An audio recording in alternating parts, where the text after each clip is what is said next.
I'm here today to tell you everything you need to know about the JFK assassination.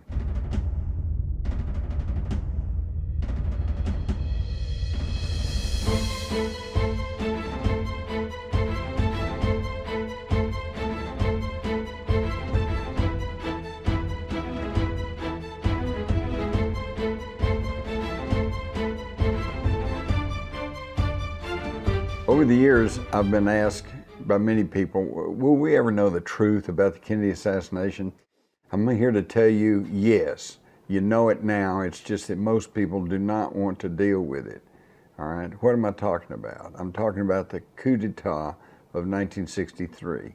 Now, if you think that's some kind of wild conspiracy theory, follow me as we go through the factual evidence, much of which has not been presented to the public. And let's follow the tracks of this conspiracy.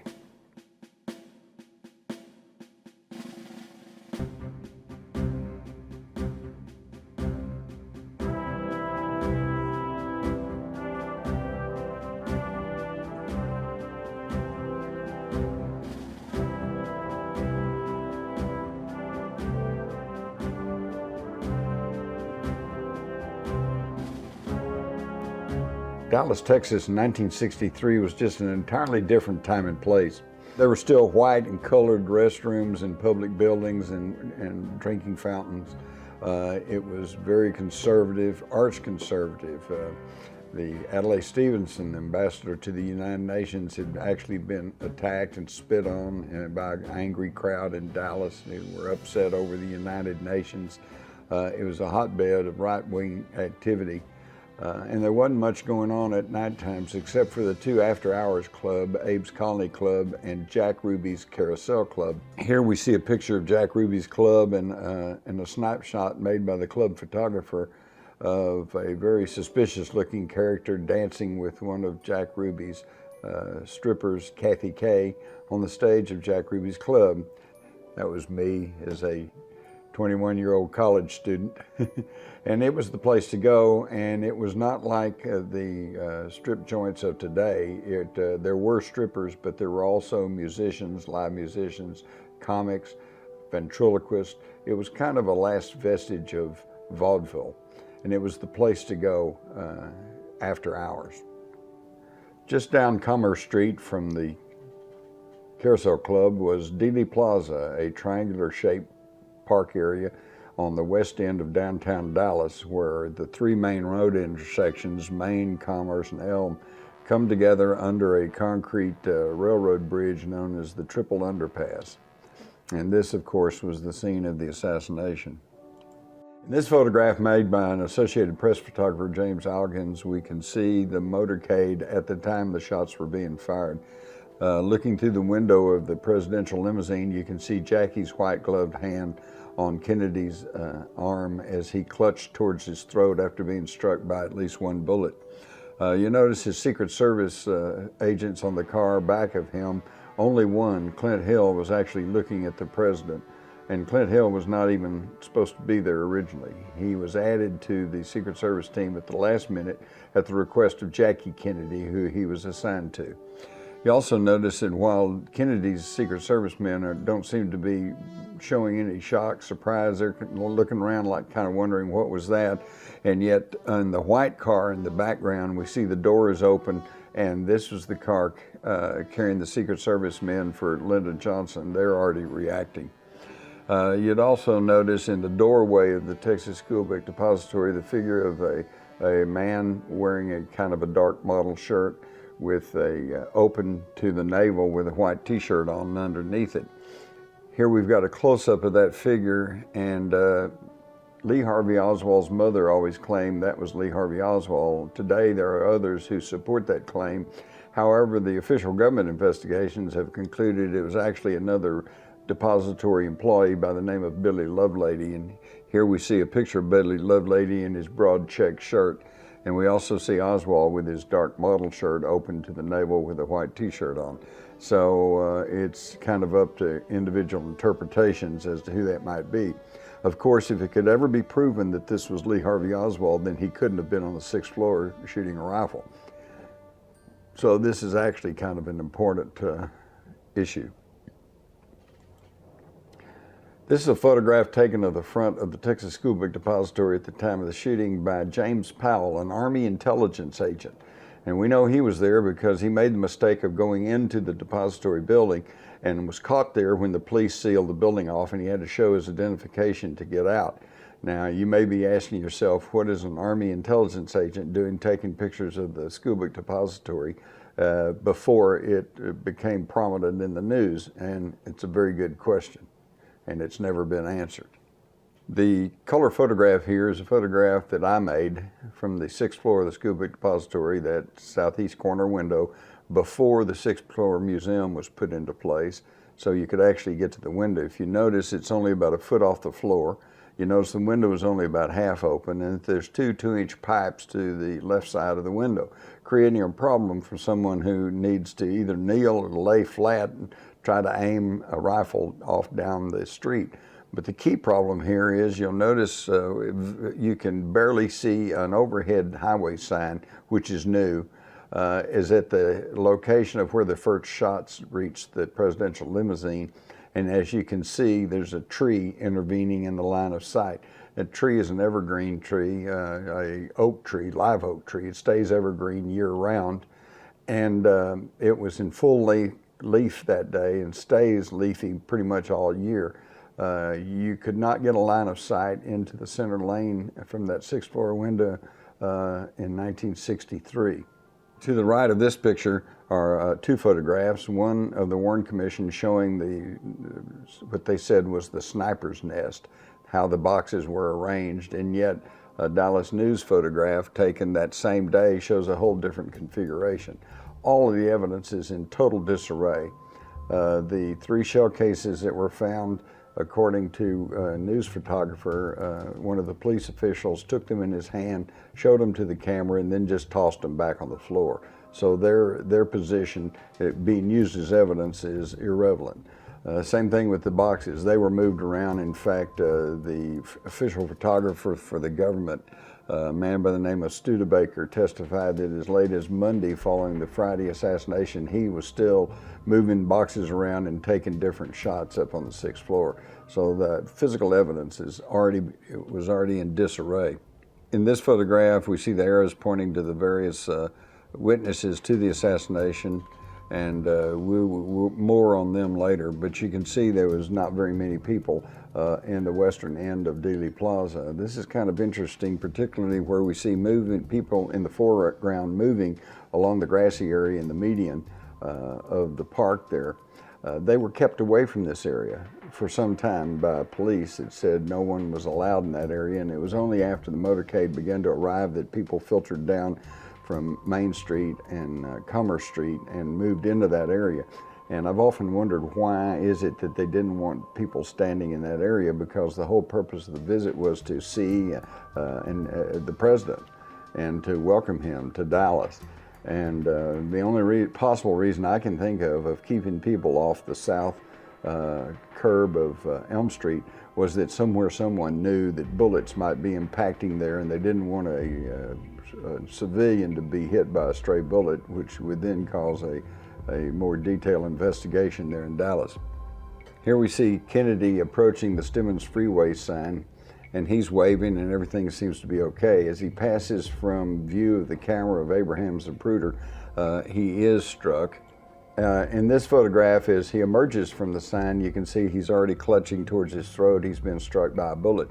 You also notice the circles. There's a man with an umbrella who begins pumping an umbrella, and a dark-complected fella who raises his arm. These men were perpendicular to the car, and we feel like that they were signalmen. It was a visual signal to shooters that they could not tell that the president was dead, and more shots were called for. In the upper left, you can see the 2 men with the umbrella at the bottom of the sign, which he begins to pump up and down as Kennedy gets opposite him. Then these 2 men, who apparently were not associated with each other, nevertheless go and sit down beside each other on the curb. And in the picture in the bottom, it certainly appears like the dark-complected man has something under his jacket, perhaps a weapon, perhaps something else. The something else might be a radio, because in these pictures, and keep in mind these are blurry because they're just in the background of photographs. Nobody thought to actually take their pictures. But we see the dark-complected man holding something up to his face and an antenna sticking out from behind his head, apparently talking on a radio. In the bottom left, we see him get up and stick the radio back into his pocket and saunter off towards the triple underpass while the rest of the crowd are rushing up the grassy knoll where all the people in that end of the plaza said the shots came from. Not shown here is the umbrella man who takes one look at everybody rushing up the knoll and then turns and walks the other way.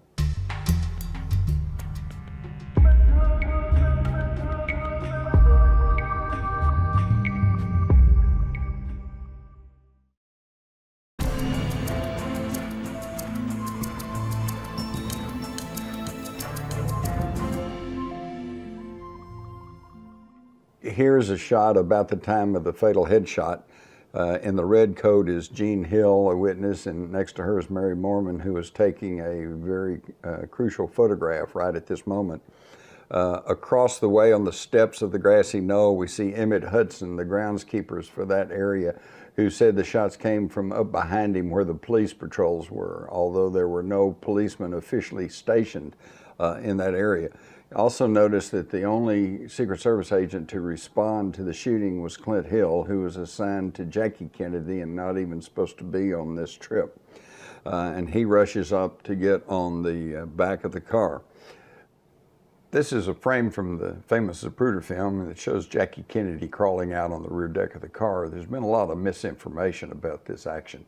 It's been said she was trying to escape the shooting. It's said she was trying to help Clint Hill get on the car. None of this is true. The truth is, based on her testimony, as well as the testimony of a doctor and nurse at Parkland, was that she crawled on the rear deck of the car under her own volition, reached out and picked up a piece of the president's head. She crawled back into the car under her own power. Clint Hill was doing all he could do to hang on to the car that was beginning to accelerate.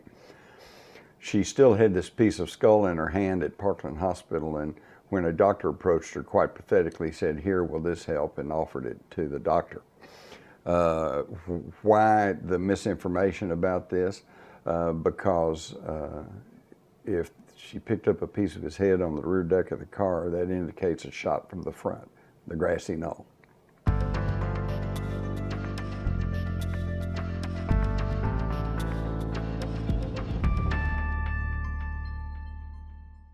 Various people in the motorcade, including John Connolly's wife and Senator Ralph Yarborough, others have told me they smelled gunpowder as they passed through the lower end of Dealey Plaza and into the triple underpass.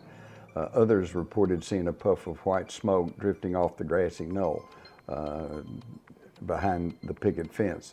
The debunkers say, no, that couldn't happen. Modern rifles don't smoke. Well, they do, especially if they're freshly oiled, and that there couldn't have been any smoke that day. And yet here we see a frame from a news photographer that clearly shows the puff of smoke drifting off the grassy knoll. Again, more evidence of a shot from that direction. At the bottom, you see from a film the number of people that are rushed to the grassy knoll. Everyone in that end of the plaza said they believe that's where the shots came from. Behind the picket fence on the grassy knoll, everything was just chaotic. People poured back in there and they were all looking around. Jean Hill, who was one of the first ones to lead the rush up the grassy knoll, said she was looking for someone running with a gun. Instead, she said all she saw was some policemen and railroad workers, although there were no policemen officially stationed in that area at that time. But this crowd of people rushing up to the back end of the knoll obliterated any potential evidence. The railroad workers on the bridge said they thought a shot came from behind the picket fence, and they rushed around there, and they found footprints near the fence with cigarette butts, as though somebody had stood there for some period of time. But yet most of this got obliterated when the crowd showed up, and the Warren Commission, the government investigations have all just ignored it. Not only were policemen seen on the grassy knoll, but also men were encountered in suits and ties who showed Secret Service identification and identified themselves as Secret Service agents, although there were none officially stationed. All of the Secret Service agents were either already at the Trade Mart, where Kennedy was to make a noon speech, or traveling in the motorcade. So who were these men with Secret Service identification that were good enough to fool Dallas police officers? That question has never been adequately answered.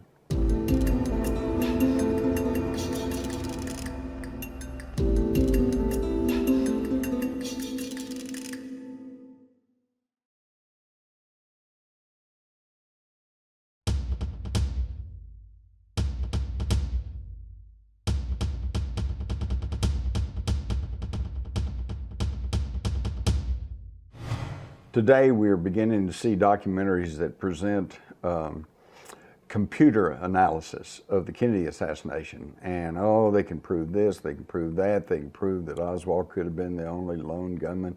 But let's face it, computer analysis is only as good as the information that goes into it. It's the old garbage in, garbage out axiom. And unfortunately, we've had garbage in. And what am I talking about? Okay, to have an adequate computer analysis of the Kennedy assassination would require absolutely correct data from Dealey Plaza, the topography, the elevations, the distances, and this was done. On the Monday following the Friday assassination, Life magazine hired Dallas surveyor Robert West and his associate Chester Brenneman to take still frames of each frame of the Zapruder film and then do survey work in Dealey Plaza, measuring all the distances, elevations, etc. This was done. Both of these men told me they did not feel like the assassination could have been done by one man. Later, in the spring of 1964, both men again performed survey work for the Warren Commission, the government's official investigation. And what they found was pretty amazing. This is a copy of their original plat map for Dealey Plaza that was done for the Warren Commission in the spring of 1964. And Chester Brenneman gave me a copy of it.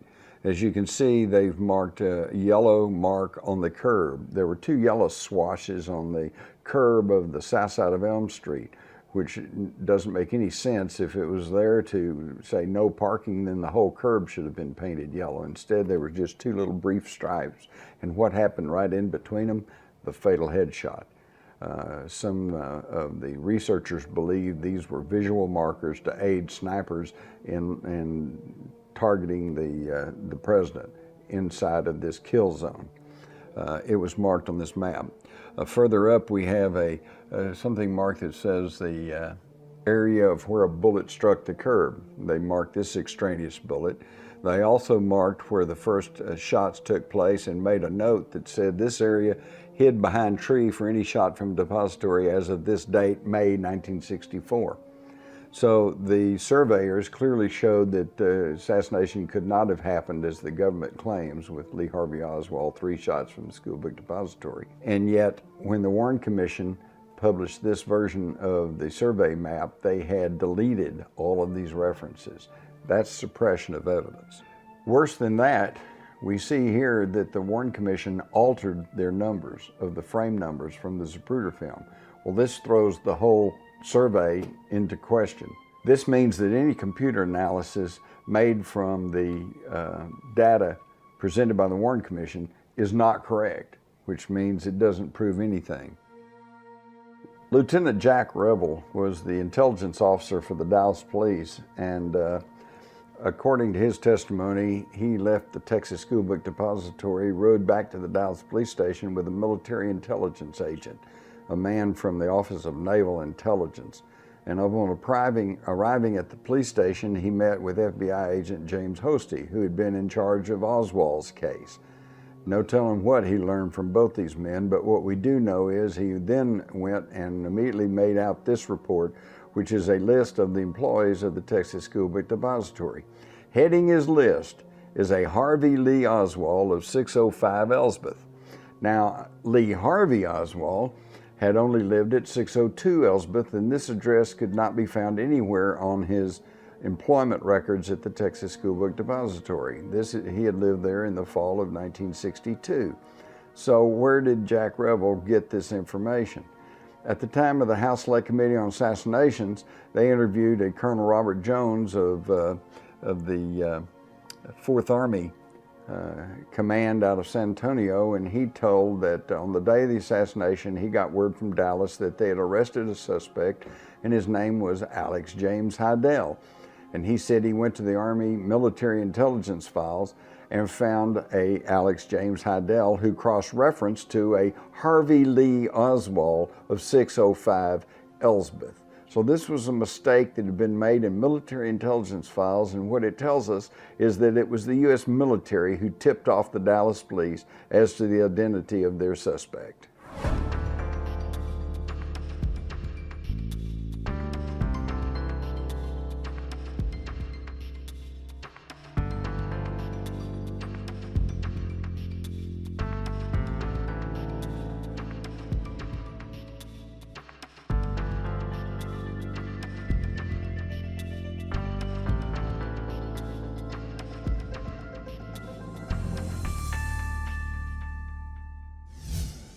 So about an hour and a half after the 12:30 p.m. shooting on Friday, November the 22nd, the police got a call that someone had sneaked into the Texas Theater in South Dallas, and they rushed out there with squad cars, assistant district attorney, FBI people, and even men who identified themselves as CIA.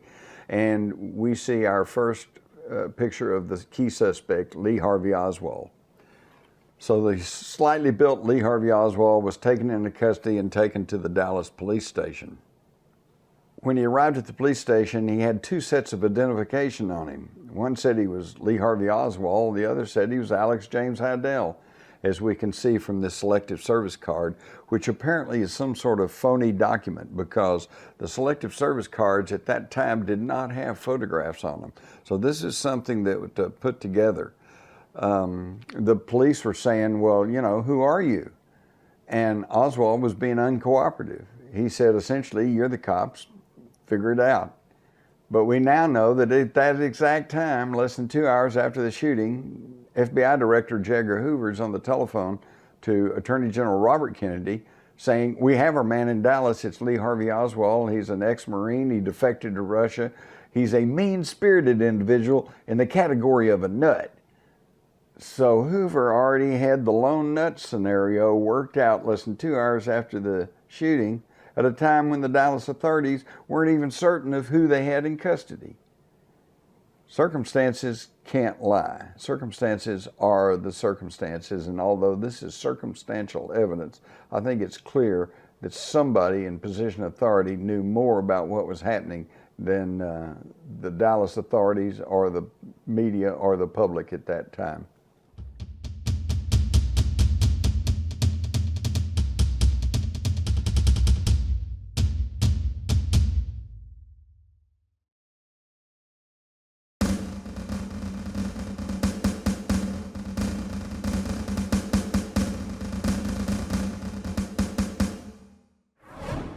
When it comes to the idea of more than one Oswald, you really get into a morass, and yet there is clear evidence that at the very least someone was impersonating Lee Harvey Oswald leading up to the time of the assassination.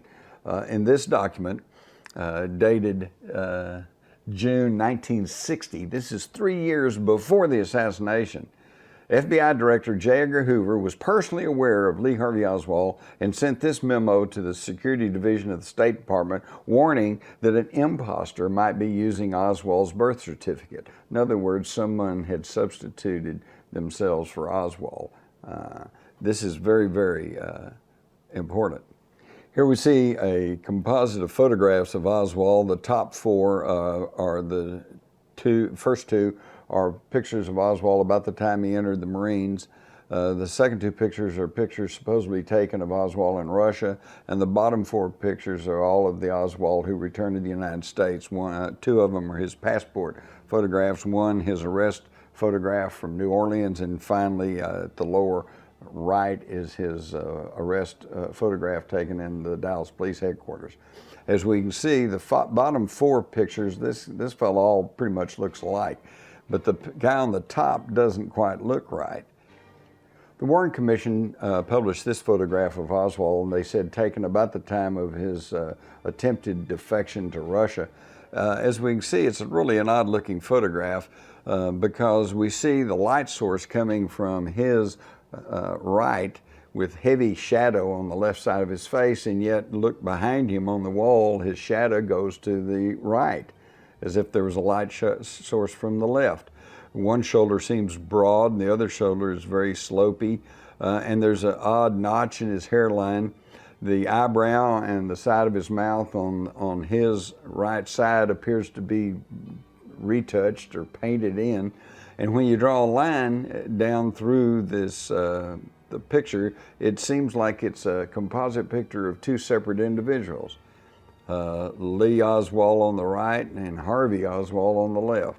This was a common practice among the intelligence operatives to combine photographs like this so that someone who's impersonating someone can pass through customs and surveillance, and they look pretty close to the original person. Here again we see evidence that these photos have been faked of two different people. We see the Moscow photograph on the right, and on the left we see the Minsk photograph, and we see the same problem. They seem to be of two separate people, and yet when combined we have a person that looks somewhat like Lee Oswald. At the bottom center we have two of the photographs, one when he was in the Marines and one later in Russia, and when you match up the eyes, nose, and mouth to the proper proportions, you find one of them is shorter than the other. And this was confirmed by his medical records in the Marines, which showed Oswald to be 5'11", and yet at the autopsy it showed him to be 5'9". Even his own mother in 1967 asked to have the grave exhumed, questioning marks and scars on the body and questioning the identity of the person in the grave, and she was not the only one. Paul Grudy, who was the funeral home director who buried Oswald, told me that about a week after they buried Oswald, a Secret Service representative showed up, was asking him questions about scars, marks on the body, and one of them finally commented that we don't know who we have buried in that grave. So there's considerable doubt over the identity of the man identified as Lee Harvey Oswald.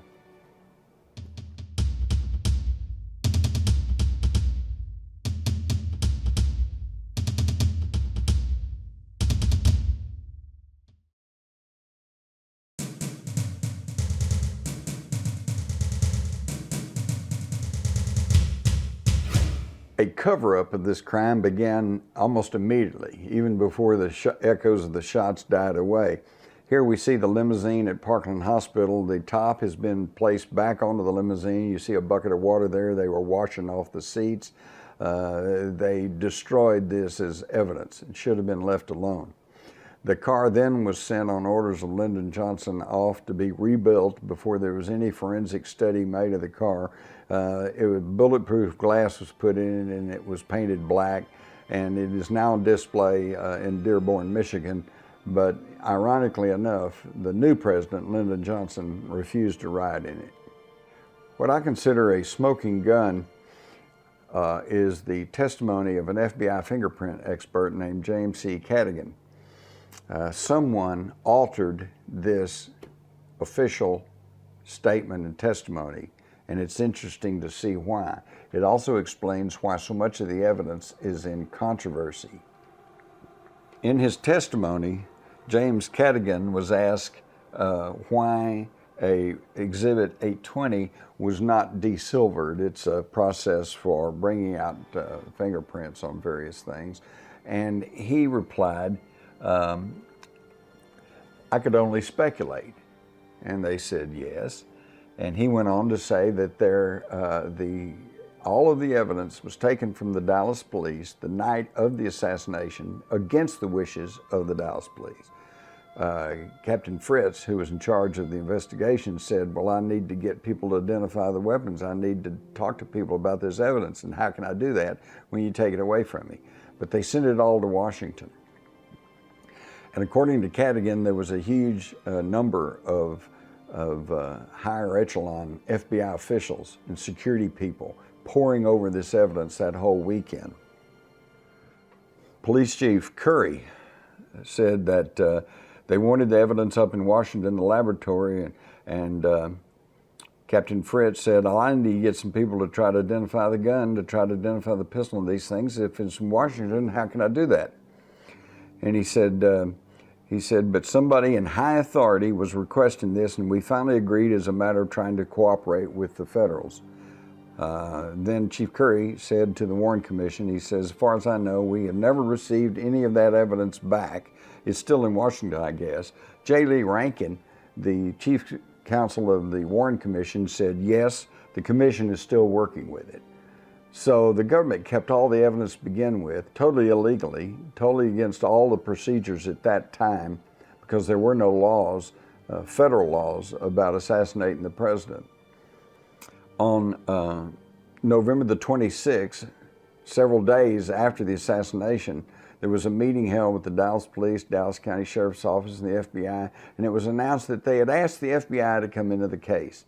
And on this day, this is when it became the official government evidence. So what am I saying? I'm saying that the FBI had all the evidence beginning the night of the assassination and for 3 full days before it became the official evidence. They could have taken anything out. They could have put any fabricated evidence in. There was no oversight and no legal chain of evidence and custody. This is the cause for the controversy that still rages over the evidence in the Kennedy assassination, and it could all be laid at the feet of federal officials.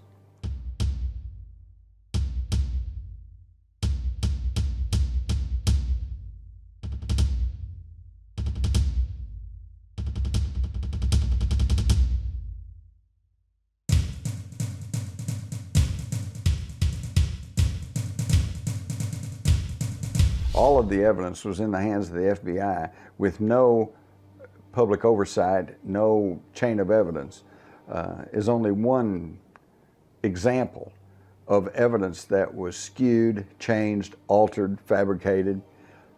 Here we see on the right the Commission Exhibit 2003 of the Warren Commission, which is the Dallas Police evidence sheet. This is the sheet that listed all the evidence that they had in the assassination. And you'll notice at the era that that it shows 3 spent rounds were found, okay? 3 shots, 3 spent rounds. And at the bottom it's blank there except for the page number. On the left is the Dallas Police evidence sheet as recovered in Texas. And it shows spent rounds found 2. They only had 2 rounds. And at the bottom it says paraffin test made on Oswald was positive on both hands, negative on the face. As soon as Oswald arrived at the police station, they put paraffin on his hands and face to see if they could detect nitrates or gunpowder. I have copies of that report, and it states that there were no gunpowder on his hands or face, and only traces of nitrates on his hands, but none on his face. This is pretty good evidence that he had not fired a rifle that day, because if he had fired that loose bolt Mannlicher Carcano in 5.6 seconds, he would have had to have done it from a rifle position like this. He couldn't lower it.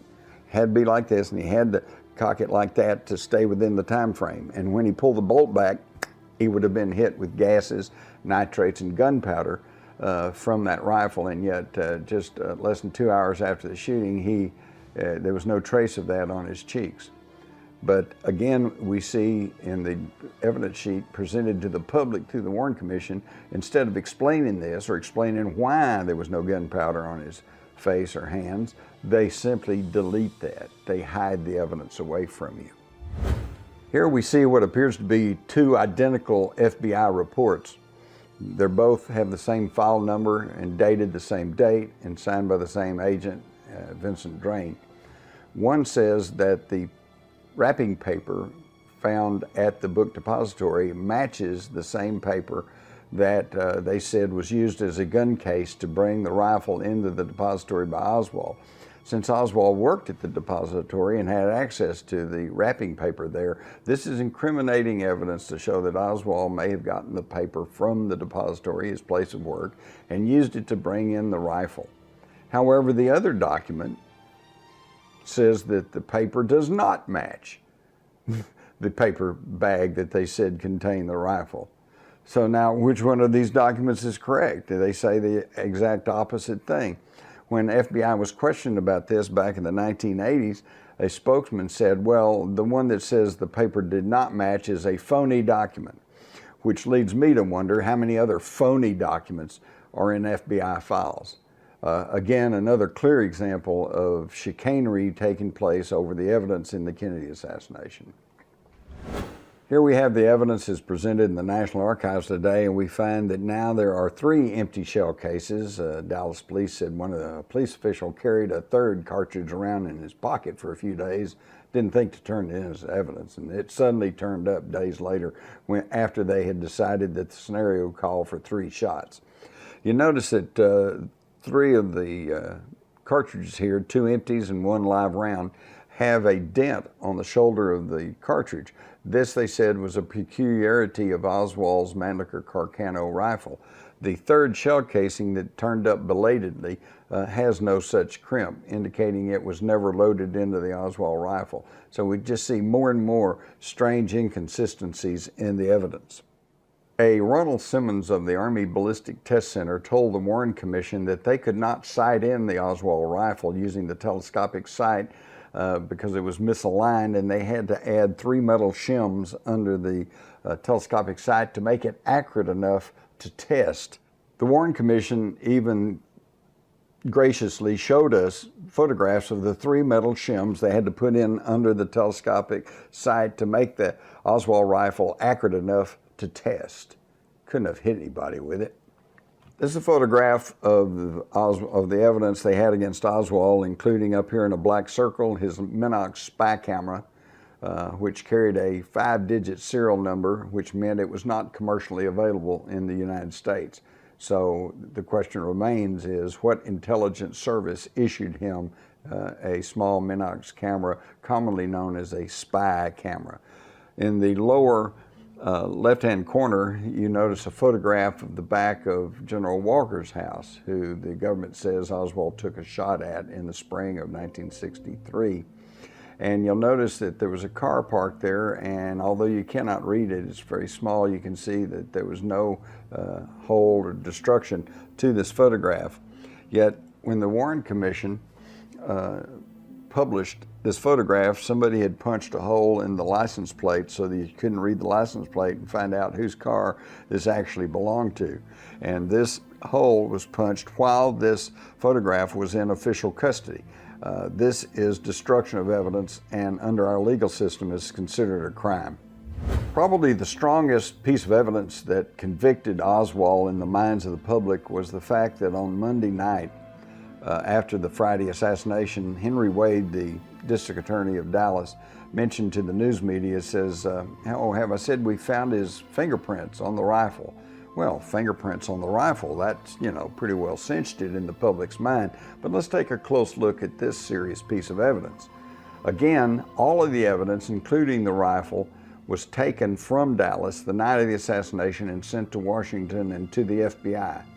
The next day, under this document, signed by J. Edgar Hoover himself, it clearly states, no latent prints of value were developed on Oswald's revolver, the cartridge cases, the unfired cartridge, the clip of the rifle, or the inner parts of the rifle.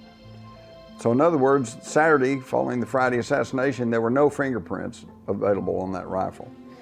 On Sunday, the rifle was shipped back to Dallas. On Monday morning, it was taken by 2 FBI agents to the Miller Funeral Home in Fort Worth, where they were preparing Oswald for burial. According to the funeral home director, Paul Grudy, who has publicly stated this, he was there and present when the FBI put Oswald's dead hand on the rifle. In fact, he told me he had a hard time getting the fingerprint ink off of Oswald's dead hand in time for the burial. And that evening, Henry Wade says, have I mentioned we've got his fingerprints on the rifle? Again, serious question about so-called hard evidence. Even when it came to the official result, the government investigation was also skewing the evidence, shading the testimony, and according to this memorandum from Attorney Albert Jenner to the Chief Counsel, J. Lee Rankin. He says, "Our depositions and examination of records and other data disclose that there are details in Mr. Eli's memorandum which will require material alteration and, in some instances, omission." So they're admitting here that they're changing, altering things, and that they're leaving out facts and data about Oswald's background. So much for a competent, in-depth investigation.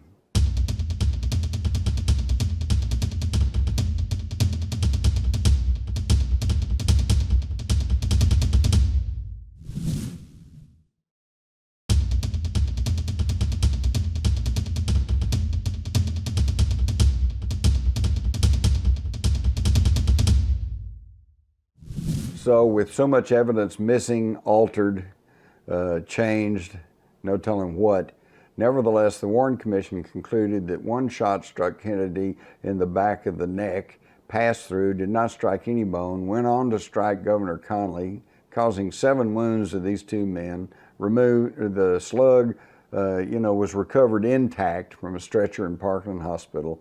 The second shot missed, and the third shot struck Kennedy in the right side of the head, killing him. That was the official version, and actually remains the official version, although the House Committee in 1980 concluded that there was at least one shot from the grassy knoll, but it probably missed. So you can see the confusion now over what's happened, and this confusion can all be laid at the feet of federal officials. Kennedy was never shot in the neck. How can I say that? Well, here is the official autopsy report, which clearly states a second wound occurred in the posterior back at about the level of the 3rd thoracic vertebra. Well, that's below your shoulder blades, to the right of the baseline. And by the way, that's signed by Dr. George Berkeley, Kennedy's personal physician. Here on the autopsy face sheet, on the left, we see the bullet mark in the back. To the right of the backbone, below the shoulder blades. But you notice the bottom left-hand portion of this diagram is blank. And that has allowed them to argue that this is just a sketch and it's not to scale and it's not in proper proportion, and actually the wound was much higher up on the neck. And yet, on to the right, you see the original document, and it was marked verified by his personal physician, Dr. George Berkeley. Again, more cover-up of important and critical information. The 2 things they could not alter are the bullet holes in his jacket and the bullet hole in his shirt, which are now still available in the National Archives. And they locate the wound exactly where the autopsy said, 3rd thoracic vertebra, below the shoulder blades, to the right of the backbone. Now, it was argued that, well, he was waving and his shirt, his coat, jacket rode up, and therefore the bullet hole was actually much higher than it shows on the jacket. But hey, the same bullet hole is on the shirt, and your shirt doesn't rise up no matter how much you want to raise. So these are all specious arguments trying to explain why there was a bullet hole in the neck and not in the back. But to simply go back to some of the testimony of people who were there, we find that the autopsy doctor, Dr. Humes, said a bullet hole located below the shoulders 2 inches to the right of the midline of the backbone. We also see from Secret Service agents, Clint Hill said, "I saw an opening in the back about 6 inches below the neckline to the right-hand side of the spinal column." Glenn Bennett, another Secret Service agent, testified, I saw the shot hit the president about 4 inches down from the right shoulder. So they all located the wound at the same location as the autopsy, in the back. So please understand, Kennedy was never shot through the neck. And that, of course, destroys the single bullet theory. And if the single bullet theory does not hold up, then the lone assassin theory does not hold up. So in this diagram, if we take the actual point of the back wound, 3rd thoracic vertebra, and connect it to the throat wound at the Adam's apple in front, we've got an upward trajectory, which makes no sense because supposedly the assassin was 60 feet in the air, shooting downward. Perhaps this is a new conspiracy theory, the hidden assassin in the trunk of the car, but I don't think so. but it just shows the disarray of the evidence in this case and the fact that none of this is ever adequately presented to the public. Where did the idea come from that Kennedy was shot through the neck and not the back? It came from Gerald R. Ford, our only unelected president. He was appointed vice president by Nixon, and then when Spiro Agnew resigned under threat of prosecution, and then when, with the promise that when Nixon was about to be impeached, he pardoned him of all crimes. And so Gerald Ford, who was a member of the Warren Commission, ordered the authors of the Warren Commission report to change the wording from Kennedy was shot in the back to Kennedy was shot through the neck. This allowed them to argue that cockamamie single bullet theory.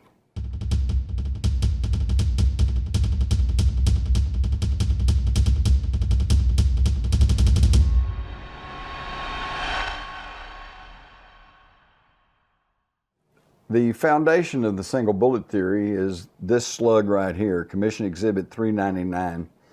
They said this was a slug found on a stretcher at Parkland Hospital, although they never could nail down whose stretcher it was.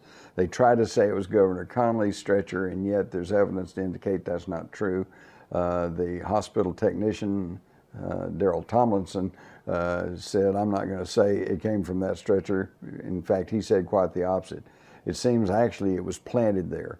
And who could have planted this slug in Parkland Hospital? Well, Jack Ruby was seen at Parkland Hospital about 1 o'clock that afternoon of the shooting. And going into the hospital carrying television equipment. So it's entirely possible that Jack Ruby played a role in all of this even before he shot Oswald. In this news clipping, we see that John Connolly's doctor clearly stated that he was not struck by the same bullet that hit President Kennedy. But the real proof came in this x-ray of Governor Connolly's wrist. And as you can see, there's more bright bits of metal that stayed in Connolly's wrist than are missing from the bullet that the government says caused the wound. That's how ridiculous some of this so-called evidence is.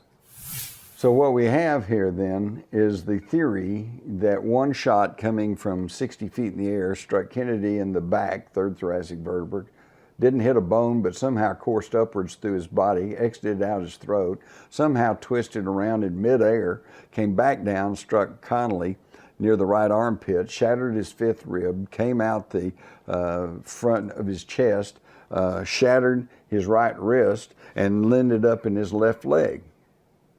It's impossible. It didn't happen.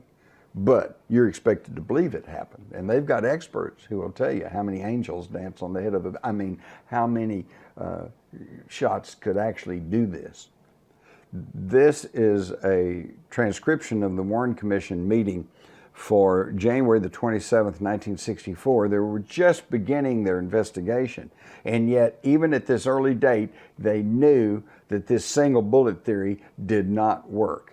Here we see their own chief counsel, J. Lee Rankin, as he ruminates and says, well, it seems quite apparent now, since we have a picture of where the bullet entered in the back, that the bullet entered below the shoulder blade to the right of the backbone, which is below the place where the picture shows the bullet came out the neckband, the shirt in front. And that bullet, according to the autopsy, didn't strike any bone at all, that particular bullet, and go through. So how it could turn, and he suddenly realizes, he's saying, how could it turn in midair and go strike Connolly? And he realizes it doesn't work, so he stops.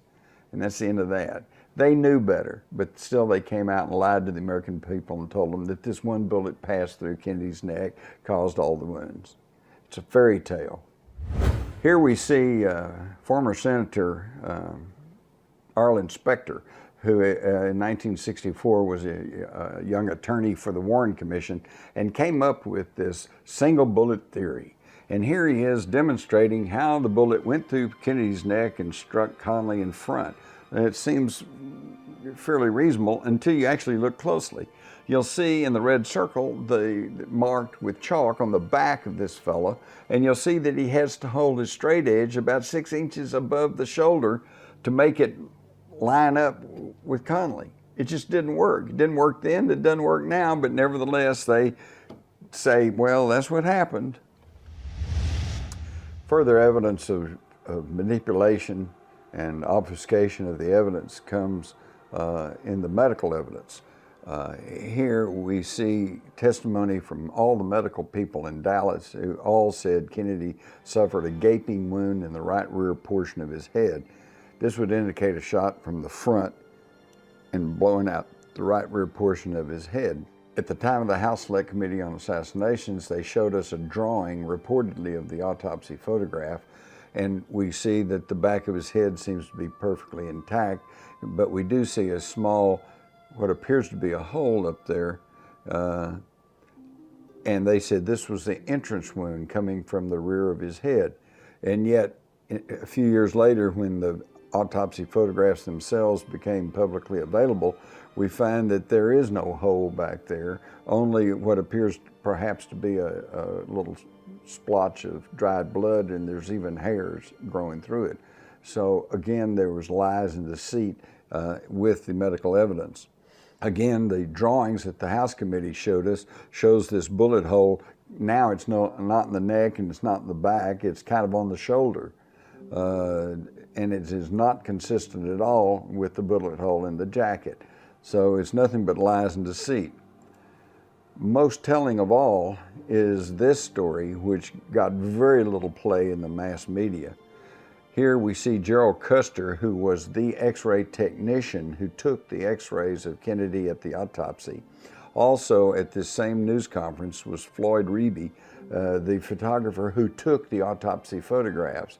And both of these men today say that the X-rays and the photographs being shown to the public and being kept in the National Archives are not the ones they took. So we have, again, manipulation, obfuscation of the evidence at the federal level. Here we see what purports to be an X-ray of Kennedy's skull, and it's, as you can see, the whole front right portion of his head seems to be missing. And yet in this autopsy photograph, we plainly see that his forehead is perfectly intact. Gerald Custer, the man who took the original X-rays, said that there was no damage to his face, no part of his skull was missing. These are fake X-rays. So we got fake X-rays and fake photographs now resting in the government archives. Does this explain why there is so much controversy over the Kennedy assassination? But there was not very much controversy in 1964, particularly after this February, the 21st edition of Life magazine, which everybody in the country saw. And we've got a backyard photograph of Lee Harvey Oswald holding a communist newspaper and a rifle, pistol on his belt, and the headline says, "Lee Oswald with the weapons he used to kill President Kennedy and Officer Tippit." Now this was published months before the Warren Commission came out from behind closed doors and concluded that Oswald was probably the lone assassin. This is convicting someone even before they get a fair hearing, but it certainly cemented the idea that Oswald was the killer in the minds of the American public.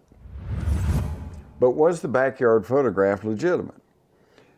Right there in the Warren report, Captain Fritz tells that Oswald was shown a picture of him holding a rifle and wearing a pistol, and he says this picture had been enlarged by our crime lab from a fixture found in the garage at Mrs. Payne's house.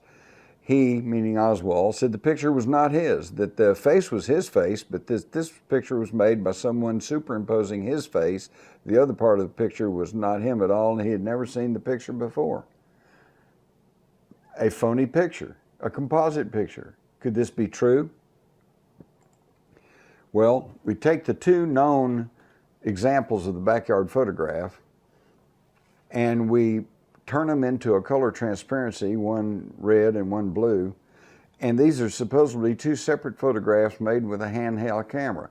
Nothing should match, and yet when you blow them up to the same proportion, lay one on top of the other, you can see that Oswald's face is an exact match on both photographs. This is an impossibility unless, exactly as he said, it's a composite photograph with one picture of his face pasted over someone else's body. Is there even more evidence of this? Yes.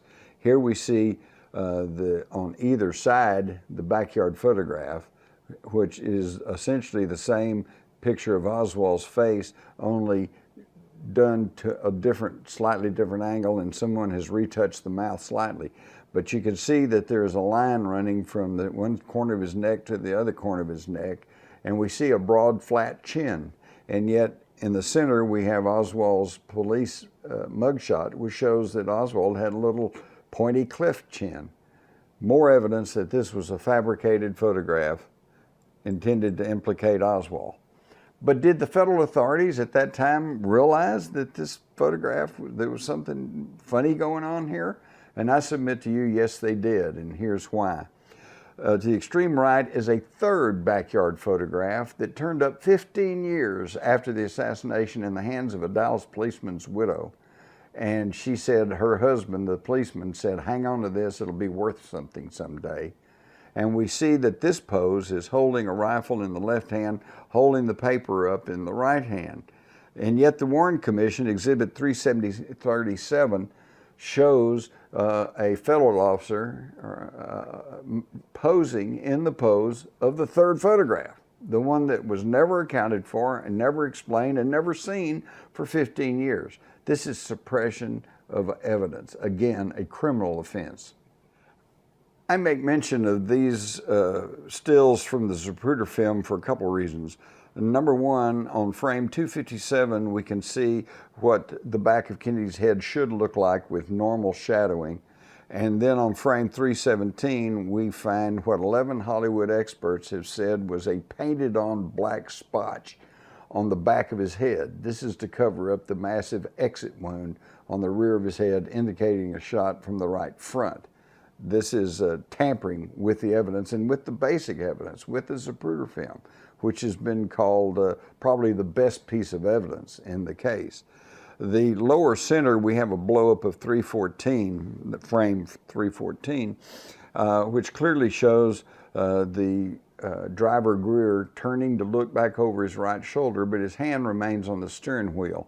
What some people have said is a gun is actually just the sunlight reflecting off of Kellerman's greased hair, because in the 1960s, men were still wearing hair grease.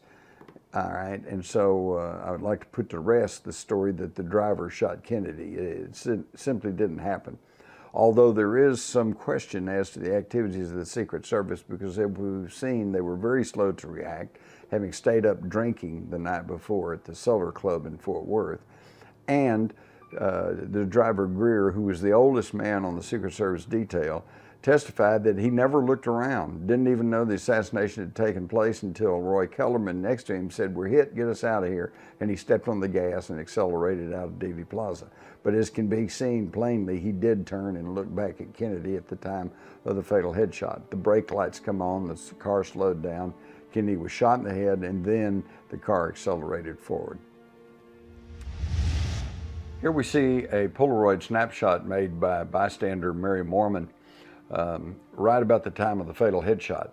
In the upper right-hand corner, we can see Abraham Zapruder and his receptionist, Marilyn Sitzman, making his famous film. And then we can see Kennedy slumped in the car with Jackie kind of bending over him. But in the background, behind the picket fence, behind the concrete wall, we see this figure of a man.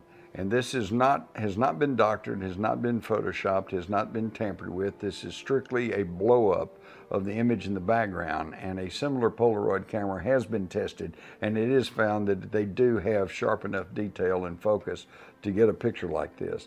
And what we see is this blow-up, which clearly shows a man. You can see his two eyes, his hairline, his left ear. You can see a white flash in front of his face, either smoke or flash from a gun, and his arms are in the classic rifle holding position. And he's wearing a dark shirt with a similar semicircular patch on the left shoulder and a bright object on his chest, which by computer analysis is shown to be metal. Here on the right is the blow up of the figure that has come to be known as the Badge Man. Next to that, we can see a Dallas police uniform with the semicircular patch on the left arm and the badge on the right chest. And then at the extreme left, you can see an artist's representation of what you're seeing here, the Badge Man photograph. So now we have a photograph of a man firing a weapon from behind the fence on the grassy knoll. The House Select Committee on Assassinations finally concluded that there was a conspiracy because at least one shot came from behind the picket fence on the grassy knoll, and based on two separate sets of acoustical scientists who used sound signatures to identify the grassy knoll as a place for one of the shots. Now, if this was any other case other than the Kennedy assassination, and I tried to tell you that we have a photograph of a man firing from behind the fence on the grassy knoll, we have the majority of witnesses in that area saying a shot came from behind the fence on the grassy knoll, we got a picture of smoke drifting out from behind the fence on the grassy knoll, and we got acoustical studies pinpointing the behind the fence on the grassy knoll as a source for at least one shot, then if I tried to tell you there was nobody there, you would think I was an absolute fool. And yet this is the Kennedy assassination, and there are still people who seriously argue there was nobody behind the picket fence on the grassy knoll.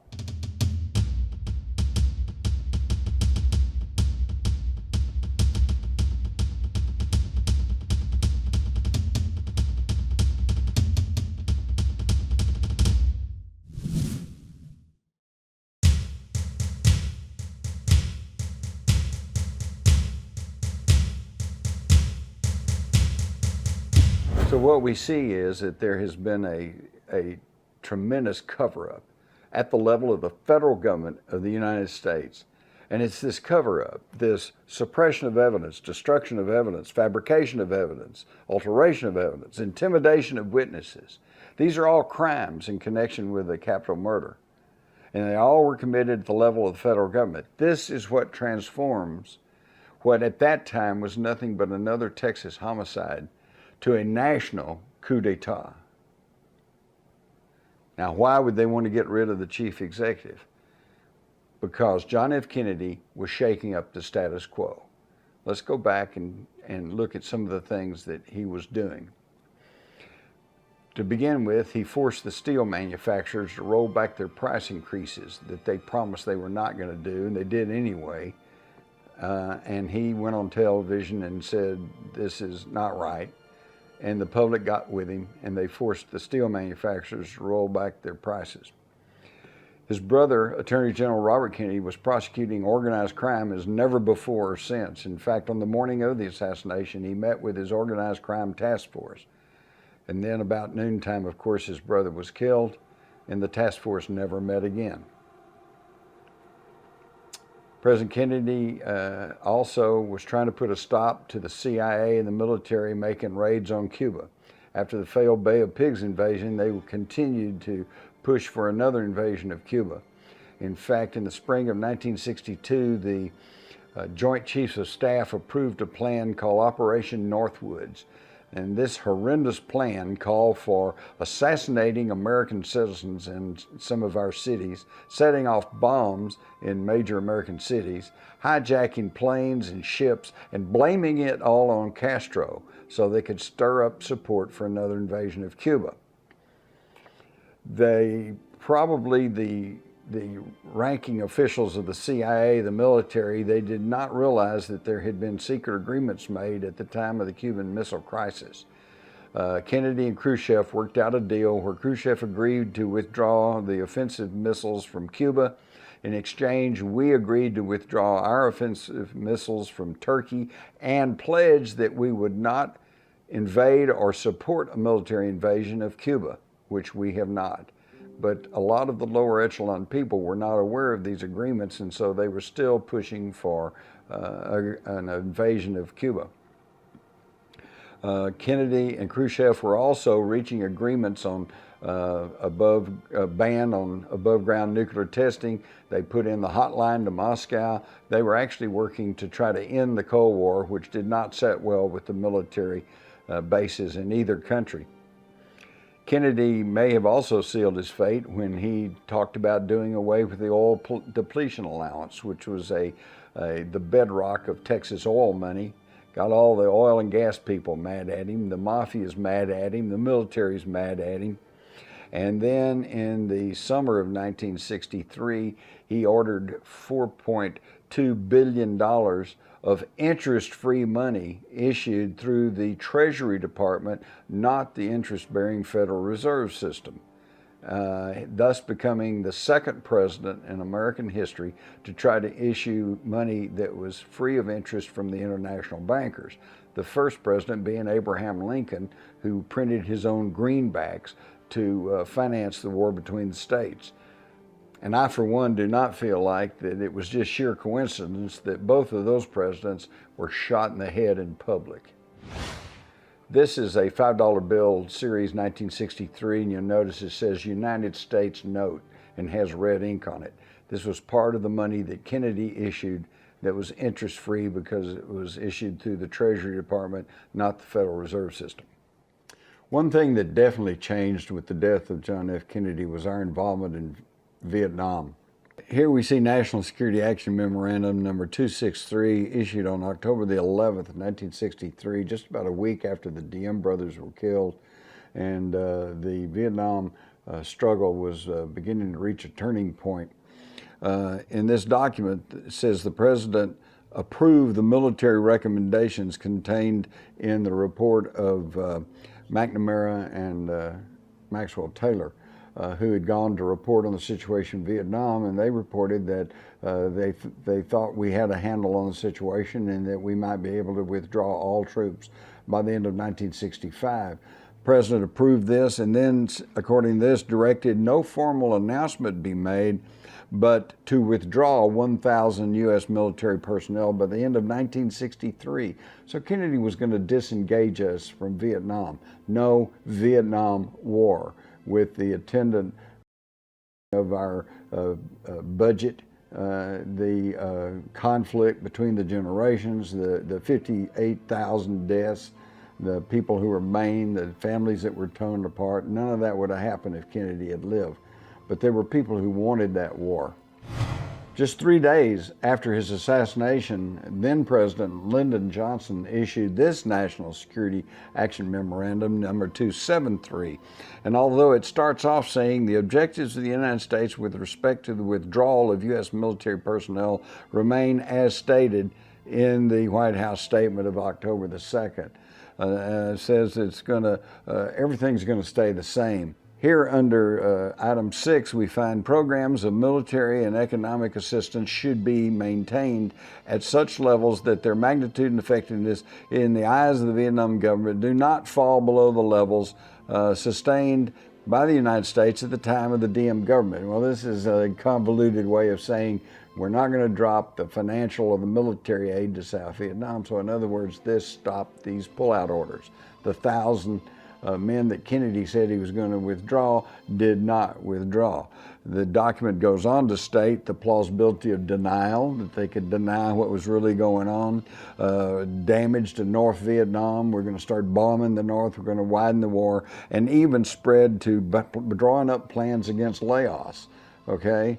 It's really fascinating, but the most fascinating thing appears here in this document, which was taken from the LBJ Library in Austin, Texas.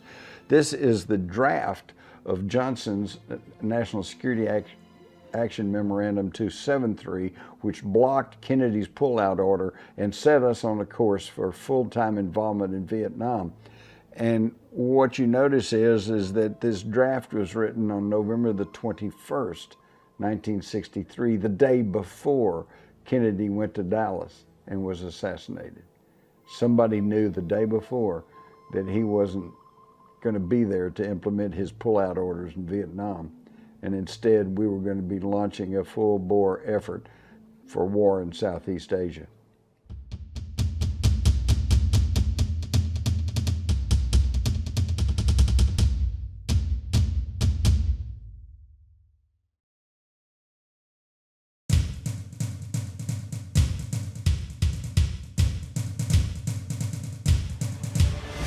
One final piece of evidence has to do with President Kennedy's personal secretary, Evelyn Lincoln.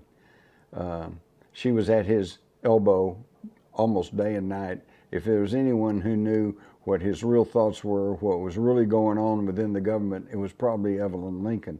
And yet I doubt any of us have ever seen an interview with Evelyn Lincoln. Why not? Was she hesitant? Was she not talk to anyone? No. Here's a letter from 1994 where Evelyn Lincoln states, "As far as the assassination is concerned, it's my belief that there was a conspiracy because there were those who disliked him and felt the only way to get rid of him was to assassinate him. These 5 conspirators, in my opinion, were Lyndon B. Johnson, J. Edgar Hoover, the Mafia, the CIA, and the Cubans in Florida." Very good guess, Evelyn. She knew what was happening, and it's time the American public knew. John J. McCloy was former CEO of National City Bank, which is now Citicorp, and during the 1930s presided over a lot of loans to the Nazis in Germany. At the end of the war, he was made High Commissioner of Germany and shipped a lot of unrepentant Nazis over to this country, where his protege, Allen Dulles, was head of the CIA and whitewashed their Nazi backgrounds. And then John J. McCloy ended up sitting on the Warren Commission to determine what happened to President Kennedy. While serving on that commission, he stated, "It was of paramount importance to show the world that America is not a banana republic where a government can be changed by conspiracy." And that was their objective, is to try to scotch any talk of conspiracy. And that's been going on to this very day. And there are still those in the status quo establishment who do not want to mention the coup of 1963. But unfortunately, my fellow Americans, America is just another banana republic, because in November of 1963, our nation and our future was altered by a murderous conspiracy accomplished at the highest levels of the federal government of the United States. And that's all you need to know about the Kennedy assassination. As you can see, the evidence for a conspiracy at the highest levels of the federal government of the United States is quite compelling, if not overwhelming. In fact, if you want to name 2 people who could be considered guilty, it would be Lyndon Johnson and his next door neighbor and old buddy, J. Edgar Hoover, head of the FBI. How can I say that? Can I prove that they ordered the assassination? No, but what I can prove beyond any reasonable shadow of a doubt is that these 2 men took steps to confuse, confound, and block any legitimate investigation into Kennedy's death. Under our legal system, that makes them accessories after the fact. And there have been people executed for murder who the facts of the case show did not pull the trigger, were not the killers, but they were there. They had knowledge of the crime and they didn't report it. They didn't turn in the true culprits, and therefore they were accessories after the fact and are considered under our legal system as guilty as the person who pulls the trigger. And under that criteria, Lyndon Johnson and J. Edgar Hoover are guilty, but they didn't act alone. There was a whole raft of Americans who had no direct connection to the assassination, but the end result, the elimination of John F. Kennedy and his policies to curtail the power of the banks and the corporations and the military-industrial complex, and to try to bring the United States into a more peaceful and progressive country, they couldn't stand the idea. And they felt like the only way they could protect the country was to get rid of the leader. And therefore, as we see, and much to the chagrin of John J. McCloy, America is simply another banana republic.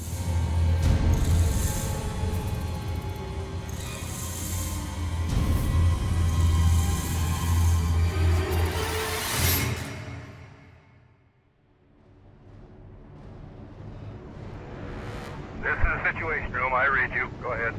Give me all available information on President, over. All available information on President follows. He and Governor Connolly of Texas have been hit in the car in which they were riding. We do not know how serious the situation is. We have no information. Keep us advised on here. This plane on which Secretary of State, other cabinet ministers headed for Japan, turning around, but we'll need all information to decide whether some party should go directly to Dallas, over. The The Associated Press is coming out now with a bulletin to the effect that they believe the president was hit in the head.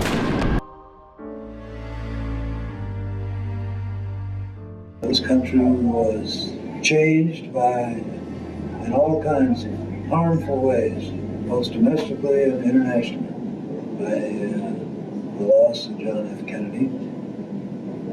And without inviting a lot of questions, because I won't answer them, we're all going to learn more this year about why he was killed. Can I touch on his death, sir? Briefly, but it's the worst day of my life, so I don't like to talk about it too much. Understood, sir. You wrote something quite ominous. I'll paraphrase. Basically, upon reflection, you find it hard to believe now that perhaps some of Kennedy's enemies were not behind the assassination. Have I got that correct? Well, something like that, because I don't know. Nobody really knows, and I try to avoid reading most of these so-called conspiracy books. The fact is that Kennedy had enemies in the right wing, particularly because of civil rights and because his American University speech indicated that he was taking a more accommodating position toward the Soviet Union. He also had enemies among organized crime, as did his brother Bobby. He also supposedly had enemies among communists in both the Soviet Union and Cuba, though I don't think either one of them would have thought that they would gain by Kennedy's removal. All I meant to say in the book was, considering the number of enemies that he had in the military and intelligence circles in the United States, Lord knows they had reasons to get rid of him. They had opportunities to have access to arms, to reach out to the kinds of weird and confused individuals who can be recruited for that kind of work. I don't make any accusations because I don't believe in making accusations without proof. Wayside, this is Situation Room. I read from the AP bulletin, Kennedy apparently shot in head. He fell face down in back seat of his car. Blood was on his head. Mrs. Kennedy cried, "Oh no," and tried to hold up his head. Connolly remained half-seated, slumped to the left. There was blood on his face and forehead. The president and the governor were rushed to Parkland Hospital.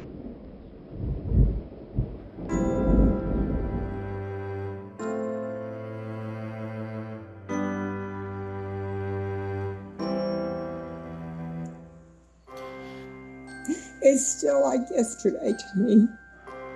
It doesn't seem 48 years ago. The president's car is now turning onto Elm Street. Do you want to take a minute? And it will be only a matter of minutes before he arrives at the trademark. The breakfast party awaits the arrival of Mrs. Kennedy.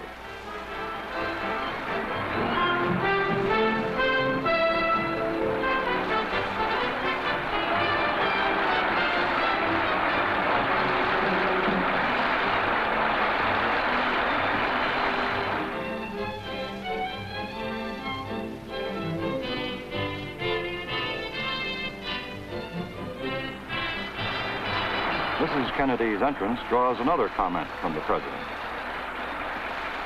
2 years ago, I said that, introduced myself in Paris by saying that I was the man who had accompanied Mrs. Kennedy to Paris. I'm getting that same sensation as I travel around Texas.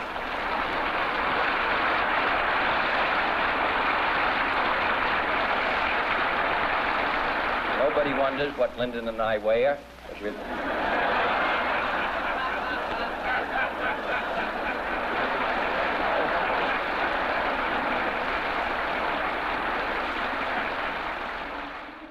I was on Simmons Freeway earlier, and even the freeway was jam-packed with spectators waiting their chance to see the president as he made his way towards the Trade Mart. It appears as though something has happened in the motorcade route. Something, I repeat, has happened in the motorcade route. There's numerous people running up the hill alongside Elm Street, there by the Simmons Freeway. Several police officers are rushing up the hill at this time. Stand by.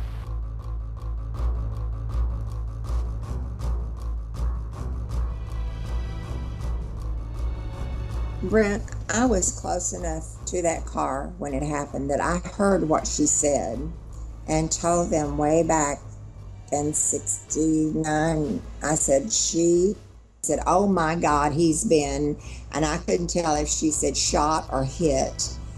And the reason why I couldn't is because now I've seen this Zapruder film and I know that her face is down like this. She pulled him down, pushed him down, and crawled out over the back to get a piece of skull off the back of the car. It was horrendous. She literally, according to Clint Hill, pieced his head back together on the way to Parkland Hospital and tried to hold his head together. The presidential car coming up now. I can see Mrs. Kennedy's pink suit. There's a Secret Service man, spread eagle, over the top of the car. I still have nightmares about it. When I got down to the plaza, there was such an electricity. Unless you were there, there's no way to explain it. But have you ever been in a situation where the hair stood up on the back of your neck? That's the way it was that day.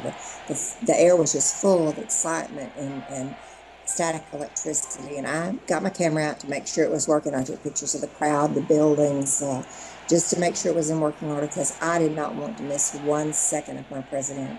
And you could tell as he got closer because the crowd got louder and louder. And he turned onto Houston Street, and the crowd just went crazy. And then they turned, and as soon as they started to turn onto Elm Street, left onto Elm Street, I started filming. And shortly after the car got all the way onto Elm Street, there was a noise that went bang, bang, bang.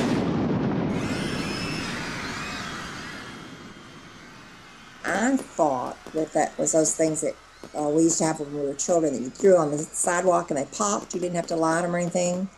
And I remember thinking, why would somebody let their children bring something like that down to a place like this? And just no more got that thought out. And I'm filming the motorcade. No more than got that out of my mind when this big ba-boom.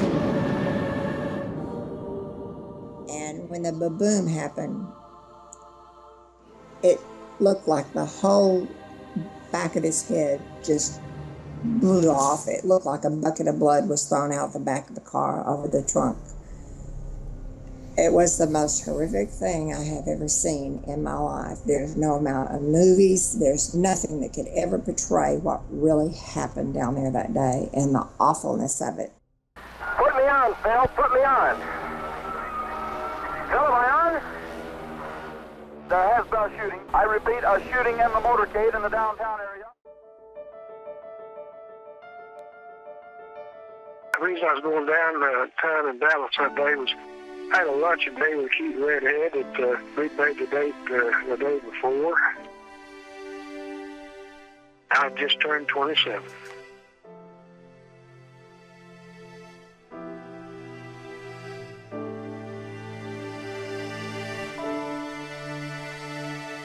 I got stopped in traffic just as I was going under the triple underpass.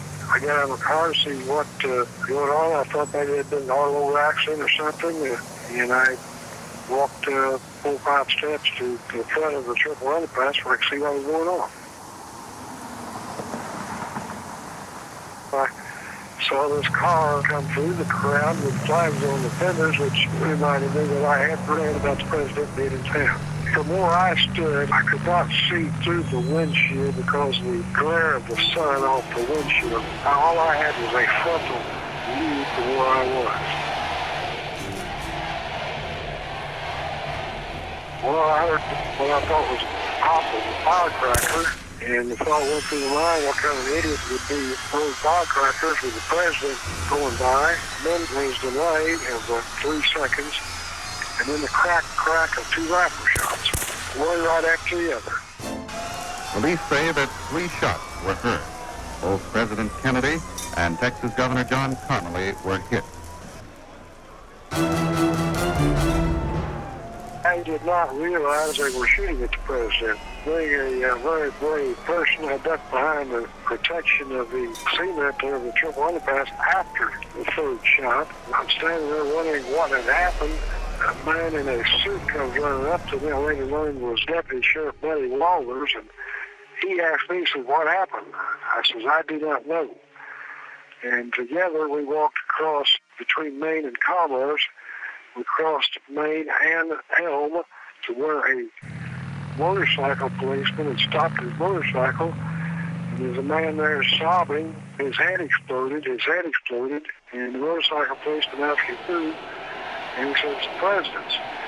And that was the first that I knew what had happened. The president was being driven through Dallas within the past hour in an open car when the shot was fired. Ray Rose looked up at me, and he said, well, you got blood on your face.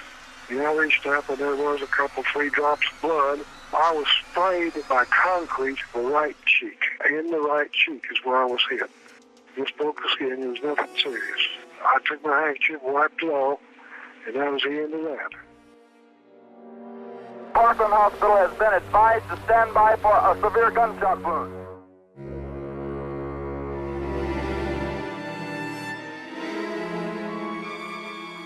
I heard a knock on the door of the conference room. Standing there was Dr. Charles Crenshaw, who was one of our senior surgery residents, and he said they'd just called the emergency room and said that President Kennedy had been shot during the midst of his motorcade downtown, and that they're rushing him right now to Parkland Hospital to our emergency room, and they want all of the faculty surgeons to come to the emergency room immediately. The motorcade now approaching the entrance now to Parkland Hospital, traveling at a high rate of speed.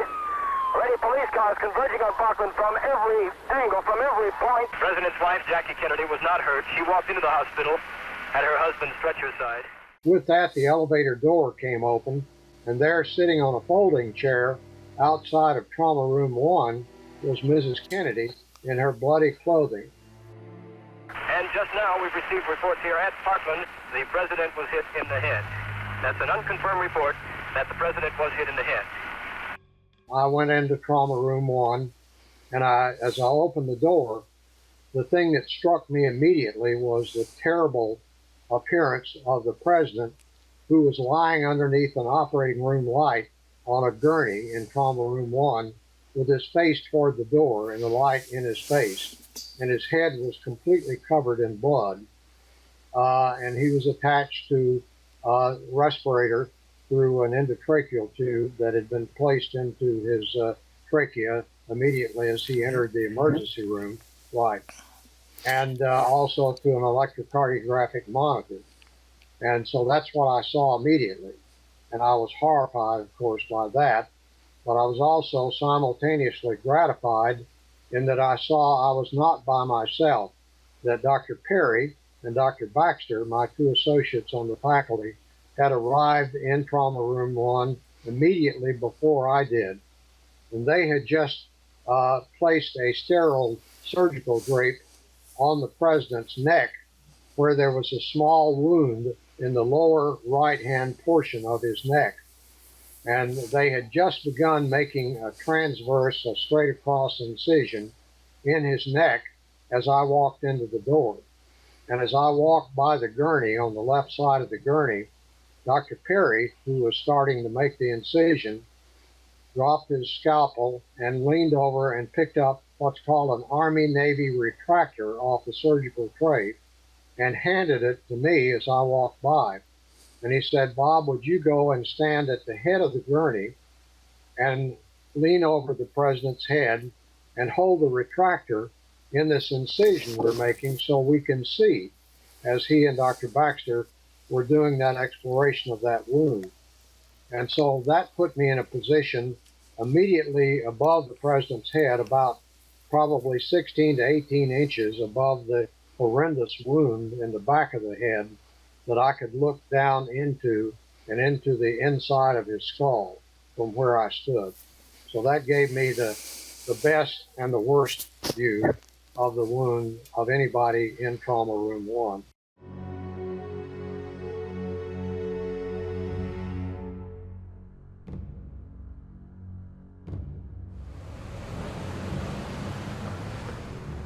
Seconds after JFK's motorcade had bolted from Dealey Plaza towards Parkland Hospital, in order to get the president as quickly as possible to the hospital, Dallas police officer Joe M. Smith raced behind the picket fence on the infamous grassy knoll. There he encountered a quote-unquote suspicious man lurking just behind the fence where many witnesses believe the fatal shots originated from. Now, Patrolman Smith, trained police officer, very important to remember that, trained police officer, pulled his sidearm from his holster and demanded to know what this suspicious man was doing. The man then took out a Secret Service badge, and he told Smith to keep looking, quote unquote. Interesting, right? Could be a Secret Service agent, whatever. Several other witnesses reported running into a Secret Service agent as well. The reason to focus on Smith is because he is a trained law enforcement officer. The same scenario played out moments later at the rear of the Texas School Book Depository. Remember, I just said that the official Warren report has Lee Harvey Oswald on the 6th floor Texas School Book Depository. So at the rear of this very same Texas School Book Depository, Dallas Police Department Sergeant D.V. Harkness also runs into several, as he describes them, well-dressed men. Police were sealing off the complete area at this point, and that included, of course, the rear of the suspected shooting location of the Texas School Book Depository. It didn't seem suspicious then when these quote-unquote well-dressed men simply told him they were Secret Service agents. Fair enough. Nothing out of the ordinary, right? Okay, here's the problem with all the cases of these Secret Service agents spotted in Dealey Plaza in a nutshell. Are you ready? There were no Secret Service agents anywhere in Dealey Plaza. Let me repeat that for all the naysayers. There were no Secret Service agents anywhere in Dealey Plaza. I had interviewed NASA physicist G. Paul Chambers. I had a chance to talk with G. Robert Blake, who headed the 7A committee, and he said he checked every federal agency. There was no federal agent of any kind on that grassy knoll. So someone was there with official credentials who no one wants to take responsibility for. Someone who shouldn't have been there. There was no federal agent of any kind on that grassy knoll. This is Situation Room. Over the TV, we have the information that the governor has been moved to the operating room. The president is still in the emergency room at Parkland Hospital. Do you read me so far? Over.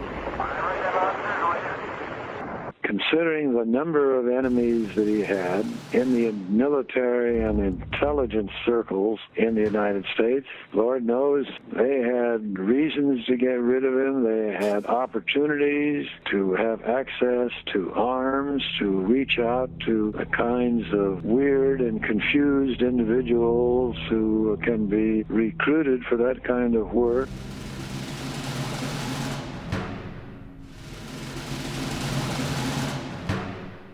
Did Kennedy trust the CIA? Not after the Bay of Pigs. I know he brought McCone in. Yes. Who was very conservative, but truthful, straight as an arrow, and very solid in preventing rogue agents running off with the family jewelry. There was something very alarming in your book as well, sir, as I read it. The CIA, just prior to the launch of the Bay of Pigs, had done its own study of whether the plan would succeed or not, and they came to the conclusion that it wouldn't succeed, but they never told JFK that. That's right. That was only long afterwards that we heard about that study. What do you think they were trying to do? Were they trying to manipulate him somehow? Who knows? The CIA was testing the new president, I suppose, wanted to prove to him how tough they were. Cuba was not a threat to the United States, but it was an irritant, and I suppose they wanted to show Kennedy they had an answer answer to this irritant. They weren't going to send American troops. They were just going to let Cuban exiles who wanted to re-invade and reconquer their own country, let them go ahead. It may have sounded good to them on paper, but it was foolish from the beginning to think that this little band of exiles could defeat Castro's army. Many people speculate about the Bay of Pigs that they were trying to draw the United States into an all-out war against Cuba. Do you feel that? I think the Cuban exiles were. Not so sure the CIA was, although the CIA was so confident of victory, they might have been. But yes, the Cuban exiles thought that they could go back and take over their government, take over the country, get back their land that Castro had taken from them, get back their business enterprises that Castro had taken from them, and they wanted Kennedy to be drawn into a war that the United States would win, forgetting that Cuba was backed by the other nuclear power, the Soviet Union, and it would have been crazy for Kennedy to start a war with the Soviet Union's ally, Cuba.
The latest bulletin. President Kennedy has been given blood transfusions today at Parkland Hospital in an effort to save his life after he and Governor John Connally of Texas were shot in an assassination attempt. You knew General LeMay? I met him. You met him. He sat around the table when I was present, at least on one occasion. But contrary to the movie 13 Days, yes, sir, the Joint Chiefs did not attend our daily ExCom meetings. Only the chairman of the Joint Chiefs did, Maxwell Taylor, and he was a scholar. He was a reasonable man. He was not as hard-headed or hawkish or eager to go to war as LeMay and some of the others on the Joint Chiefs. In the movie 13 Days, General LeMay is kind of portrayed as an excessive hawk, to put it mildly. Do you think that's pretty good characterization? Yes, I do. General LeMay thought we could win a nuclear war. He thought, well, if we have a nuclear war, we'll probably kill 300 million Russians, and they'll only kill 100 million Americans, so we win. The other Joint Chief, remember, was the Chief of Naval Operations, who wanted to take Kennedy's restrained, passive blockade and have those destroyers, which are in the ring around Cuba, go out and look for Russian ships and shoot them and board them. And when McNamara said that's not the way to do it, Admiral Anderson is his name, complained and went to the White House and made his case to Kennedy that that's what should be done. And that's how ambassadors to Portugal are made. Was there a real thread of that fear running through the administration that perhaps a coup could take place in the United States? It was no joke when the Joint Chiefs, before that first week was over, demanded a session with Kennedy. When the Joint Chiefs met with Kennedy, Curtis LeMay, a man who believed in nuclear war, because he thought even if we suffered hundreds of thousands or millions of deaths, the Russians would suffer even more. So that was Curtis LeMay, that's what he thought was victory in war. He lectured Kennedy on what he thought the quarantine, the combination of diplomacy and the blockade, was too weak a response. And the American people wouldn't like it. Can you imagine a military chief lecturing the President of the United States on what the American people think?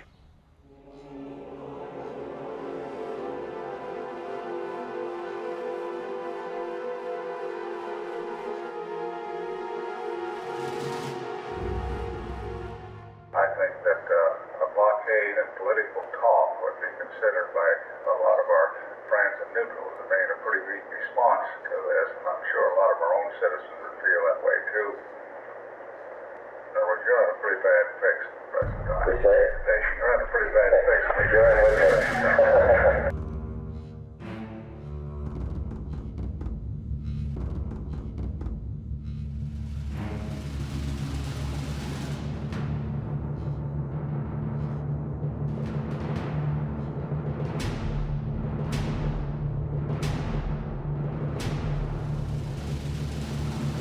I don't share your view that if we knock off Cuba, they're going to knock off Berlin.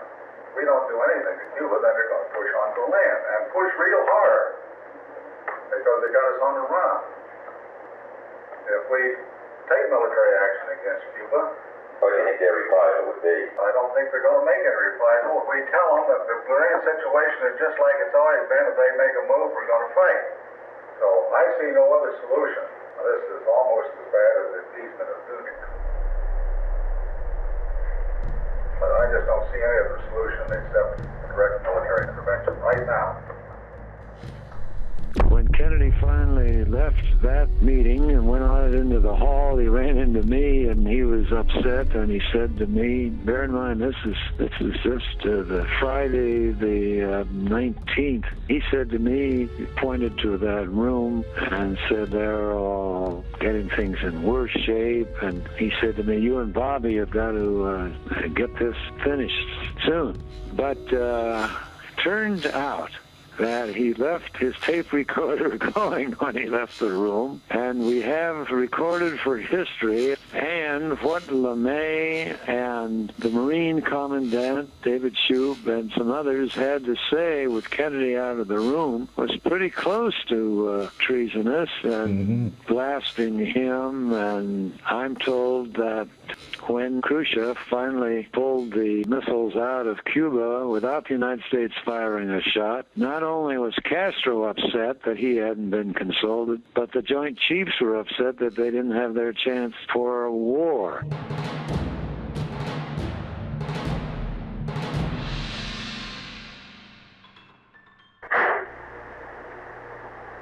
pulled the rug right out of the Jesus Christ. What the hell do you mean? He finally got around to the word escalation. If somebody can keep him from doing the goddamn thing piecemeal, that's our problem.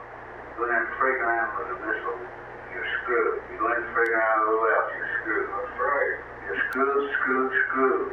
Some goddamn thing, some way you can say either do the son of a bitch and do it right and quit frigging around.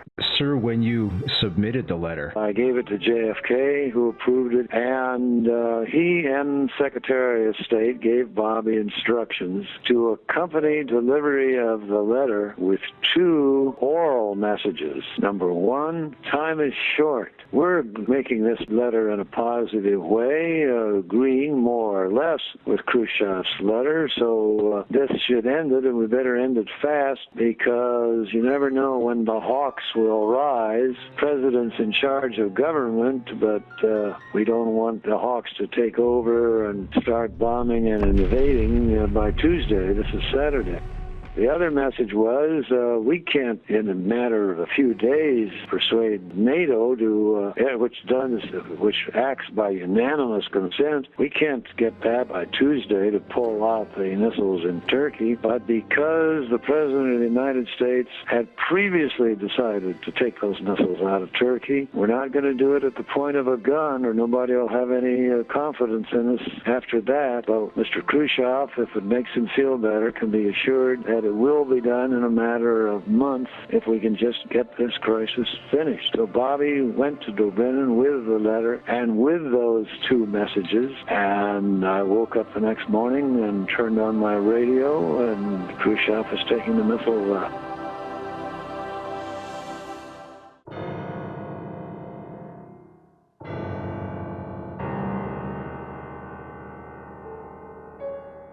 I stood there while they completed that exploration of the wound that I pointed out here in the right side of the neck. Took about 12 minutes to complete that.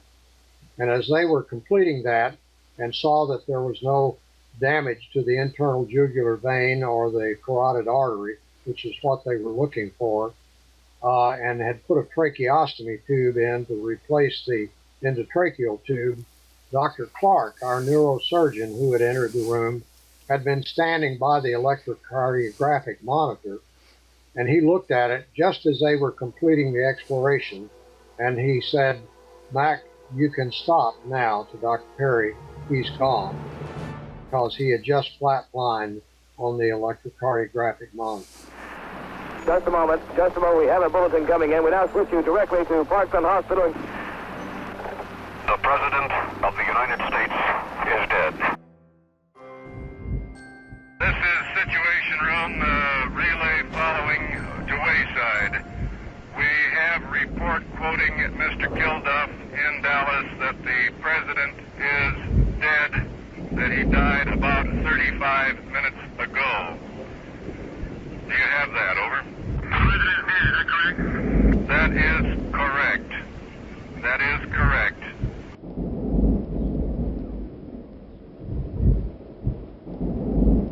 He also had enemies among organized crime, as did his brother Bobby. JFK and Bobby had gone after the Mafia. They promised if they were elected, they would continue going after the Mafia, and they did go after them.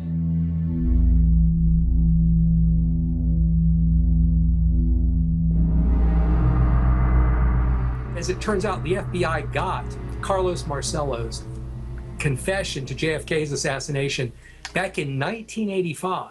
Years before the Oliver Stone movie was conceived, let alone made, and the FBI hid Marcello's confession to the assassination, to controlling and working. Ruby was working for Marcello. David Ferry even brought Oswald to meet Marcello. All these incredible details. The FBI had that, much of that information on tape, all of it witnessed, and they've sat on it. Jack Van Lanningham was an ordinary person who kind of briefly fell on hard times, who was imprisoned with Carlos Marcello in 1985. Marcello admitted, yeah, I had the son of a bitch killed, and I would do it again. He was a thorn in my side. I wish I could have done it myself.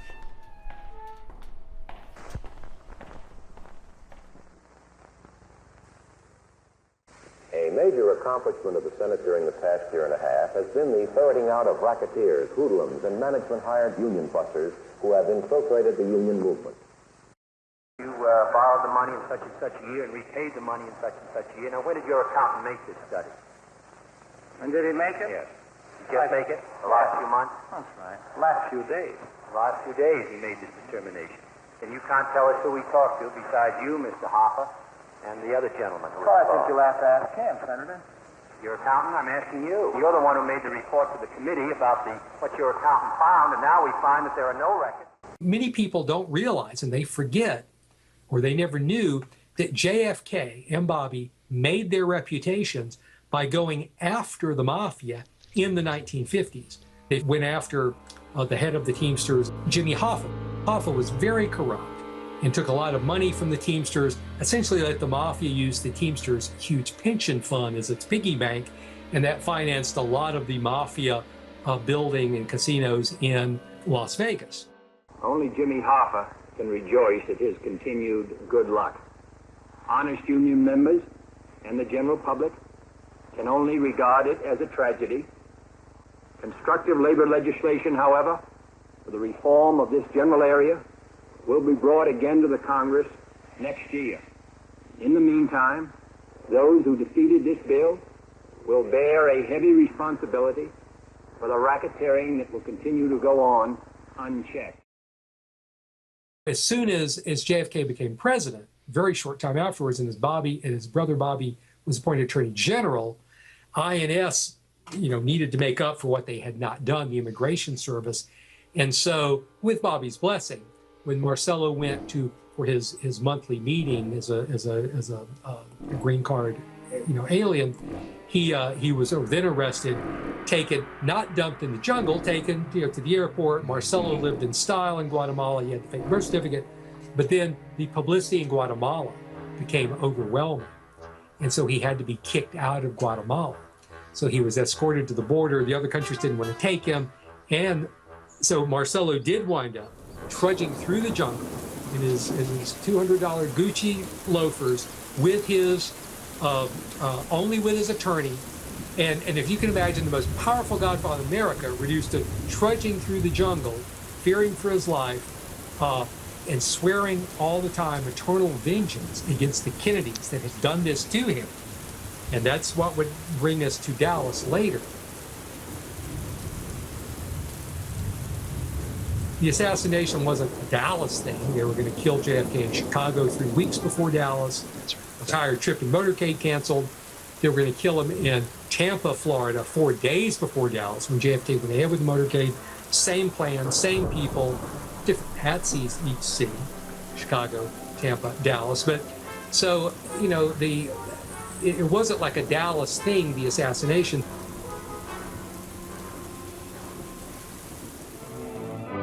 Senator Kennedy and his wife Jacqueline vote in his native town, Boston, Massachusetts. Photographers and reporters are all around them, for this is the man who in the next 24 hours may become President of the United States, and she First Lady of the land.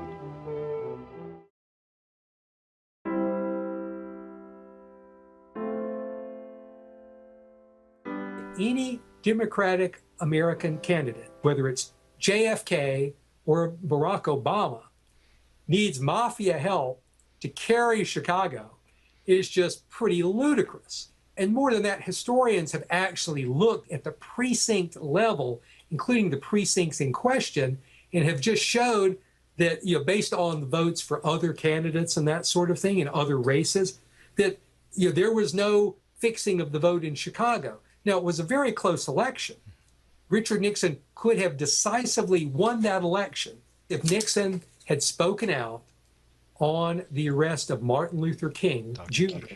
in Georgia, where he had been arrested on some minor violation and was being sent to a prison in very rural South Georgia, which is a very racist part of the country. Black people at the time had a very tough time in Georgia prisons. In fact, the chain gang era had really not completely died at the time. You would still see the road crews working, and sometimes they would be chained and sometimes not. And prisoners would die all the time, especially if they were black or considered troublemakers, like King was. So there was a lot of thought that as the party of Lincoln, Nixon would speak out against this injustice. King's wife was certain King would be killed in silence. JFK called Coretta Scott King, and then Bobby. He did have Bobby contact the judge. Extra legal, to be sure, but Bobby was not Attorney General then. This is during the campaign. And so, they took public action and private action to be sure that Martin Luther King wasn't sent to that South Georgia prison to be killed. There were several states that were by such close margins that if Nixon had only spoken out and had only gotten the same percentage of the black vote that he had gotten 4 years earlier in the 56 election that his ticket had gotten, he would have been decisively elected president. The fact is that Kennedy had enemies in the right wing.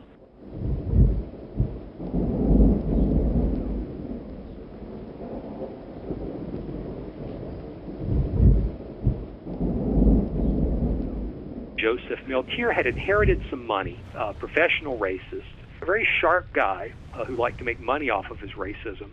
Apparently Miltier was involved potentially because since he had some money of his own, he could be trusted to carry money. Miltier was caught on Miami police undercover tape almost 2 weeks before JFK's murder.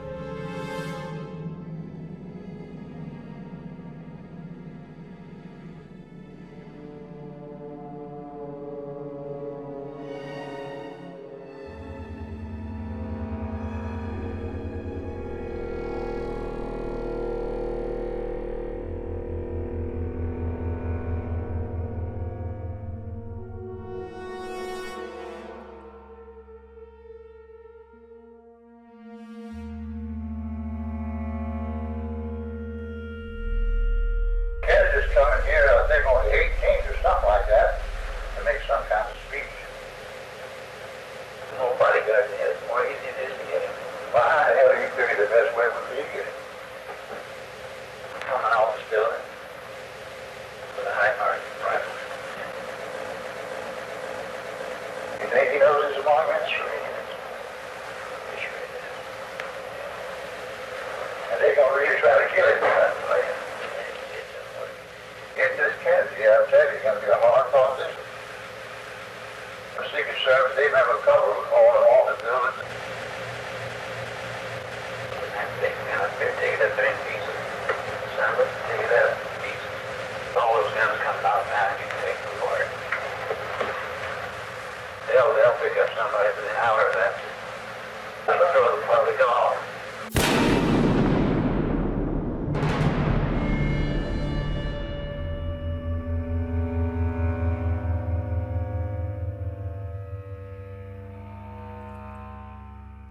The FBI got a copy of the tape before the assassination. I've talked to the FBI agent, Donald Adams, who was sent to investigate Miltier, and they didn't tell Donald Adams some things. Hoover apparently himself didn't want that tape given, so the FBI agent sent to investigate Miltier. He wasn't told about the Tampa threat. He wasn't told about the tape, and he doesn't try to interview Miltier because that would have tipped him off, but he actually kind of bumps into him on the street. Well, how the hell do you figure the best way would be to get him? Coming off this building with a high margin rifle. Of course, then when JFK is killed from a building with a high-powered rifle and someone is picked up within the hour, J. Edgar Hoover can never let it be known that he knew about that ahead of time and personally botched the investigation by withholding information from his own agent. So what you had shortly after JFK's murder, you had J. Edgar Hoover having to hide information about Joseph Miltier.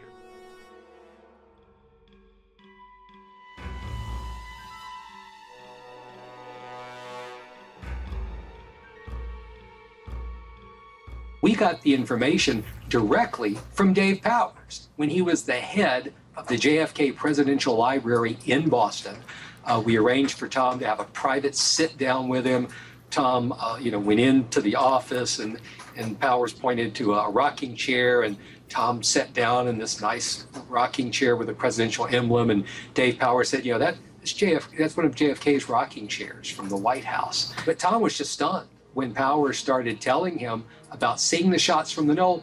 Tom was also stunned when Powers said, he and Kenny O'Donnell were told they had to change their stories for the good of the country.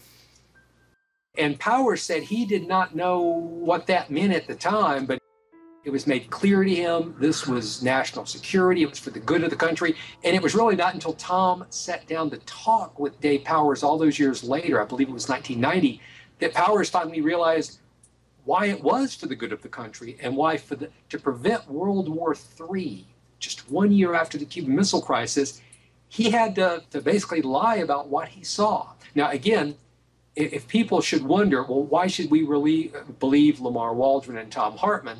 On Powers and O'Donnell, we've got pretty good backup there. The head of our lower house of Congress in the 1980s was Tip O'Neill from Boston, most powerful congressman in America in the 1980s. And he was close to JFK, as were Powers and O'Donnell. And Powers and O'Donnell told that to Tip O'Neill. Tip O'Neill put it in his autobiography years ago that they saw the shots from the knoll and were told they had to change their story. You're starting to get reports that there was some sort of official Cuban, Castro-Cuban connection to JFK's murder. And you know that if that reaches the public or the conservative, hawkish members of Congress, they're going to call for an invasion of Cuba. You've got one ready, but hey, if you invade Cuba under these circumstances, you know, you're triggering World War III. And so if you're Lyndon Johnson, what do? What Lyndon Johnson did is, hey, we've got to cut off any real public or thorough investigation of the assassination, or it's going to lead to World War III. People should know, too, Lyndon Johnson did not want the Warren Commission.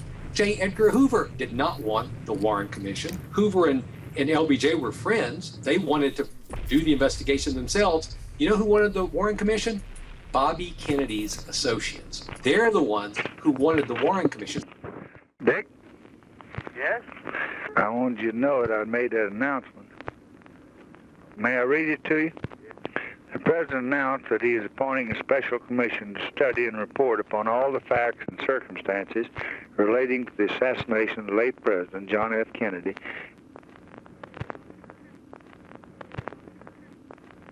The Federal Bureau of Investigation is making complete investigation of the facts. The special commission will have before it all evidence uncovered by the Federal Bureau of Investigation. You're my man on that commission, and you're going to do it. I can't arrest you, and I'm not going to put the FBI on you, but you're goddamn sure going to serve, I'll tell you that.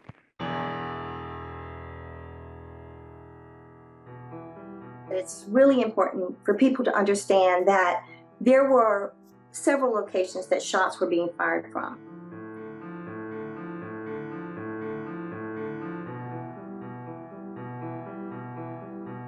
I believe that there were shots from the back of the president.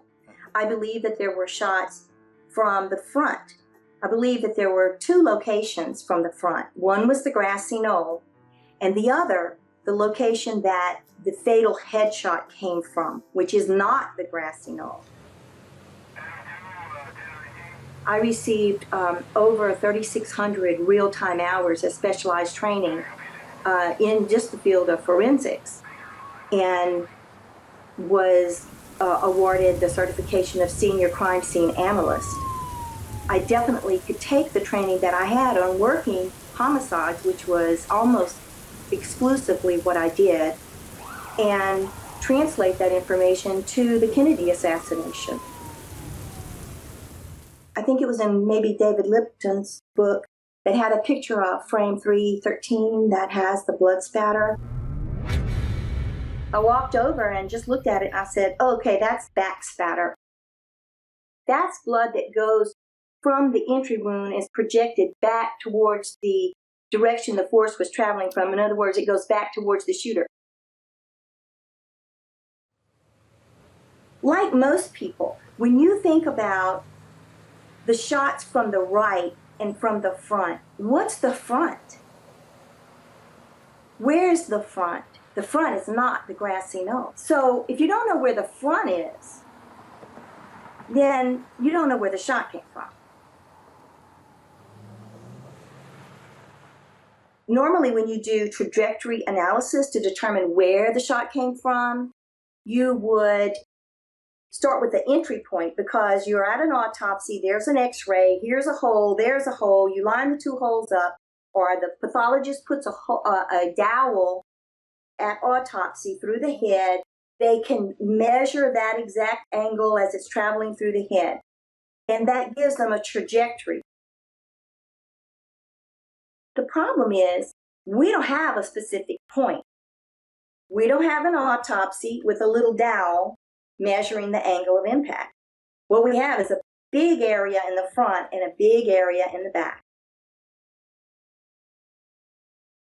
I start out by drawing what would be an overhead of a skull, if you were looking down on a head, and I just draw an oval. And you just take that oval and you divide it into 4 parts by drawing a cross and then the lengthwise of the head. And that gives you 4 quadrants.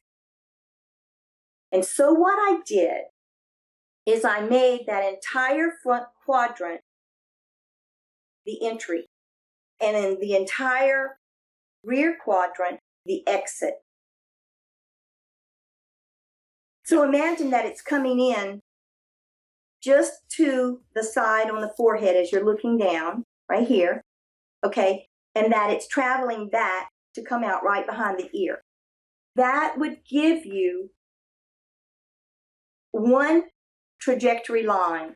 Now, as you move from in front and then you moved across, every one of those locations is going to be another trajectory line until you finally are over here where it would just come in front of the ear and exit at midline in the back. What you've created is a large area called a trajectory cone, and the shooter is somewhere in that cone. The next step is that you would take the president as he's in the limousine. You would place him in the limousine. Now, in Dealey Plaza, they had Canning, who was a NASA scientist. The Warren Commission asked him to provide measurements on the location of President Kennedy's head, and he did so. There's another person that's done that. His name is Dale Myers, and Dale Myers has done this. Now, these 2 men are very close in their computations.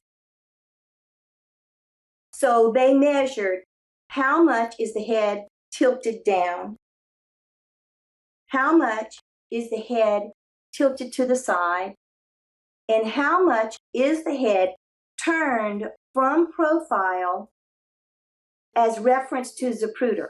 So if Zapruder is at a 90-degree angle, he is turned beyond the 90-degree angle a certain degree. Now, both of these men came up with 26 degrees.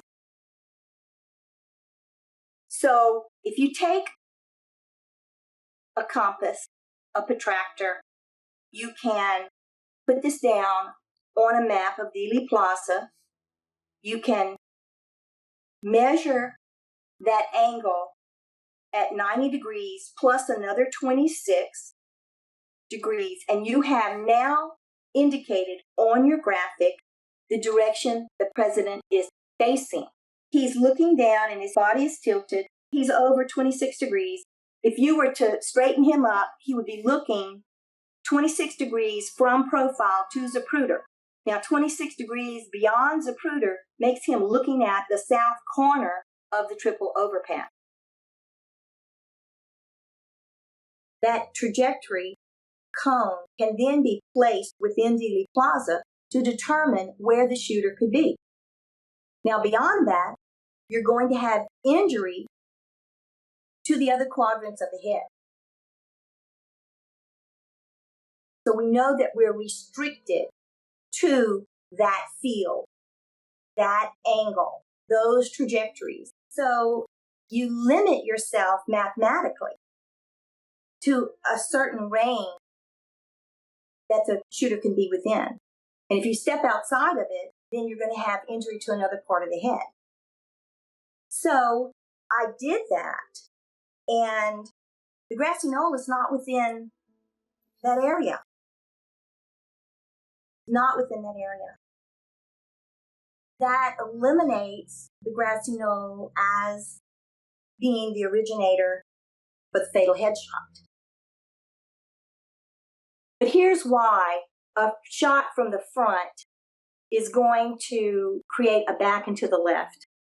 It doesn't have to be straight on to push it that way. Have you ever played pool? Do you know anyone that plays snooker? All right. Ever hit a ball and made it angle into the pocket?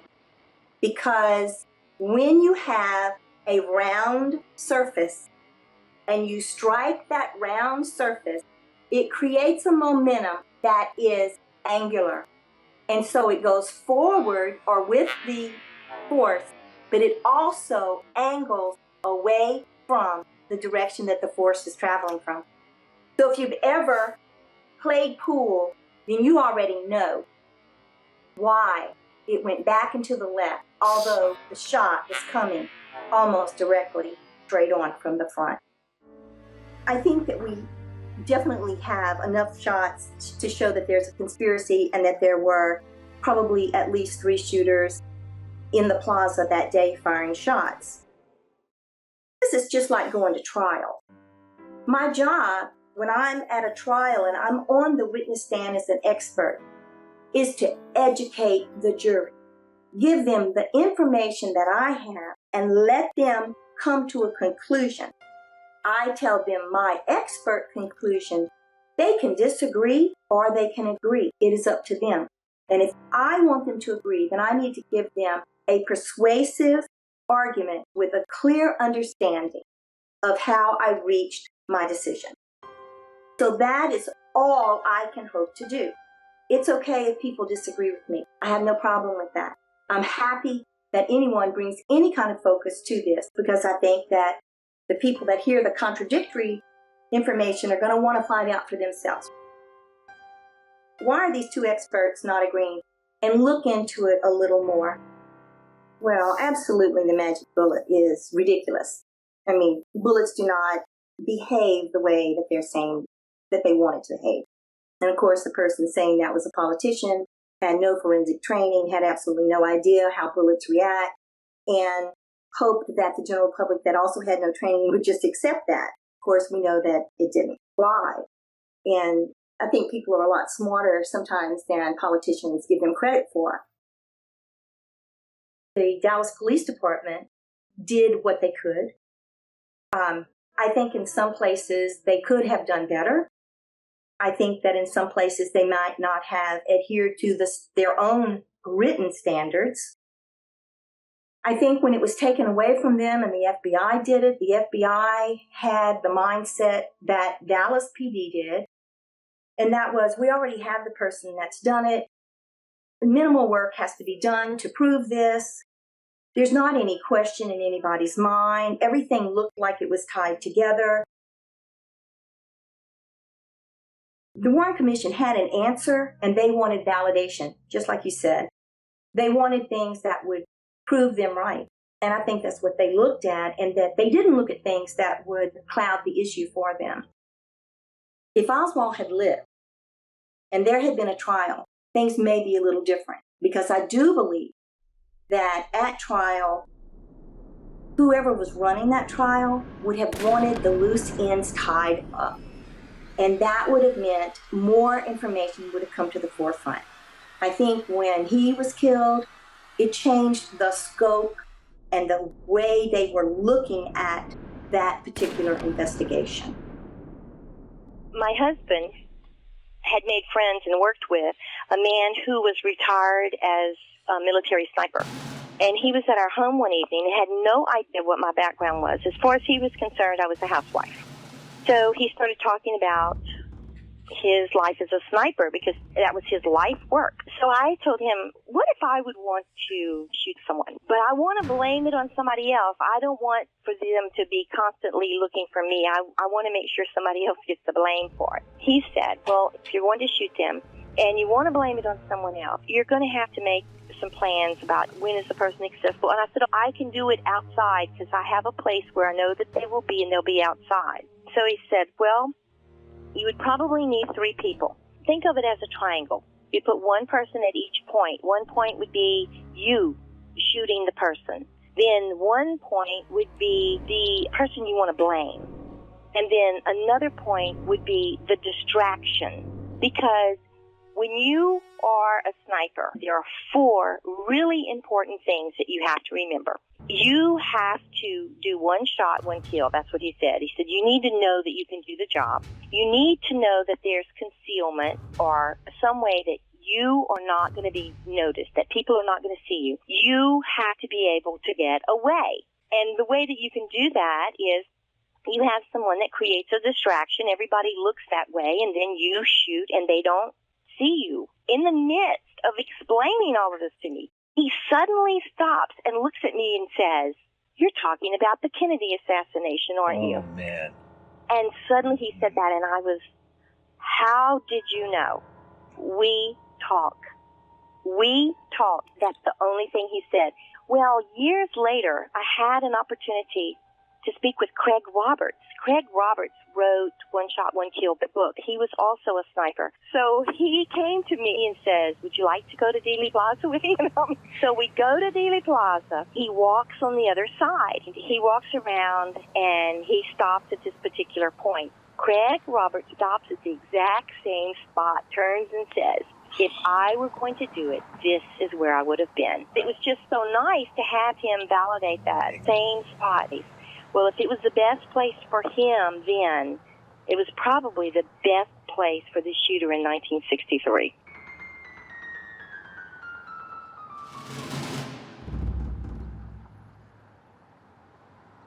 You were a sniper. Right. Could Oswald have done the shooting job he did?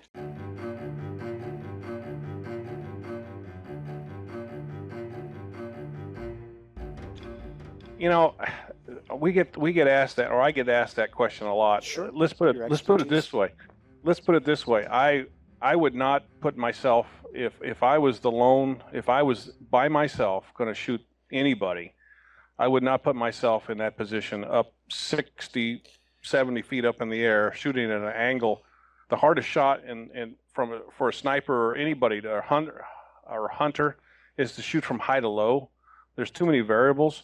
You know, the easiest shot would have been for the target is coming down Houston Street right towards where you would be positioned. That's where I would have taken the shot. Why did Oswald or whoever was in the building wait until the car was going away from you, a moving target inside a moving vehicle, 187 feet away? That's just, the superior shooters of today couldn't do that. I mean, I would never attempt something like that. But, I think that's the reason why there was no shots taken, because it would have given the position away. I think they waited, and whoever the other shooters were, they waited until they were in a position where they could all triangulate into one spot. I mean, that's a typical standard military operation, is you put people in front, people on the side, and people behind, so the target can't go anywhere. It can't stop, it can't back up, it can't go forward, and wherever it goes, it's going to run into the field of fire is going to be right in front of them. Where would you have, if you were in charge of the shooting teams that day, where would you have placed them? I would put a shooter low, flat trajectory somewhere in front, to the side of the target, behind the grassy knoll, by the fence. You've got concealment. You've got nobody can see you. I mean, you're behind a fence. I would certainly wear in some type of disguise, like a police uniform or a suit, and have some type of identification. I would put another shooter in the Dow Tex building, which is adjacent to the Texas School Book Depository, on the second floor, perhaps. The target makes the turn and goes down Elm Street. You simply point the barrel of the rifle towards the lane of traffic and just wait for him to show up in your crosshairs, and you pull the trigger. I would put a shooter, and you've talked to Sherry Feaster, and I am in complete agreements where she puts the fatal headshot coming from the South Knoll. That's a great spot. You've got great cover and concealment. And then the final place I would put somebody would be, if I had multiple people at my disposal, I would put somebody at the west end of the picket fence. Again, you've got two people in front, you got two people on the back, and you've got one person on the right side. You can't put anybody on the left side. There's too far of a shot. But I'm going to put 6 people in there. I'm going to put 6 people, 1 or 2 with a spotter and a security officer. Probably the guy on the picket fence is going to have a security personnel with him, so that he can, in case he's focusing in on the target, somebody doesn't walk up behind him. So I think you've got 6 or 7 people out there, and not everybody had to take a shot. Would there have been a way to coordinate the shots so that they would all come in and around the same time? Yes. How would you do absolutely. that, Brian? The first shot that's fired is your signal for everyone else to fire, and it sounds. A perfect example, a good analogy is I'm sure you've been to a military funeral of some kind where they have 7 shooters, seven military officers firing a 21 gun salute. How many sounds do you hear? You hear one, but you hear it 3 times. You hear 3 shots, 3 rounds fired by 7 men. It sounds like one shot. And I think the people that were involved in this shooting were highly trained military people who had done this before, and yeah, they were well. This wasn't thought up overnight. This was well planned out. These are professional hunters or military people. Just it didn't make any sense why one guy who suddenly went from having fired a rifle since the Marine Corps and suddenly was able to pull off world-class precision in this one event in the history of the world. And since 1964, nobody's ever been able to produce the same kind of results with the same rifle. That right there sells the whole case down the drain to me. The single bullet theory propagated by Arlen Specter is the most laughable thing since the Snow White and Seven Dwarfs story came out. Chief Curry, the Dallas police chief, he knew Oswald was in town. He was given information by the FBI agent in Dallas, James Hosty, who was eventually transferred to Kansas City, and said, we knew he was in town and we just didn't think he was capable of doing something like this. And they didn't transfer that information to the Secret Service. So there's a lot of culpability between the Dallas police and the Dallas sheriff and the FBI. Well, I don't know if you know it or not, but Bill Decker, the sheriff of Dallas, Texas, told his men the morning of the assassination that his men, anybody on the sheriff's department, was not to participate in any way, shape, or form with security. Well, it's standard procedure. For example, when Hillary Clinton came to Lawrence, Kansas in 1990 or whatever it was before they got in the White House, we supplemented our security with every law enforcement agency within a 40-mile radius. I mean, here's the President of the United States in a known hostile environment that they already had information that there was threats on his life, and driving right past the sheriff's department, and they're all out standing and waving the flag and not able to participate in any part of the security. I mean, you would have supplemented the entire security.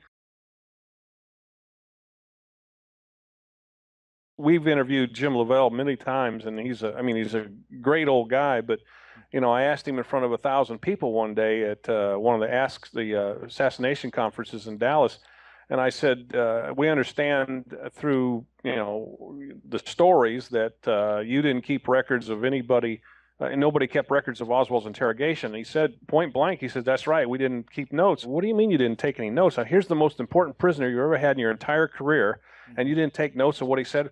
And Jim Lavelle looked at me dead straight in the eye and says, well, it wouldn't have mattered. It wouldn't have changed the outcome of the case. We know what he said, because they didn't care what he said. They had their man, and that was it. And anybody else that throws up and says, hey, I'm a suspect in the Kennedy assassination, well, if you're not Oswald, you're not it. You didn't see Oswald do it. You didn't see anything. And that was their mentality. And that's the sad part, is that the investigation was flawed from the moment that Oswald got away. I think that's when the investigation just took a dive, and everything suffered as a result. I mean, they didn't care what everybody else said. If Oswald wasn't involved, then we don't want to know about it. I mean, there's countless stories in the Warren Commission testimony that support that. It's really sad. The magic bullet theory is a totally absurd bit of nonsense.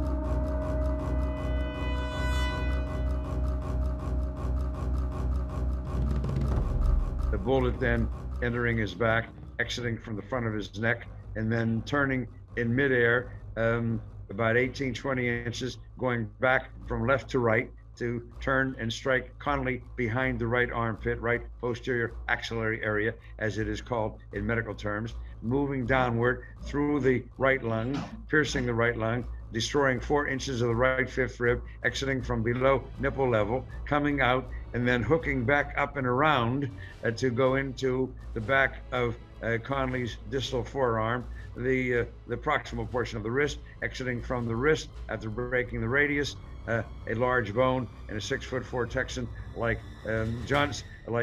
Kennedy, Connolly, and then yeah. re-entering his left thigh, only to fall out quite fortuitously from that wound that had gone deep into the thigh, onto a stretcher, and then whose stretcher, below the stretcher, on the stretcher, I can't be sure. Daryl Tomlinson, I believe was his name. Donna, is that right? The Yep. maintenance man at the hospital, finding the corridors blocked, moved the stretchers, and lo and behold, there was the bullet. Nobody had seen it before. Connolly was operated on, Connolly was moved on a stretcher and so on, and there was the bullet. So the single bullet theory, which is the sine qua non of the Warren Commission report, and we Canadians and Americans speak the same language. Sine qua non means, baby, if you don't have that, you can't have something else. There's no ands, ifs, maybes, whatevers, moreovers, possibilities, rarities, or so on. You have a single bullet theory, and you can argue for one, the shooter. There's still a lot to show that it wasn't. But if you don't have the single bullet theory, then you don't have to go any further insofar as whether or not there were two shooters. But just getting back for a moment to the single bullet theory, in Commission Exhibit 399, we've talked about its trajectory. Let's talk about its weight. In its pristine state, weighs 161 grains. As found, it weighed 158.6 grains. Do the math, 2.4 grains is exactly 1.5%. And yet we're told that that bullet, which left pieces of itself in Kennedy and Connolly, all of those little fragments amounted to no more than 1.5% of the original weight. And then let's talk about its condition. That bullet broke two bones. And remember, Connolly is not a female. We're talking about a 6'4" big bone Texan, destroying 4 inches of a rib and producing a comminuted fracture of the radius, one of the two bones from the elbow to the wrist. And by the way, the radius broadens as it comes down to meet the 8 little bones of the wrist. You know how you remember those? Never lower Chili's pants, mother might come home. That's the way you remember those. That radius broadens. You're talking about a big bone. So this bullet emerges pristine. And they did an experiment. Someone had the decency to say, hey, can a bullet do this? So they shot that same ammunition from a Mannlicher Carcano, and we'll get to that weapon next.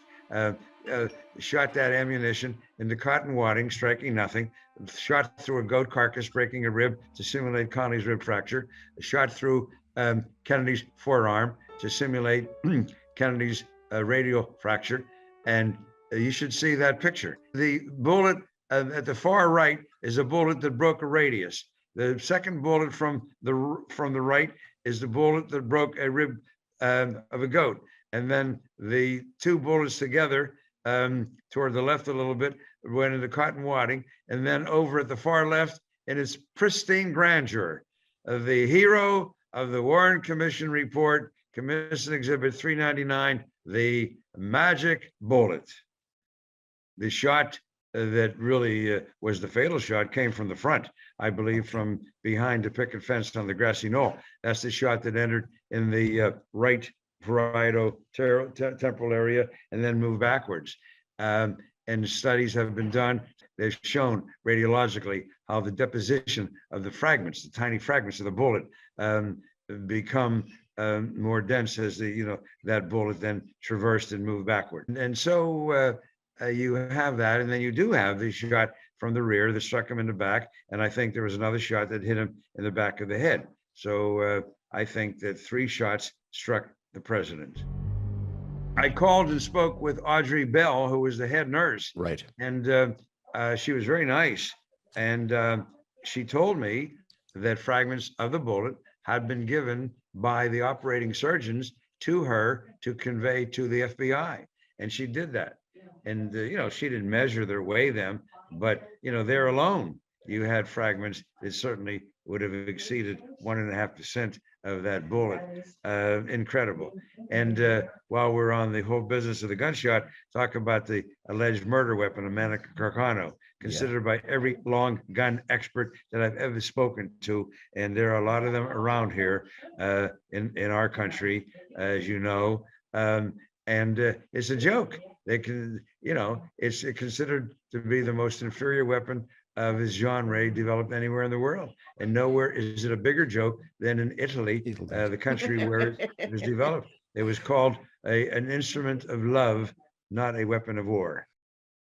You have these 18 surgeons working on Kennedy in the Parkland Hospital OR. And these are guys, good old boys from Texas. They had no dog in the race, as Walter Matthau says in Oliver Stone's JFK movie. And they called it as they saw it, including the chairman of the Department of Neurosurgery, who described torn, lacerated, destroyed portions of the right cerebellum and fractures in that part of the skull. The cerebellum is located, put your hand behind the base of your skull on the right side, feel the bony prominence.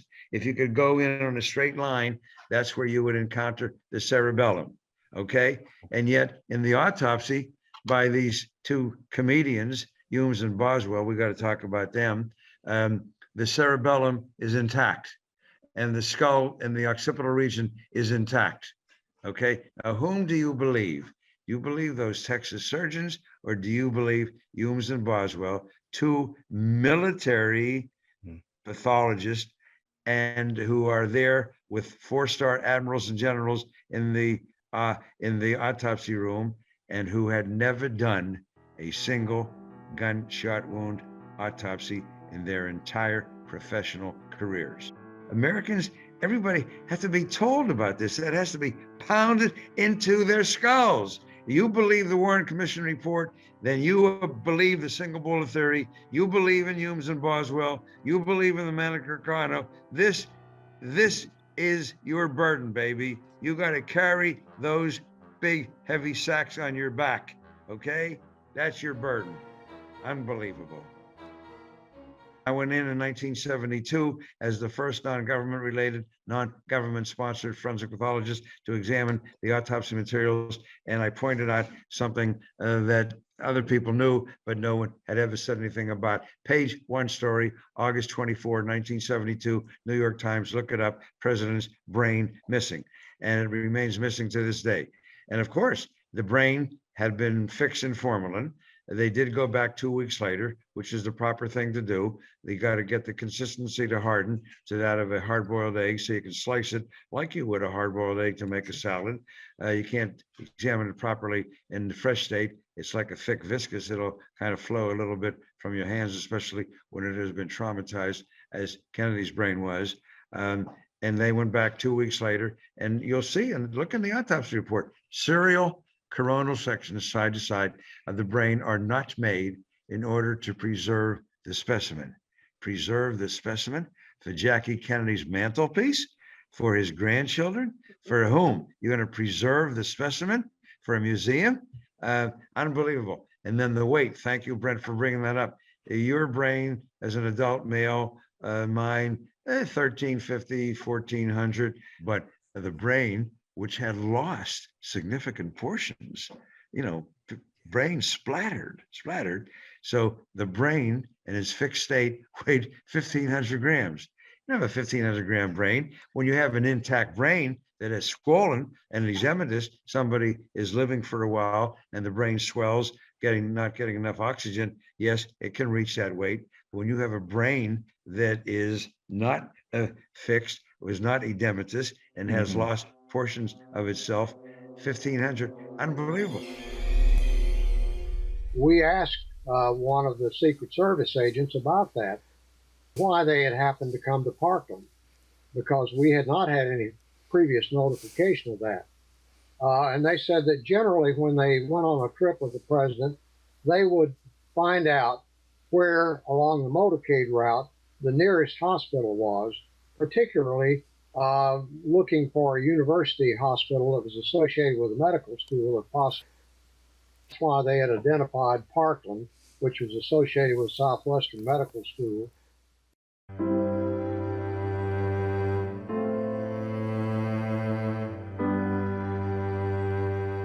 After he was pronounced dead by Dr. Clark, everybody in the room left, and there had been a number of people other than Dr. Perry, Dr. Baxter, and I who had accumulated in Trauma Room 1 during this procedure. And they all left immediately after the president was pronounced dead, except Dr. Baxter and I.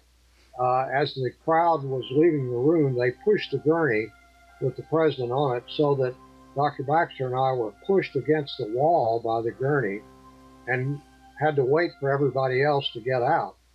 And then after everybody had left, and just as we were about to then move around the head of the gurney and leave ourselves, the door to Trauma Room 1 came open and a priest came in, whom we later found out was Father Hubert, to administer the last rites. And we would have had to almost push him out of the way in order to leave the room. So we simply froze against the wall again and stood there. We felt it inappropriate, but we couldn't get out without knocking the priest down. So we didn't try to do that. And we had to stand there and listen to the last rites. And all I could hear Father Hubert say when he anointed the president's forehead, he uncovered his head, which was covered with a sheet at that time, and anointed his forehead and leaned over to him, and the only words I could hear him say was, "If thou livest," into the president's left ear. And then I couldn't hear anything else that he said after that. And after he completed that, immediately after, Mrs. Kennedy again came into the room and stood by the side of the gurney as Father Huber was putting all of his material that he had back into his little bag he had used to perform the last rites. And I couldn't hear what Mrs. Kennedy said because she spoke in such a low voice. But from the context of Father Huber's answer to her, she apparently asked him if he had received last rites. Father Huber said, "Yes, I have given him conditional absolution." And with that, Mrs. Kennedy grimaced. She didn't say anything, but she clearly was not pleased with having heard that sort of statement by Father Huber. But she didn't say anything. And with that, she stood there for a moment silently and exchanged rings from her finger to his finger and back and forth between the two fingers. She stood there for a moment more, didn't say anything, and then walked to the end of the gurney where the president's right foot was protruding out from underneath the sheet that had covered him. She stood by his foot for a moment, then leaned over and kissed his foot, and then walked out of Trauma Room 1. And that was the last that Dr. Baxter and I saw of either President Kennedy or Mrs. Kennedy, because we promptly left the room at that time, too. I have just talked to Father Oscar Hubert of the Holy Trinity Catholic Church.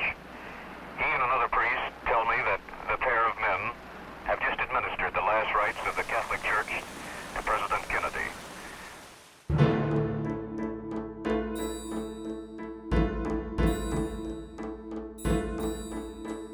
When I entered the room, he had been cut out of his clothing by the nurses immediately. That's a standard practice for any injured patient, so that you can see the entire body and be certain that you see where all the injuries are. So that's standard practice to cut any patient who's been injured out of their clothes using bandage scissors. You just rip up the clothing and take them out. So he was unclothed when I saw him, as all trauma patients would be. When I entered the room, Dr. Baxter was on the president's left side, standing just above the wound in his neck, and Dr. Perry, who was the operating surgeon, was on the president's right side and had just placed this surgical drape on the president's neck, and they had begun the incision. So they were on each side of the president at that point. And Dr. Perry handed me a retractor and asked me to go stand at the head of the gurney immediately above the president's head and hold a retractor, lean over and hold a retractor in the upper edge of the wound that they were making to explore this injury in his neck. Put us all in a little group of 3 right around the president's head and upper body. Jenkins, our anesthesiology professor, was sitting on a stool right beside me at the head of the gurney, and I was standing up next to Dr. Jenkins, and he was working an anesthesia machine and squeezing the bag to breathe for the president. So that was moving his chest up and down. But he had excellent cardiac activity on the electrocardiographic monitor. So he was, as you said, he was alive, even though he had sustained an absolutely fatal brain injury. A train of other things down through the years that have led me to think that there was a shooter both from the 6th floor book depository, and whether it was Oswald or someone else, I think fired a bullet from that point that hit him in the back and then came out his neck. And then on the Zapruder film, as you see a good many seconds later, after he's already been hit, you can see on the film that when that first bullet hits him from behind and comes out his neck, that the president's arms and hands move up to his neck like that. And it's obvious that something has happened at that time. And then several seconds later, he disappears behind a sign along the edge of Elm Street on the Zapruder film. And 2 or 3 seconds after being behind that sign, he comes out from behind the sign, and a second or 2 later, Mrs. Kennedy at this point is leaning over to him. He still has his arms up to his neck, and she's concerned that something has obviously happened. And just as she is doing that, all of a sudden, the president's head literally explodes, and he's thrown violently backward and to the left. So that was clearly an absolutely different shot from a different position, somewhere probably around the hairline, although we didn't see anything there because his head was covered in blood, and we didn't see anything, but we saw this huge hole where I'm pointing in the back of his head that blew out probably a circular hole that was something like maybe 5 inches in diameter. Blew out most of the back part of his brain so that I could look down into the empty part of his skull there. There was nothing. I could look into the empty skull there. There was nothing there. And as I stood there, in fact, the right half of his cerebellum fell out through the wound onto the gurney in front of me there. And there was some argument later between me and Dr. Jenkins and other people involved as to whether this was cerebellum or cerebrum.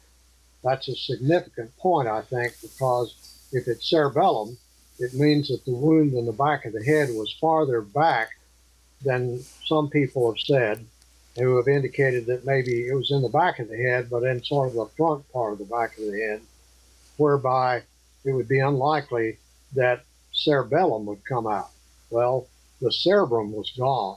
That is the front part of the brain. But the cerebellum was the only thing that was left. And that's what I saw clearly to be cerebellum.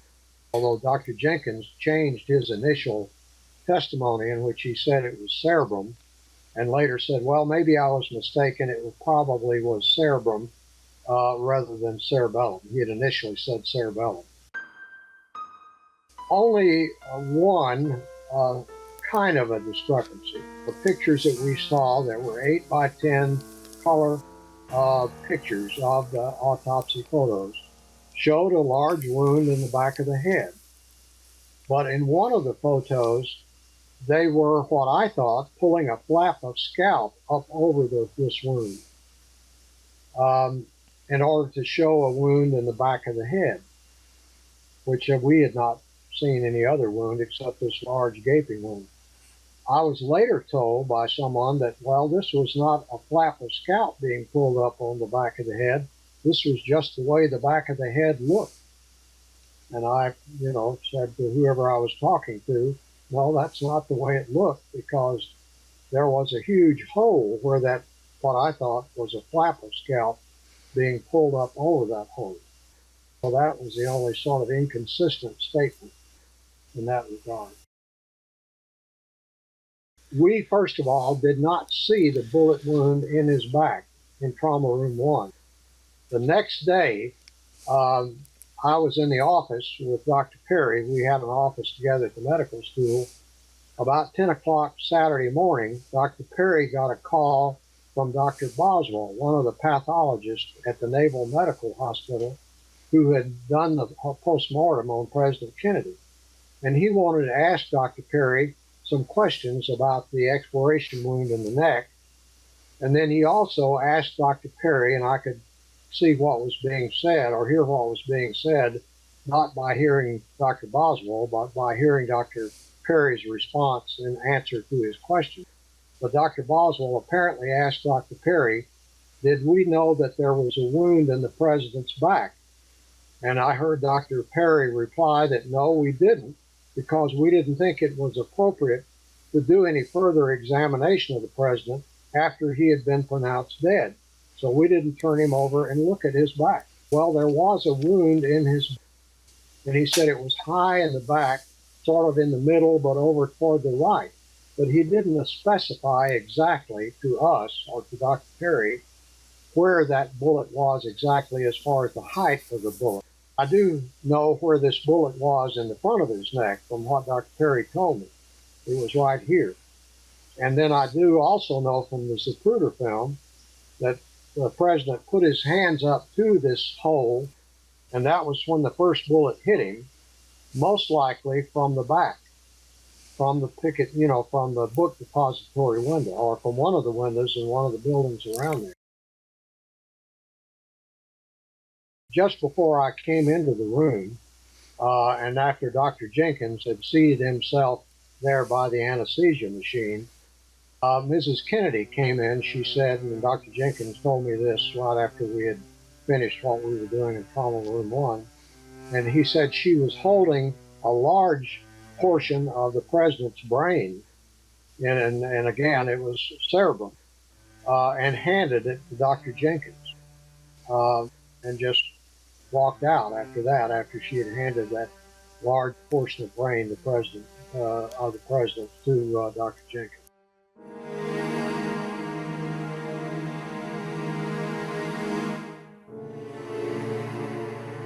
And I thought, well, I'll turn the television on and see what news is going on now. And as I turned the TV on and before the picture began to form, I could hear voices. And the voices were saying, he's been shot, he's been shot. And I thought to myself, now what?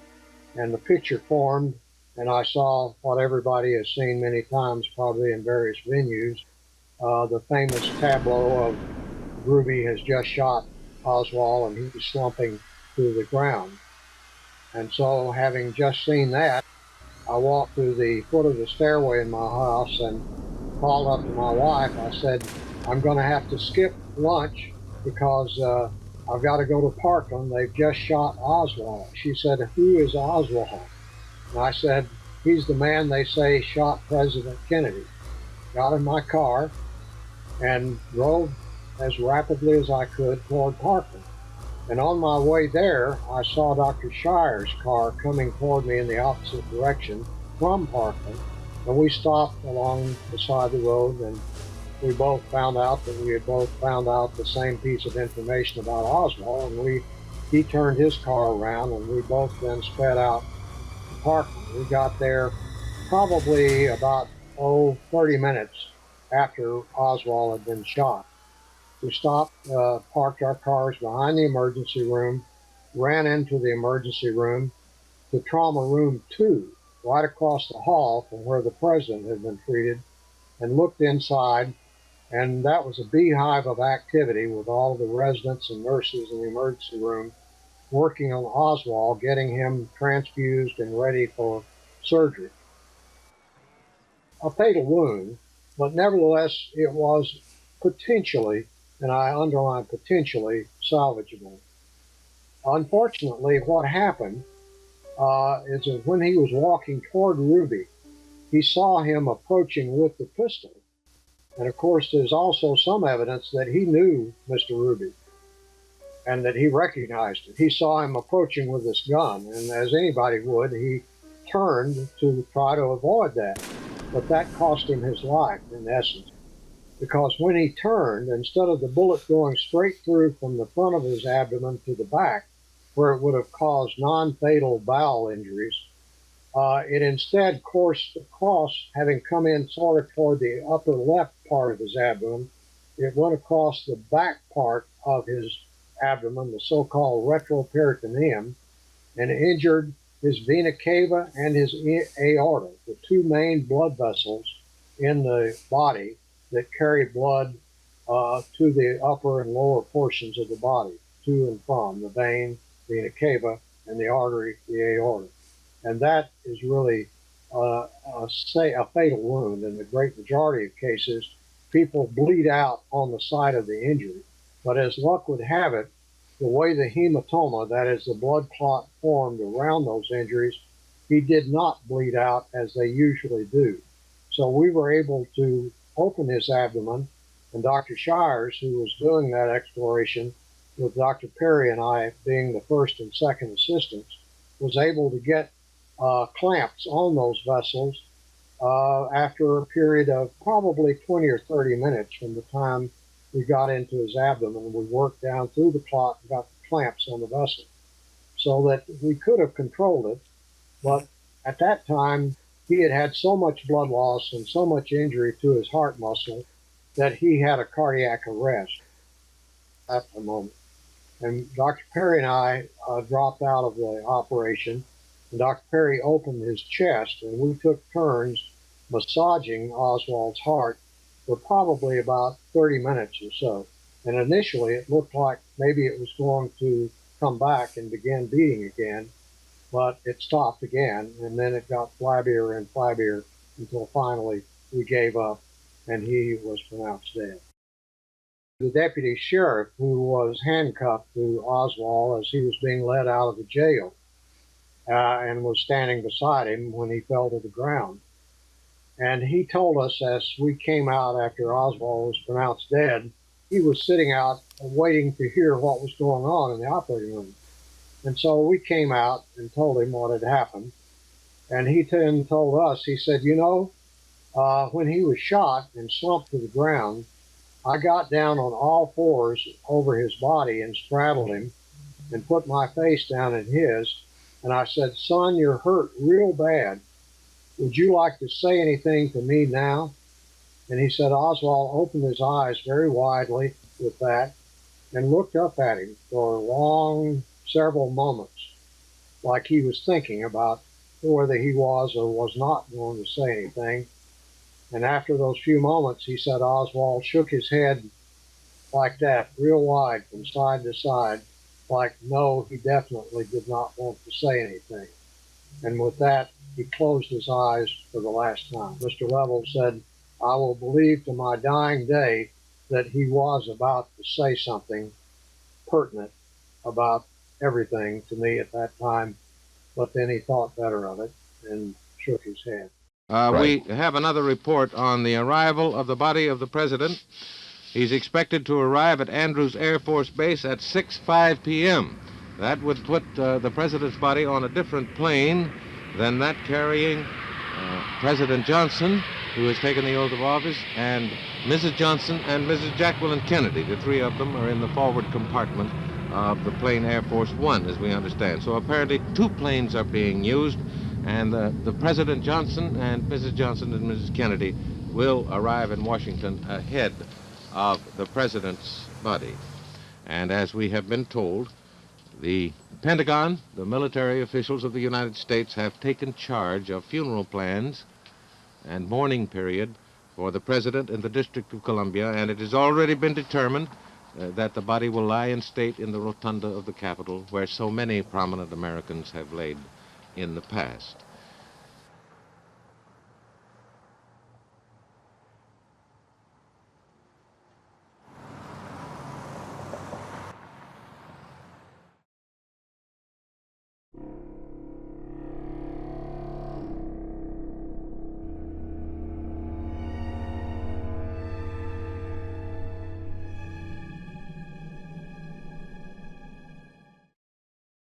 I was dating a man who managed the Kodak store in Six Flags over Texas. He actually came down from Rochester, New York to manage the Kodak store at Six Flags. And he went back up to Rochester, New York in like September. I'm thinking it was September, first part of September. And he brought me an experimental camera back. It was a Yashica experimental camera. And it was a prototype. And he brought me 12 magazines. It was a magazine-loaded camera. He gave me 12 things of film. He said that should last me till the camera comes out in 2 years. He told me it'd be out in 2 years. And I had envelopes that I had to put these in and mail them to Rochester. You couldn't even get them sent off locally. You know, kids don't understand because all they understand is video nowadays. But we couldn't even drop it off like at the corner drugstore and pick it up the next week. I had to send it to Rochester, and that was my first cassette of film that I had used, so I hadn't sent anything off yet.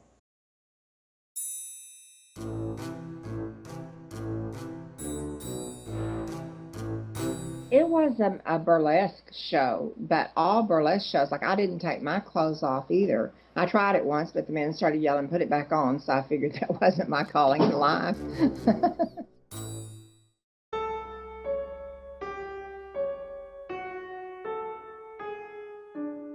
But it was a strip club. But back then, when you talk about strip clubs, they were burlesque shows, which is different than the strip clubs are today.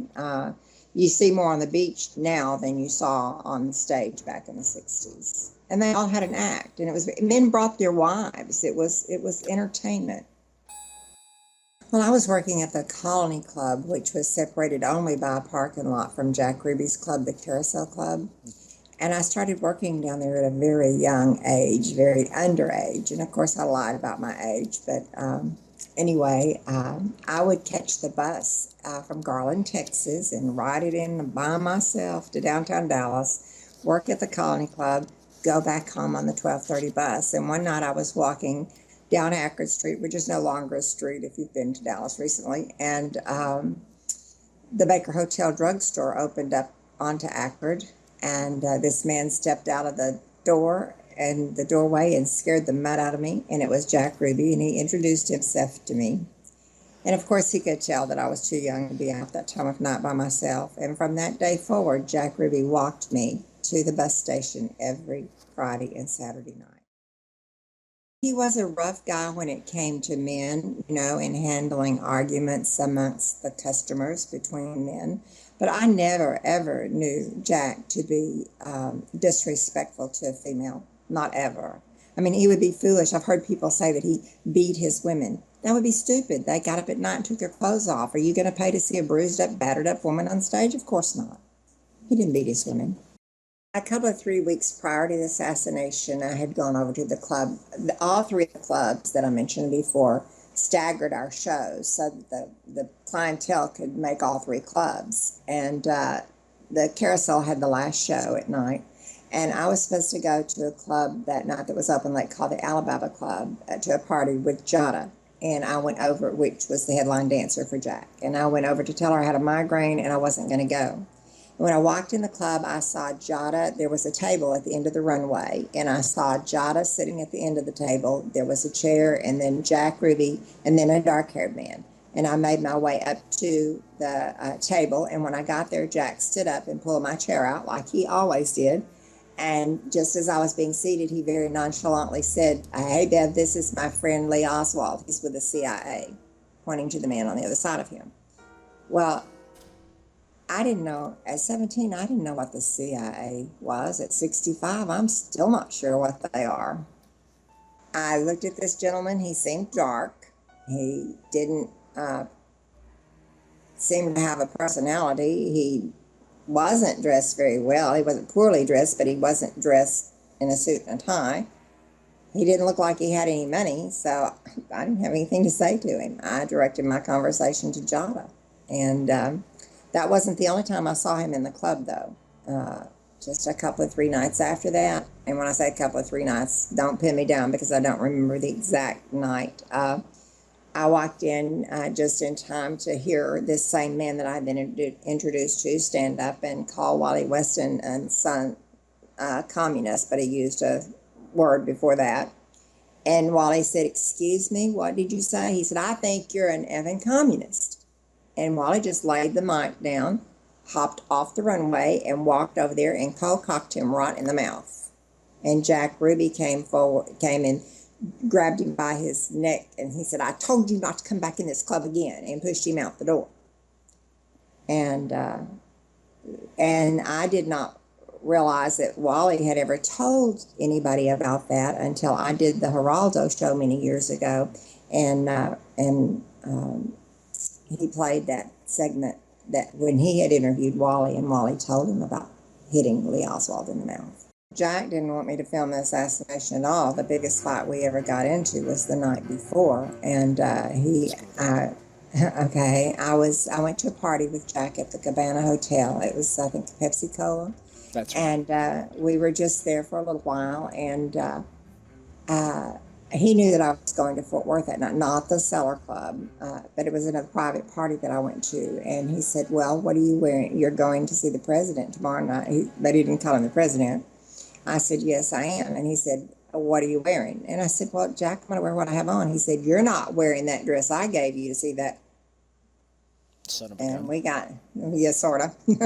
And so we got into it. And that's what I found so absurd about the news reports after he killed Lee Harvey Oswald, that he did it because he loved the Kennedys. Now, he did admire and respect Jackie Kennedy. He thought she was a lady of class, but he did not, his exact words, I can't say his exact words on television, but he hated JFK. He hated his brother Bobby, and he hated that so-and-so daddy of theirs even more. You have to understand, Dallas in '63, everybody was in the mob, you know, and we, the showgirls, I mean, we just thought it was the movies, or I did, let me rephrase that. I just thought these things happen in movies. It's just not real life, because we lived in our own little world that wasn't the real world. It was not the real world.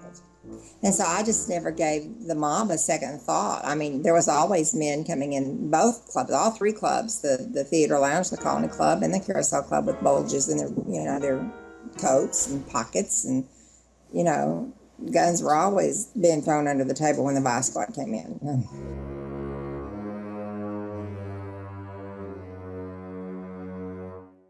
I walked in from the ladies' room, as I recall now, and into the middle of a conversation, and it was about the assassination. Now, I don't recall any specifics about the conversation, except that I made some statement like, "I was there when it happened, dude." And George McGann, my husband, who was later murdered himself in a gangland slaying, pulled me out of the chair and took me home and told me I would never, ever again bring up the subject of the assassination of President Kennedy, or he didn't call him president, he said of Kennedy, unless I didn't want to live to the next day to talk about it. The last threats that I received was in 1993, after I went on the Geraldo show and said that I was going to be writing my book. I was in the process of writing my book. And they were both postmarked from Houston. I still have them. And one of them said, I don't remember which came first, but one of them said, just had death in black boxed letters, death. And then the next one said, "Snitch, you're dead." The shots apparently came from a grassy knoll, overlooking, apparently, the parade route. Probably from an automatic weapon. I just drove to the police station and told them that I'd been sent there to make a statement. Detective Rose came in and started taking my statement.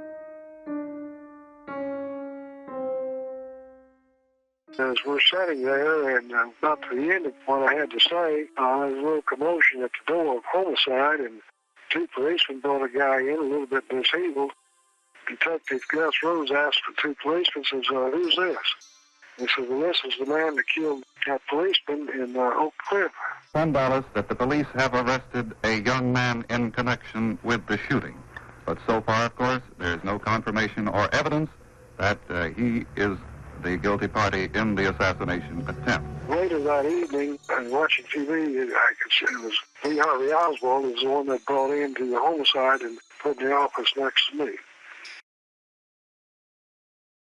I remember Sunday morning, I knew there was a newsstand downtown, and I had my radio on. I went down to get a paper. I wanted to see what the rest of the country was thinking about Dallas. So I wanted to get a New York paper and a LA paper. And as I was nearing downtown, I was listening to him transfer Oswald, and that's when Ruby shot him. I knew Jack Ruby. He was one of these guys that reacted to things on the drop of a hat. Later, in talking to Jim Lovell, who was handcuffed to him at the time, verified my thoughts that Ruby thought he'd be a hero by killing Oswald. He thought that that's something that the whole world would think that he did the right thing and he was a hero.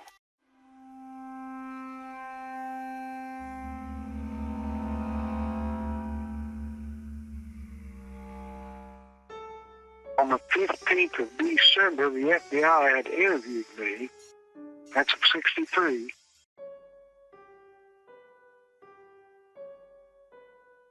And this interview was forwarded by the FBI to the Warren Commission.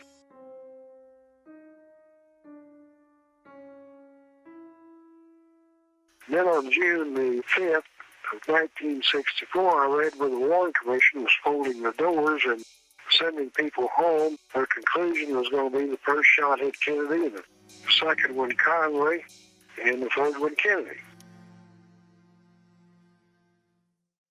I was talking to a man at work. He says, you know, we got a new cub reporter on the paper. He says, I'm going to call him and tell him about you, and he needs to talk to you. It is Jim Lehrer. Jim put the story on the wire services. The FBI was in Jim Lehrer's office at 4 that afternoon. J. Lee Rankin, who was chief counsel for the Warren Commission, Rankin asked J. Edgar Hoover of the FBI to go find where that bullet had hit the curb. And Hoover reported back 2 times to the Warren Commission, could not find it.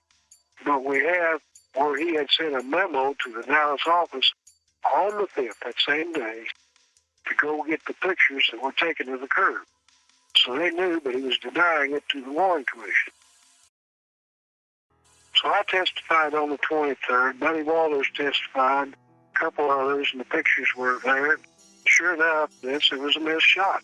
Then the next day, the 24th, the FBI says, oh, we found where that bullet hit the curb. Matter of fact, they had to redo the Warren Commission after my testimony.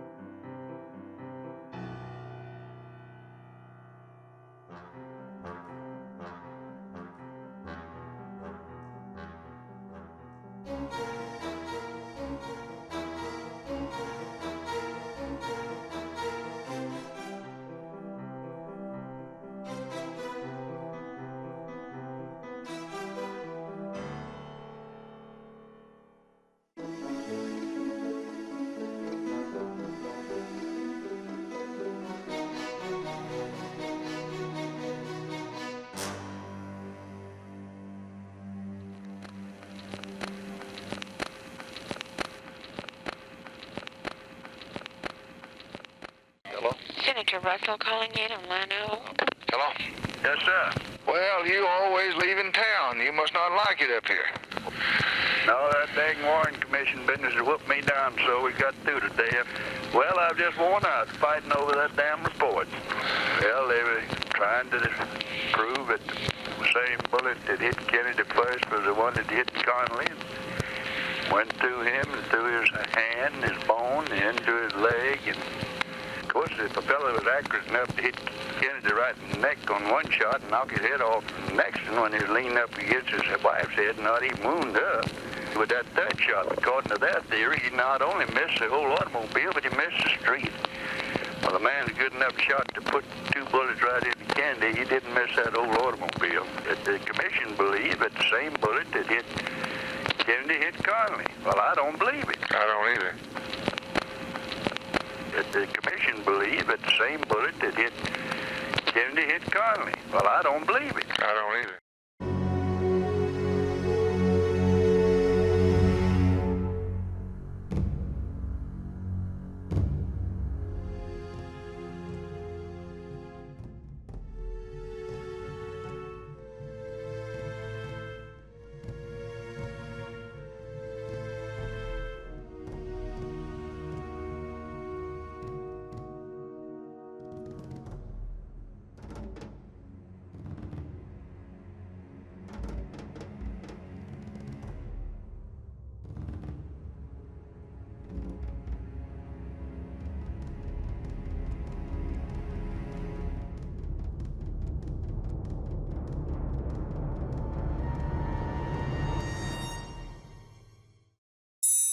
he contacted me about being part of the movie, and asked me to work with him on the movie. And we met at the Stoneleigh Hotel to have dinner. And he asked me if I had ever seen any of his movies. I don't do movies. And I said, no, I haven't. Have you ever seen any of mine? Oh my God. And so did Oliver Stone. Yes, and that's how we met. The reason I was going down town in Dallas that day was I had a lunch and day with a cute redhead that we'd made the date the day before. Matter of fact, they had to redo the Warren Commission after my testimony. Dr. Perry would never talk about it under any circumstances to me or anybody else. And I never really understood why that was.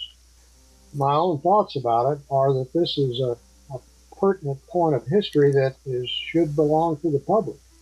So that when somebody asks me about it, it's sort of my duty, if you will, to say what I know rather than to say, well, this is my private information, because it's certainly far from being that. It belongs to everybody.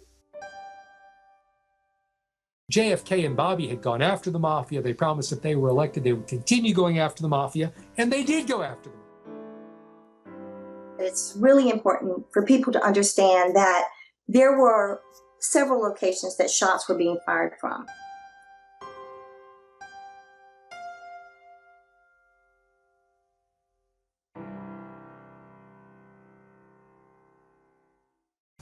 For all intents and purposes, the motorcade security of the Dallas Police Department ended at the intersection of Elm and Houston. That was it. There was no police except 2 officers standing on the triple overpass, and that's one of my. If you read the book, you'll see the testimony of Foster. It was, he was supposed to keep everybody off the railroad bridge over the top of the president in an open limousine, and he. When he testified, he said, well, I kept everybody off there except those 16 people. So he didn't do his job. All they had to do was drop a brick on Kennedy. Exactly. I mean, he would have been the first one of the guys I would have fired for not doing his duty. They were so stupid in covering up, that so oblivious, so arrogant, so cocky. They didn't even know enough to make the brain weight a more reasonable measure. Unbelievable. Thank you for mentioning. You're very welcome. Something went out of America when John F. Kennedy was killed. And then to think that his brother would be killed 6 years later, that Dr. King would be killed that same year as his brother, even in a country 200+ million people, you can't take 3 unique leaders like that and go on in the same way, because leaders like that don't come around. I gave a speech during the Obama campaign quoting Seamus Heaney, the Irish poet, who said, once in a lifetime there's a surge in justice, and history and hope merge, something like that. And I said, I'm old enough that twice in my lifetime, with Kennedy and Obama, we've seen that merger of hope and history, but it doesn't come very often. I think this country, as I said in the big forum, this country was changed in all kinds of harmful ways, both domestically and internationally, by the loss of John F. Kennedy. And without inviting a lot of new questions, because I won't answer them, we're all going to learn more this year about why he was killed.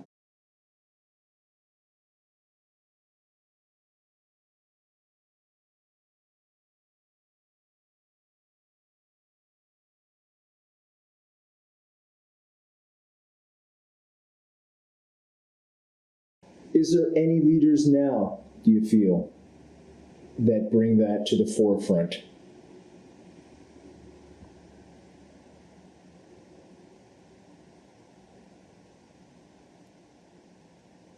Oh, that's a long hesitation, sir. I'll let it slide at that.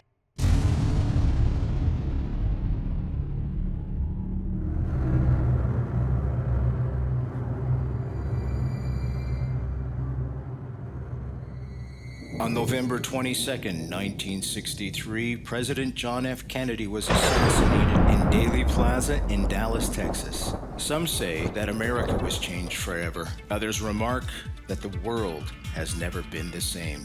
It is unquestionable that as a father, John Kennedy's death altered his wife Jacqueline Kennedy and children Carolyn and John Jr.'s lives. But there were others affected for all time as well. This is the true story of 3 first-person witnesses that were there that day and how their lives have been altered and affected by the assassination of President John F. Kennedy. Through their own words, they will take us directly into Daley Plaza, into Trauma Room 1, beside the mortally wounded young president on November 22nd, 1963. Beverly Oliver, who was so close to JFK, she witnessed JFK's head blown apart and heard Jackie yell out, "Oh my God, he's been shot." Beverly Oliver was only 17 years old that day. Little did she know, while standing in Daley Plaza, only feet from President Kennedy in his limousine, the next second would change her life forever. It's still like yesterday to me. It doesn't seem 48 years ago. James Tague, at 27, was a car salesman. He also had a rendezvous with destiny. He would also be in Daley Plaza and was the 3rd person wounded besides JFK and Governor Connolly. His wound would cause the first Warren Commission report to be scrapped and force the commission to create what has become known as the magic bullet. Very few know of his story. They've always looked up at me and he said, "Well, you got blood on your face." Joe Ford knew what had happened to cover up the assassination and how it happened. Matter of fact, they had to redo the Warren Commission after my testimony. Parkland Hospital surgeon Dr. Robert McClelland, who was directly beside President Kennedy in Trauma Room 1, pulling out all the stops to try and save the life of the fallen president. He tells us JFK was still alive and breathing when first brought to Trauma Room 1. He tells us of Jackie's reactions in Trauma Room 1, including handing over her husband's brains. They had been clutched in her hand, and she asked, "Will this help?" He tells of Jackie's reaction when the last rites were given to her husband. And there, sitting on a folding chair outside of Trauma Room 1, was Mrs. Kennedy in her bloody clothing. So I knew immediately that this was exactly what they said it was. And so that put me in a position above the horrendous wound in the back of the head that I could look down into and into the inside of his skull. November 22nd, 1963. The motorcade has made its way to the last leg of the journey. Just a few more minutes and they will be on the expressway whisked away to the Dallas Trade Mart, where JFK is expected to make a speech. The motorcade is ready to turn the corner and come down Elm Street. And so it begins.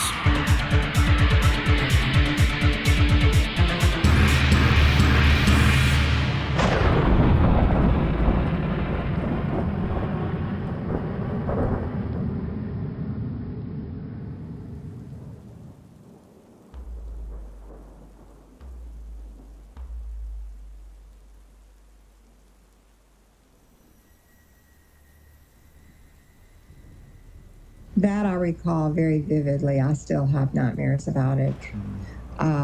When I got down to the plaza, there was such an electricity. Unless you were there, there's no way to explain it. But have you ever been in a situation where the hair stood up on the back of your neck? That's the way it was that day. The air was just full of excitement and static electricity. And I got my camera out to make sure it was working. I took pictures of the crowd, the buildings, just to make sure it was in working order, because I did not want to miss 1 second of my president. And you could tell as he got closer because the crowd got louder and louder. And he turned onto Houston Street, and the crowd just went crazy. And then they turned, and as soon as they started to turn onto Elm Street, left onto Elm Street, I started filming. I was at work. It was just a dreary old day. It was trying to rain, cloudy, dreary old day, and it finally cleared up about 10:30 or 11. The reason I was going down town in Dallas that day was I had a luncheon day with a cute redhead that we'd made the date the day before, and I got stopped in traffic just as I was going under the triple underpass. Traffic was stopped in front of me, and I got out of the car to see what was going on. I thought maybe it had been an auto accident or something. A couple cars ahead of me, the guy was standing out of the car, halfway out of the car, just leaning against the car door, and I walked 4 or 5 steps to the front of the triple underpass where I could see what was going on. I noticed a crowd up around the school book depository, and at that time I remembered reading about the president going to be in town today. At that same time, I saw this car come through the crowd with flags on the fenders, which reminded me that I had read about the president being in town. From where I stood, I could not see through the windshield because of the glare of the sun off the windshield. All I had was a frontal view from where I was.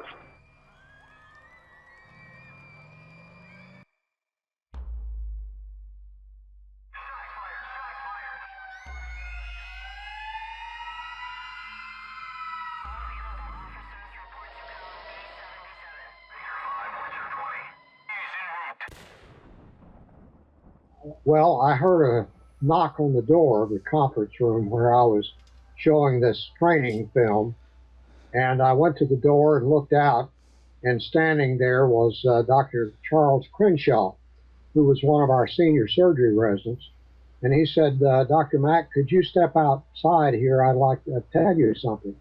And so I said I would, and I went in and shut off the movie projector, and stepped out. And he said they just called the emergency room and said that President Kennedy had been shot during the midst of his motorcade downtown, and that they're rushing him right now to Parkland Hospital to our emergency room, and they want all of the faculty surgeons to come to the emergency room immediately. So that's what happened, and that's where I first heard about it. Of course, I knew, and nor did Chuck Crenshaw. Chuck is what we call Dr. Crenshaw.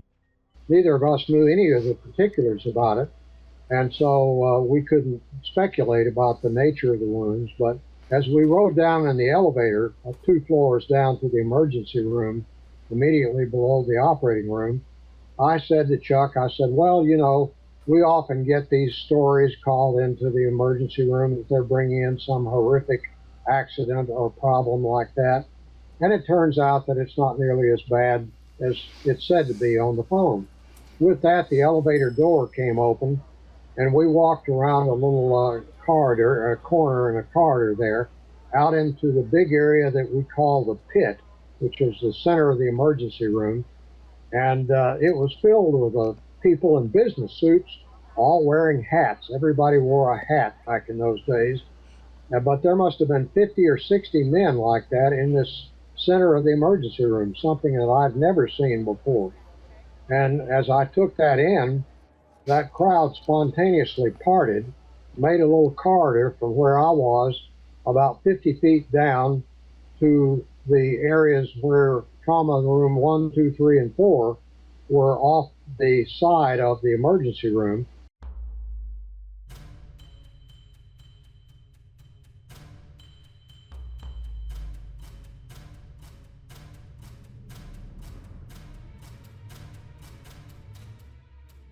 And shortly after the car got all the way onto Elm Street, there was a noise that went bang, bang, bang. And I thought that was those things that we used to have when we were children, that you threw on the sidewalk and they popped. You didn't have to light them or anything. And I remember thinking, why would somebody let their children bring something like that down to a place like this? Well, I heard what I thought was a pop of a firecracker. And the thought went through my mind, what kind of an idiot would be throwing firecrackers with the president going by. And of course, a lot of people heard the same sound, thought it was a firecracker. Matter of fact, even Jackie thought it was a motorcycle backfire. Then there was a delay of 3 seconds, and then the crack of 2 rifle shots. And there, sitting on a folding chair outside of Trauma Room 1, was Mrs. Kennedy in her bloody clothing. So I knew immediately that this was exactly what they said it was.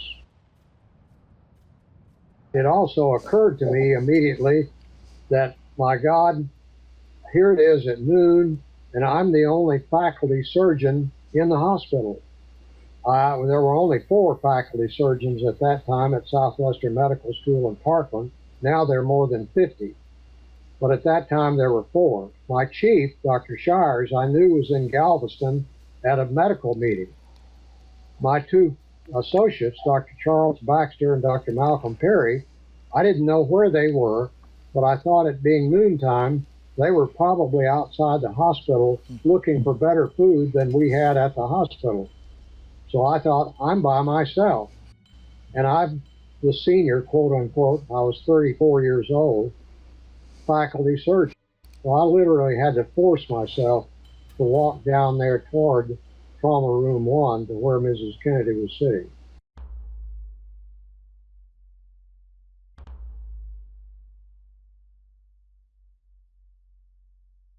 And just no more got that thought out, and I'm filming the motorcade. No more than got that out of my mind when this big boom happened. And when the boom happened, it looked like the whole back of his head just blew off. It looked like a bucket of blood was thrown out the back of the car over the trunk.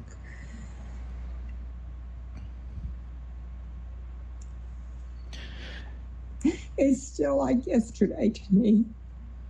It doesn't seem 48 years ago. Do you want to take a minute? Please. Whenever you're ready, you just let me know.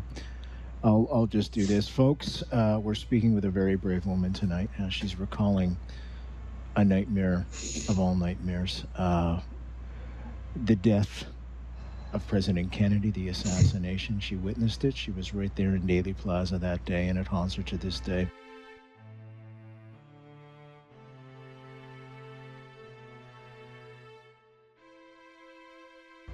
I think there's a lot of things that I've actually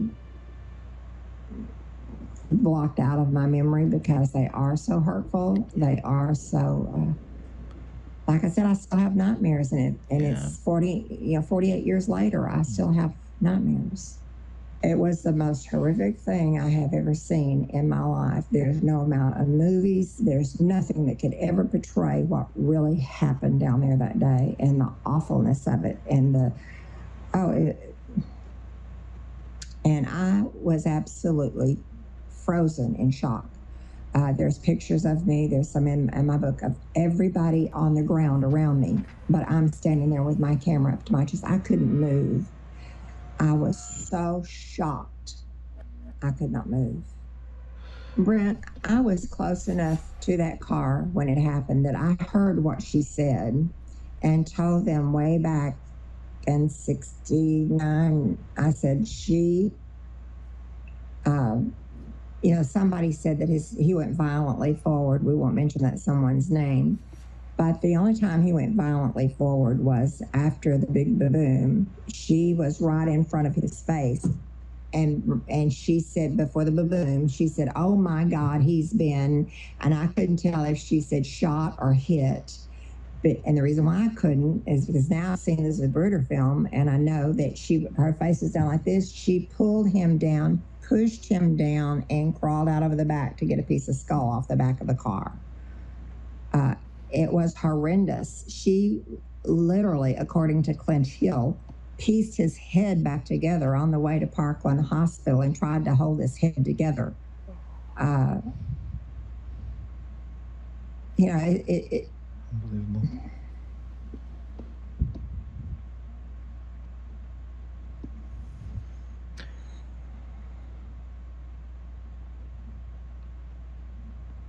Well, I walked from my parking lot where I parked my car and all the way up Commerce, as it were. And I didn't intend to go to Dealey Plaza.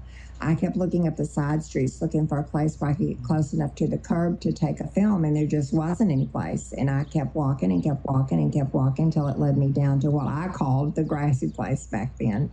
And I just walked across across Houston Street and then across Commerce and Main Street and to the edge of Elm Street, where there was very few people standing, and so I could get right there to the curb to take my pictures, take my film.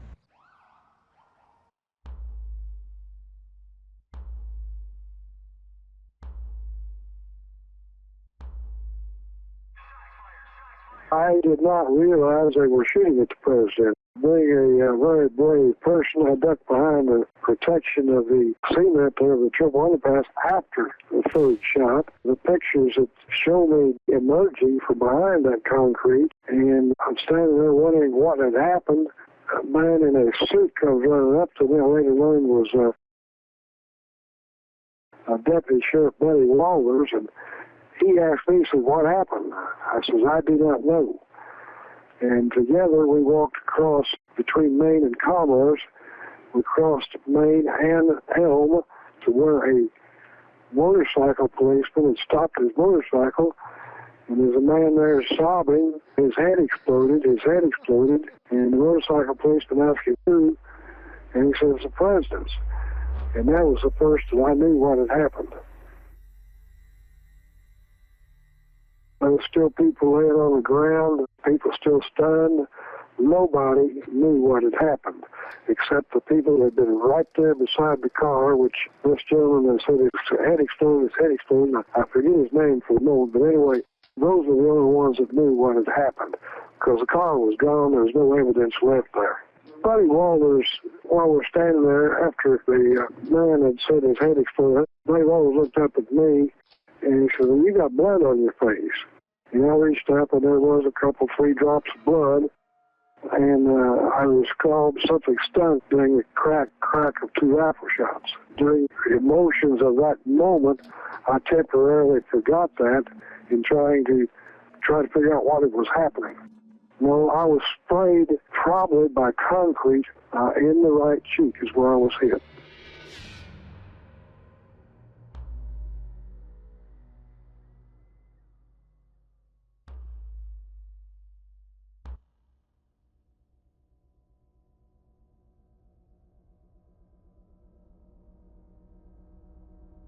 Well, I went to the door of Trauma Room 1, and I was passed through by 2 Secret Service agents who were standing next to Doris Nelson, the nurse in charge of the emergency room at that time.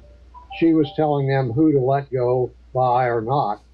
So they signaled me through, and I went into Trauma Room 1, and as I opened the door, the thing that struck me immediately was the terrible appearance of the president, who was lying underneath an operating room light on a gurney in Trauma Room 1 with his face toward the door and the light in his face.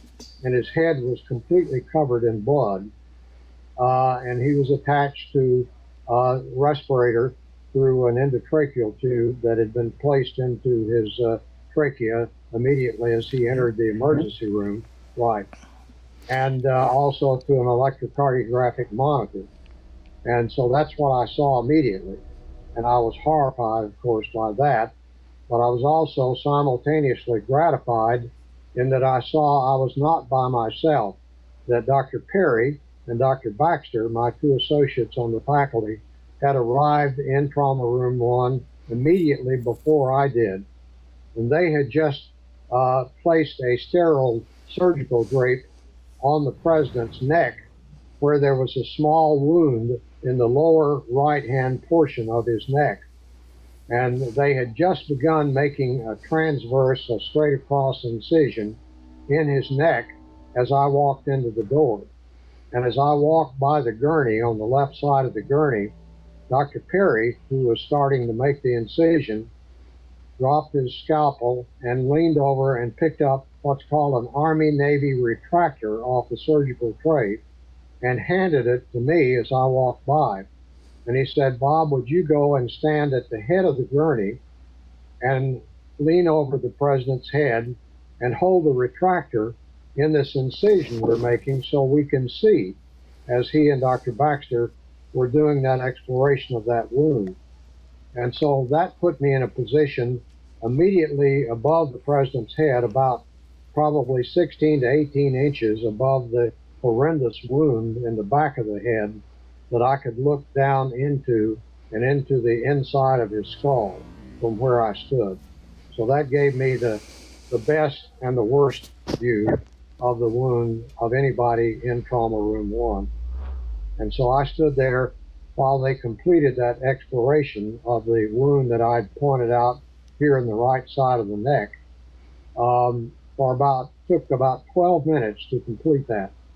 And as they were completing that and saw that there was no damage to the internal jugular vein or the carotid artery, which is what they were looking for, and had put a tracheostomy tube in to replace the endotracheal tube, Dr. Clark, our neurosurgeon who had entered the room, had been standing by the electrocardiographic monitor, and he looked at it just as they were completing the exploration, and he said, "Mac, you can stop now," to Dr. Perry. "He's gone," because he had just flatlined on the electrocardiographic monitor.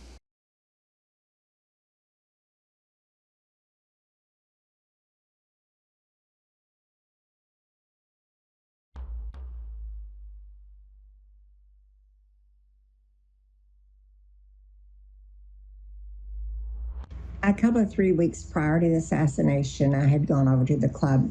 All three of the clubs that I mentioned before staggered our shows so that the clientele could make all three clubs. And the Carousel had the last show at night. And I was supposed to go to a club that night that was open late called the Alabama Club to a party with Jada. And I went over, which was the headline dancer for Jack. And I went over to tell her I had a migraine and I wasn't going to go. When I walked in the club, I saw Jada. There was a table at the end of the runway, and I saw Jada sitting at the end of the table. There was a chair, and then Jack Ruby, and then a dark-haired man. And I made my way up to the table, and when I got there, Jack stood up and pulled my chair out like he always did. And just as I was being seated, he very nonchalantly said, "Hey, Bev, this is my friend Lee Oswald. He's with the CIA," pointing to the man on the other side of him.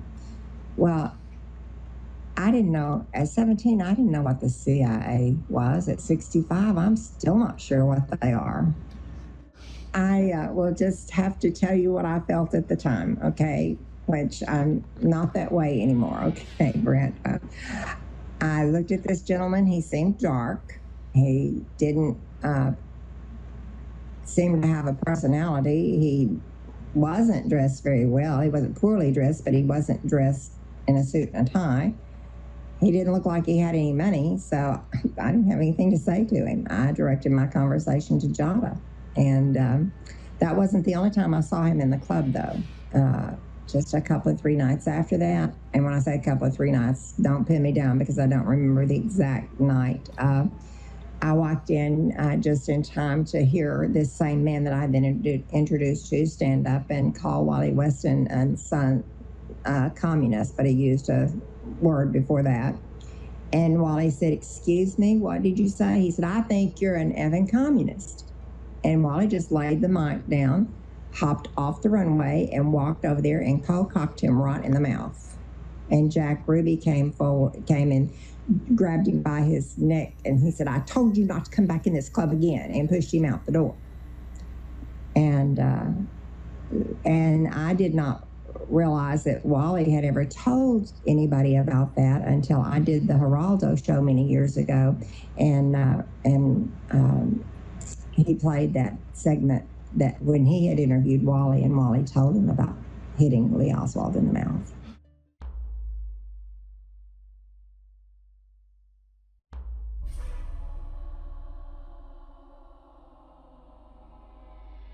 I just know that Woody's dad, Charles Harrelson, was involved with the mob, especially the Dixie Mafia, under I can't think of his name right now. But anyway, he was involved in that part, and there's a lot of people who thinks that Charles was one of the tramps that was arrested that day. He was in prison until he died for killing a judge, I think it was. Yes. And I know for sure that he was involved with the Dallas mob because I saw him with my first husband too many times.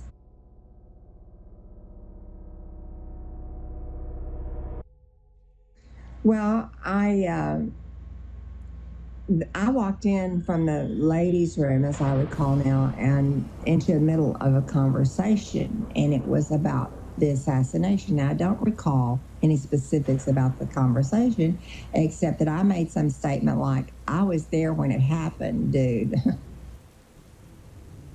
George McGann, my husband, who was later murdered himself in a gangland slaying, pulled me out of the chair and took me home and told me I would never, ever again bring up the subject of the assassination of President Kennedy, or he didn't call him president, he said of Kennedy, unless I didn't want to live to the next day to talk about it. The last threats that I received was in 1993, after I went on the Geraldo show and said that I was going to be writing my book. I was in the process of writing my book. And they were both postmarked from Houston. I still have them. And one of them said, I don't remember which came first, but one of them said, just had death in black boxed letters, death. And then the next one said, snitch, you're dead. And I used to get really scared because I would get these phone calls all the time, different phone calls, threatening phone calls and stuff, where we would be off in revival. I would get phone calls. It came to the church because back then that was before cell phones. And so we would hook into the church's phone. And they come through the church. They knew where I was. Whoever they are knew where I was. And I would get these threatening phone calls. I finally got my blonde head together and decided that if somebody really was going to hurt me or do harm to me, they weren't going to give me a chance to get my gun loaded first. They weren't going to threaten me. They were just going to do it. So I got over it. It doesn't bother me anymore.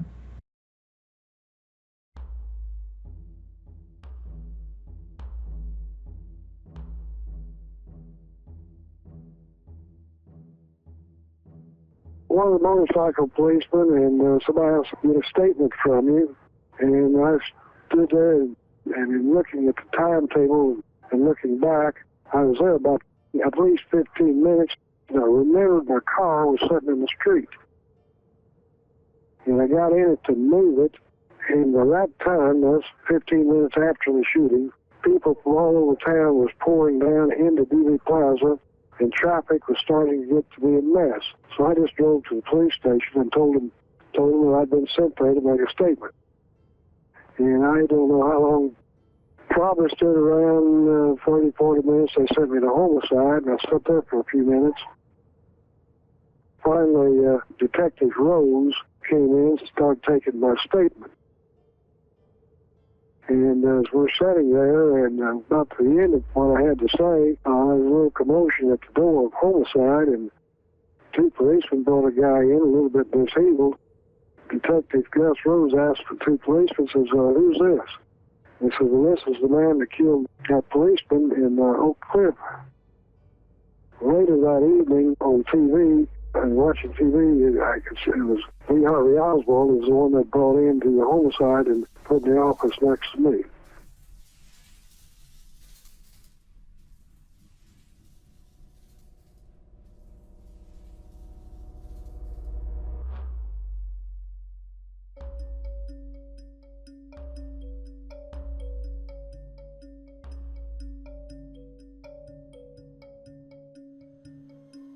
I'd been following the newspapers, and there was no news, nothing about a missed shot. Then on June the 5th of 1964, I read where the Warren Commission was folding the doors and sending people home. Their conclusion was going to be the first shot hit Kennedy, the second one Conway, and the third one Kennedy. I was talking to a man at work, and I was telling him, I said, hey, there was one shot for a while, he And this time, there was very few people I'd say that to. They wouldn't believe me. He says, you know, we got a new cub reporter on the paper. He says, I'm going to call him and tell him about you, and he needs to talk to you. He says, here's the phone number. Now call him. Be sure and call him and tell him what you've been telling me. I did. It's Jim Lair. Same Jim Lair that Mafia report. He came out, this was early in the morning, and I told him this what I was telling you. I said, now do not use my name. He said, well, I won't. Because at that time, every time I told somebody what happened, it's not a believable story because there hadn't been anything in the papers.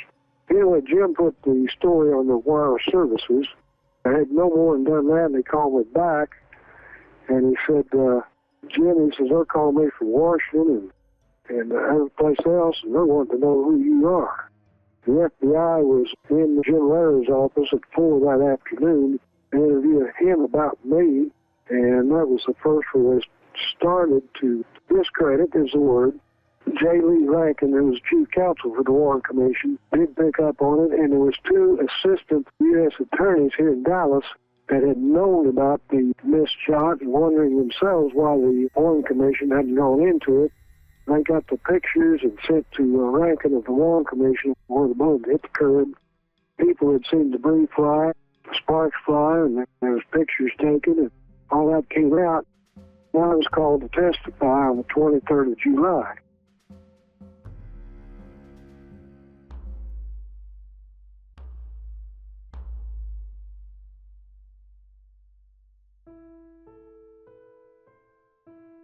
Mrs. Kennedy remained seated in the folding chair outside the room. However, she got up 2 or 3 times and came into the room, and Dr. Clark, who had been standing there by the electrocardiographic monitor, each time she did, he very gently ushered her back out again to try to protect her from this terrible thing that was occurring at that time.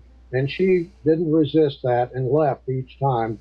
That was probably 2 or 3 times while we were conducting this exploration of the president's neck wound. After he was pronounced dead by Dr. Clark, everybody in the room left, and there had been a number of people other than Dr. Perry, Dr. Baxter, and I who had accumulated in Trauma Room 1 during this procedure. And they all left immediately after the president was pronounced dead. Except Dr. Baxter and I, as the crowd was leaving the room, they pushed the gurney with the president on it so that Dr. Baxter and I were pushed against the wall by the gurney and had to wait for everybody else to get out. And then after everybody had left, and just as we were about to then move around the head of the gurney and leave ourselves, the door to Trauma Room 1 came open and a priest came in, whom we later found out was Father Hubert, to administer the last rites. And we would have had to almost push him out of the way in order to leave the room. So we simply froze against the wall again and stood there. We felt it inappropriate, but we couldn't get out without knocking the priest down. So we didn't try to do that. And we had to stand there and listen to the last rites. And all I could hear Father Huber say when he anointed the president's forehead, he uncovered his head, which was covered with a sheet at that time, and anointed his forehead and leaned over to him, and the only words I could hear him say was, "If thou livest," into the president's left ear. And then I couldn't hear anything else that he said after that. And after he completed that, immediately after, Mrs. Kennedy again came into the room and stood by the side of the gurney as Father Huber was putting all of his material that he had back into his little bag that he had used to perform the last rites. And I couldn't hear what Mrs. Kennedy said because she spoke in such a low voice. But from the context of Father Huber's answer to her, she apparently asked him if he had received last rites. And Father Huber said, "Yes, I have given him conditional absolution." And with that, Mrs. Kennedy grimaced. She didn't say anything, but she clearly was not pleased with having heard that sort of statement by Father Huber. But she didn't say anything. And with that, she stood there for a moment silently and exchanged rings from her finger to his finger and back and forth between the two fingers. She stood there for a moment more, didn't say anything, and then walked to the end of the gurney where the president's right foot was protruding out from underneath the sheet that had covered him. She stood by his foot for a moment, then leaned over and kissed his foot, and then walked out of Trauma Room 1. And that was the last that Dr. Baxter and I saw of either President Kennedy or Mrs. Kennedy, because we promptly left the room at that time, too.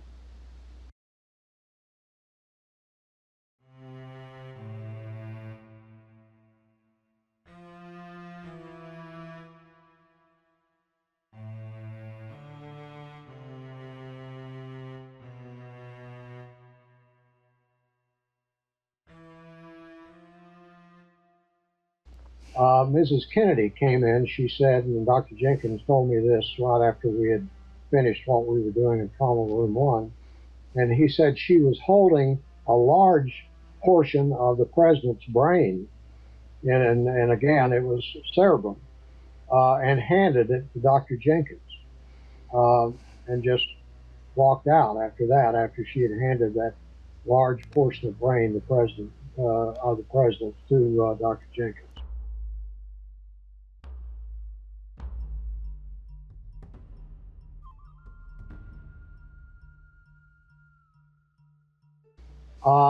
Only one kind of a discrepancy. Yes, in sir. general, the pictures that we saw that were 8x10 color pictures of the autopsy photos showed a large wound in the back of the head.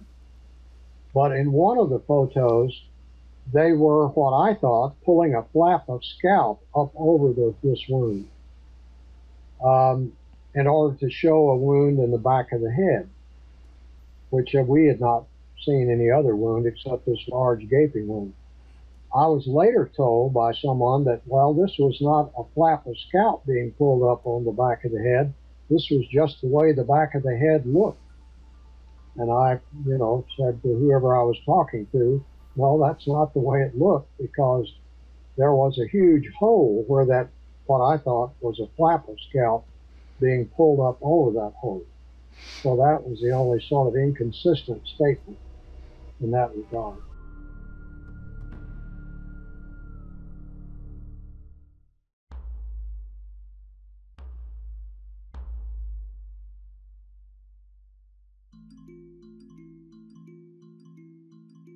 I just didn't know what that odor was. And the first day that we reenacted the murder during the JFK movie,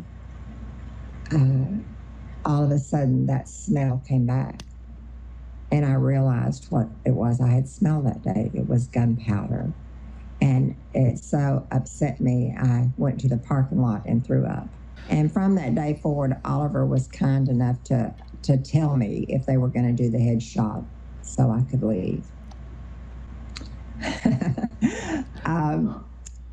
He contacted me about being part of the movie, and if asked me to work with him on the movie, and we met at the Stoneleigh Hotel to have dinner, and he asked me if I had ever seen any of his movies. I don't do movies. And I said, no, I haven't. Have you ever seen any of mine? Yes, and that's how we met. And I grew very quickly to love Oliver. He's a different kind of person, but what you see is what you get. Like it, love it, or hate it. That's who he is. And I just happen to like him. It was the same way with Kevin Costner. I had never... He said, don't you know about Dances with Wolves? That time period that I remember very fondly was I got to go see Dances with Wolves with Kevin Costner. Yes, I did. They did I think it was Lakewood Theater did a special showing, and he took me to see it. And I was very just thrilled. And there was these little ladies sitting in front of us, and about 5 of them, and they kept looking around and whispering, looking around and whispering. And it was sprinkling that night, so he ran out to get the van. We were in my van, which he drove the whole time he was in Dallas. And he came back and to pick me up. I jumped in the car into the van, and as we pulled off, I rolled the window down. I said, yes, ladies, it was him.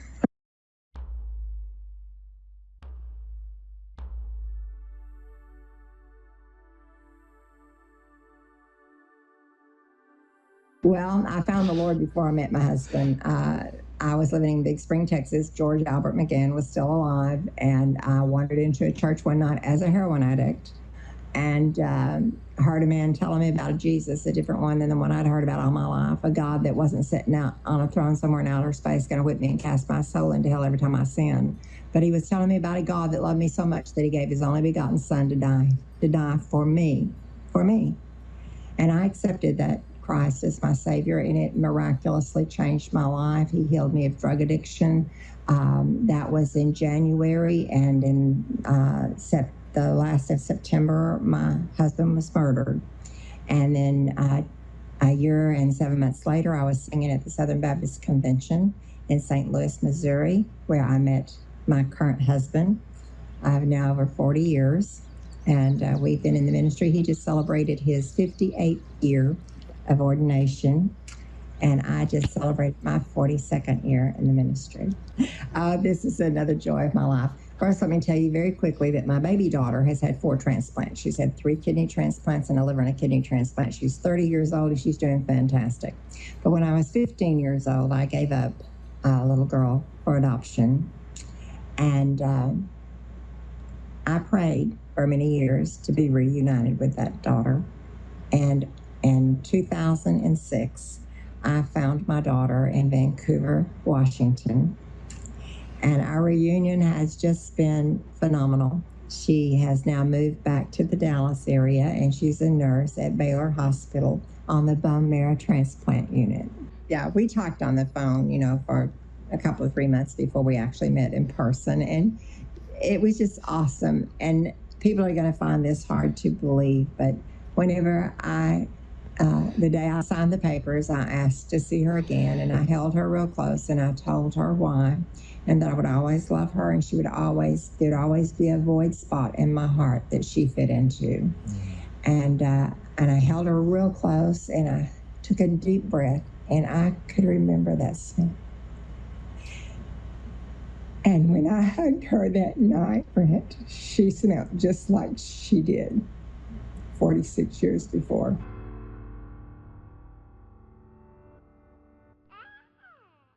Well, I don't know what tomorrow holds. I just, I live, and when my husband says get in the motorhome to go to another revival, I get in the motorhome and go to another revival.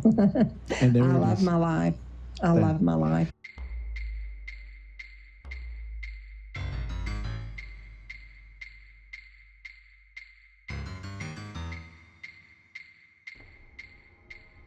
And the most important part of the story one must know is that Rankin asked J. Edgar Hoover of the FBI twice during that period between June the 5th and July the 23rd to go find where that bullet had hit the curb. And Hoover reported back 2 times to the Warren Commission, could not find it. But we have, not my possession, where he had sent a memo to the Dallas office on the 5th, that same day, to go get the pictures that were taken of the curb. So they knew, but he was denying it to the Warren Commission. So I testified on the 23rd. Buddy Walters testified, a couple others, and the pictures were there. Sure enough, it was a missed shot. Then the next day, the 24th, the FBI says, oh, we found where that bullet hit the curb. Going back, on the 15th of December, the FBI had interviewed me. That's of 63. And this interview was forwarded by the FBI to the Warren Commission. The real work on the Warren Commission started at the end of February, and was only given 90 days, which had to be extended, to finish the work, which they couldn't do. The FBI report that I made in December shoved aside. The information had been there, shoved aside. And it's made me think, I wonder how much information was handled in such a way that just put aside and never really looked at it. I've got FBI documents you wouldn't believe. Some of them's never been made public yet. The first year after the assassination, the Warren report was accepted as a great piece of work. Everybody agreed with it, thought it had done a great job.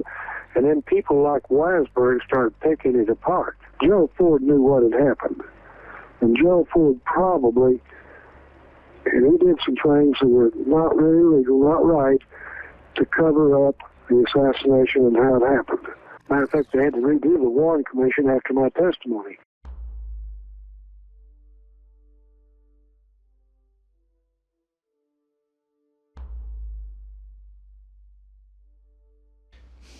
Well, I feel like it's interesting. Dr. Perry would never talk about it under any circumstances, to me or anybody else.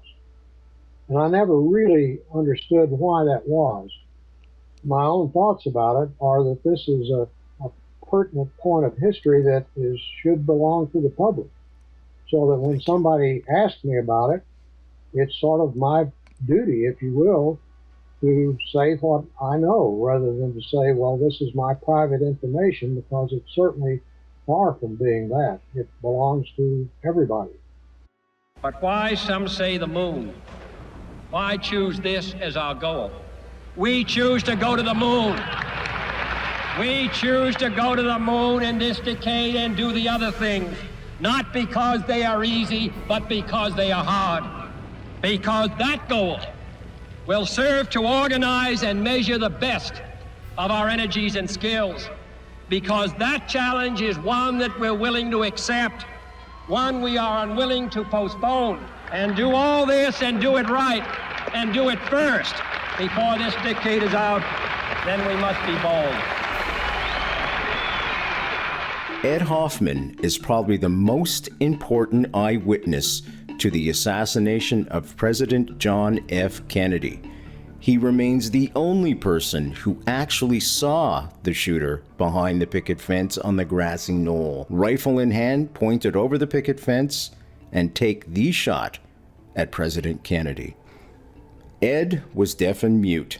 Ed did not sign in today's standard American Sign Language, and that is essential to Ed's narrative. Sign language is not simply English with hand gestures. It is a language unto its own. As a result, when somebody is asked to translate sign language into English, it is the same as asking someone to translate French into English. Every translator has their own unique interpretation as to what is being said and the connotation behind it. Here's a great example. French-speaking Canadians will often say "ça marche bien." Its English-Canadian translation essentially means things are going well. However, if the translator is from France and is asked to translate "ça marche bien" to English, say in Britain, they would likely interpret it to mean it's walking well. You see, the verb marcher means to walk. Consequently, one can already see the problems of extracting an accurate translation from any language. And this is what has precisely plagued Ed's eyewitness account over the years, with people declaring that Ed is not a reliable witness. Ed has never changed his story. However, various translators have interpreted Ed's story inaccurately, and therefore without any consistency in his narrative, which made Ed look like he was constantly changing his story. Consequently, Ed's story has been almost ruined over the years. That is, until now. Two impeccable researchers and friends of Ed's came on my show Night Fright, Casey Quinlan and Brian Edwards. They had both interviewed Ed on several occasions and have penned a book telling the true accounts of the events that Ed witnessed that day. The book is called Beyond the Fence Line by Casey J. Quinlan and Brian K. Edwards.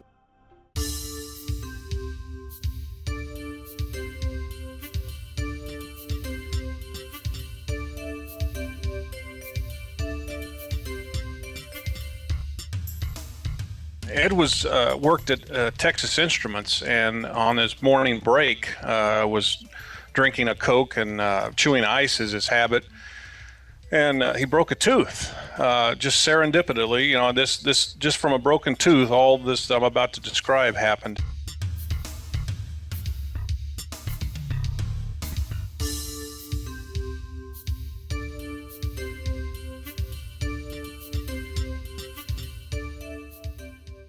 Ed was one of a number of witnesses that myself and Brian and as well as our students got an opportunity to question within the past 30 years. And but he was one of the most prolific witnesses that gave information, and our kids just paid attention tremendously.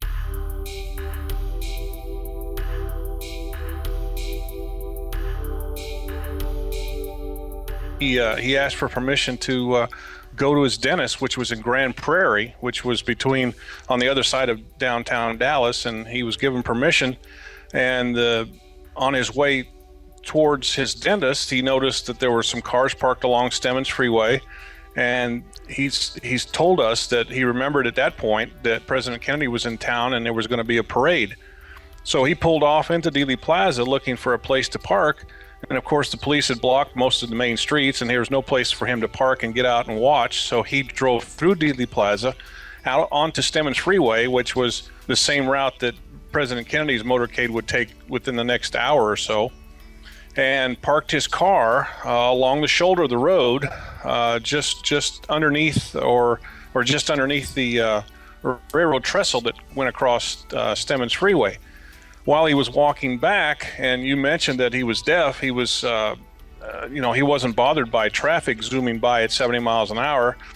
And his first vantage point was underneath the underpass, and realized that he would get a better vantage point, better view from above. So he went up on top of the overpass so he could look down on the entrance ramp onto Stemmons Freeway.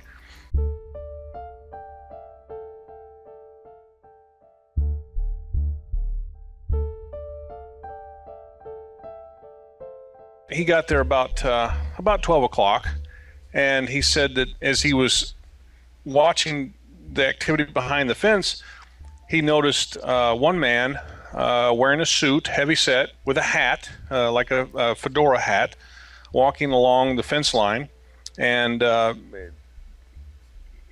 Ed paid no particular attention to him because he wasn't doing anything unusual. But what he did see subsequently after 12:05, a car pulled into that parking lot and drove around like it was looking for a parking space. And Ed said that it eventually didn't find a place to park and drove out the same way it had come in. Within 5 minutes, Ed then saw another car pull through. This was a different car, completely different, and Ed described it as a green two-tone Rambler station wagon. Well, the Rambler station wagon will come into play later in the story, but Ed's described it specifically as a Rambler, and we asked him, how do you know it was a Rambler? And he said, well, my good friend has one exactly like that, and I recognize the model and make. 5 minutes or so later, after that car drove around, and Ed said he lost sight of that car, that Rambler. He said another car pulled through, didn't pay much attention to it, but then he noticed the man that he had seen earlier with the hat and the sport coat walking along the fence. He had walked walked in Ed's direction and stopped and talked to a man who was standing by one of the railroad switch boxes.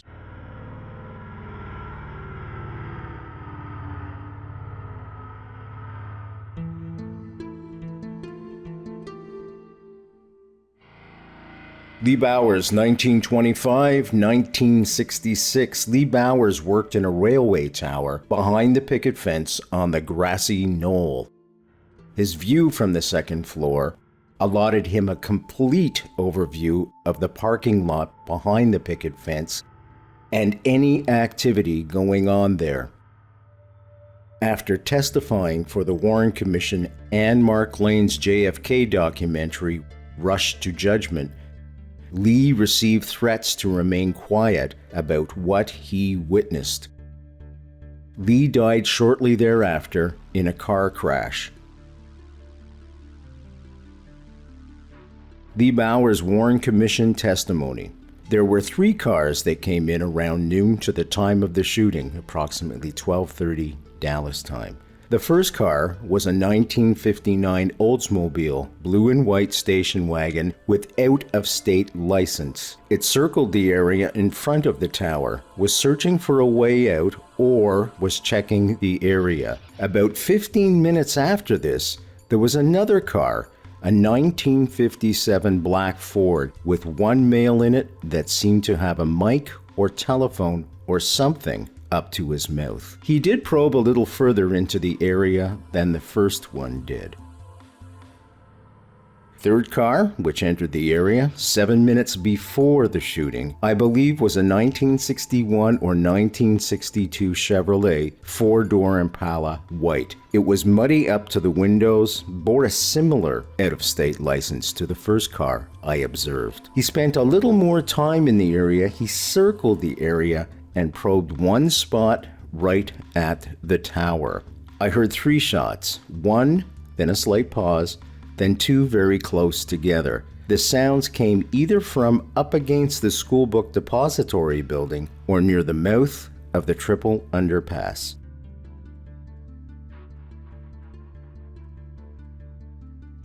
Directly in line towards the mouth of the underpass, there were 2 men.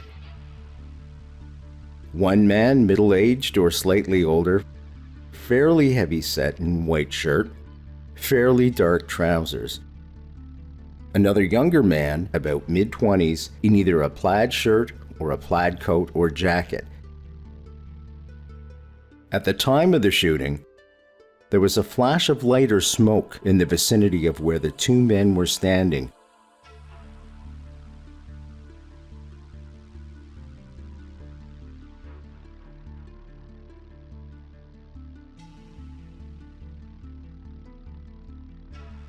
Yet another JFK witness succumbs to a mysterious death. Bowers died in a car crash. According to Oliver Stone's JFK movie consultant, Robert J. Groden, Lee Bowers was heading west on Highway 67, heading from Midlothian to Clelburn. And according to an eyewitness, he was driven off the road by a black car. He didn't die immediately, and during that time, he was talking to the ambulance people and told them he felt he had been drugged when he stopped for coffee, back a few miles in Midlothian. Bowers' widow told famed JFK researcher Penn Jones they told him not to talk.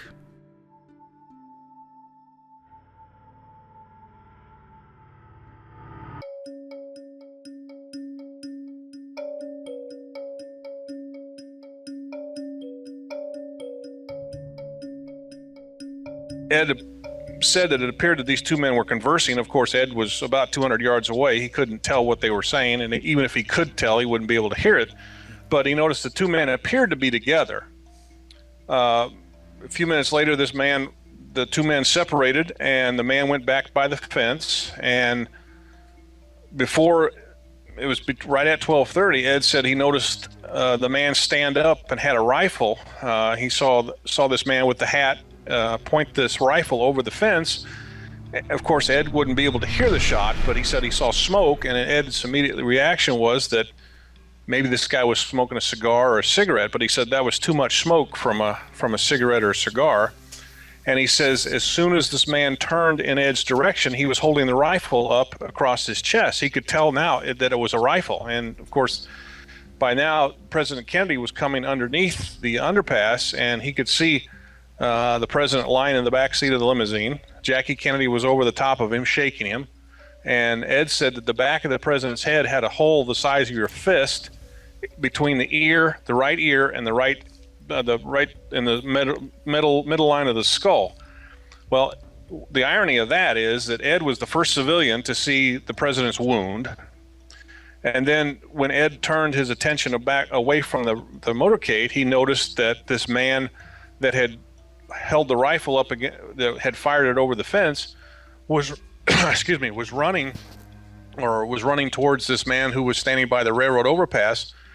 Ed said the man suddenly stopped, just dead in his tracks, and tossed underhand that rifle to this man in the railroad outfit who was standing by the railroad tower or the railroad switch box. That the man caught it, took it apart, and put it in a soft canvas type bag and walked north out of the parking lot. Ed realized that the connection was this man fired a rifle. President Kennedy's got a giant hole in his head. Maybe the two were connected, so Ed ran towards where his car was parked because he remembered seeing an officer, at least one officer in uniform, standing on top of the trestle, the railroad trestle. And as Ed ran down the road, he was waving his hands. Well, by now, the follow-up car had come up, and Ed's told us, and he's always maintained the same story, that one of the men in that car had a machine gun and had pointed it at Ed as he was running towards his car.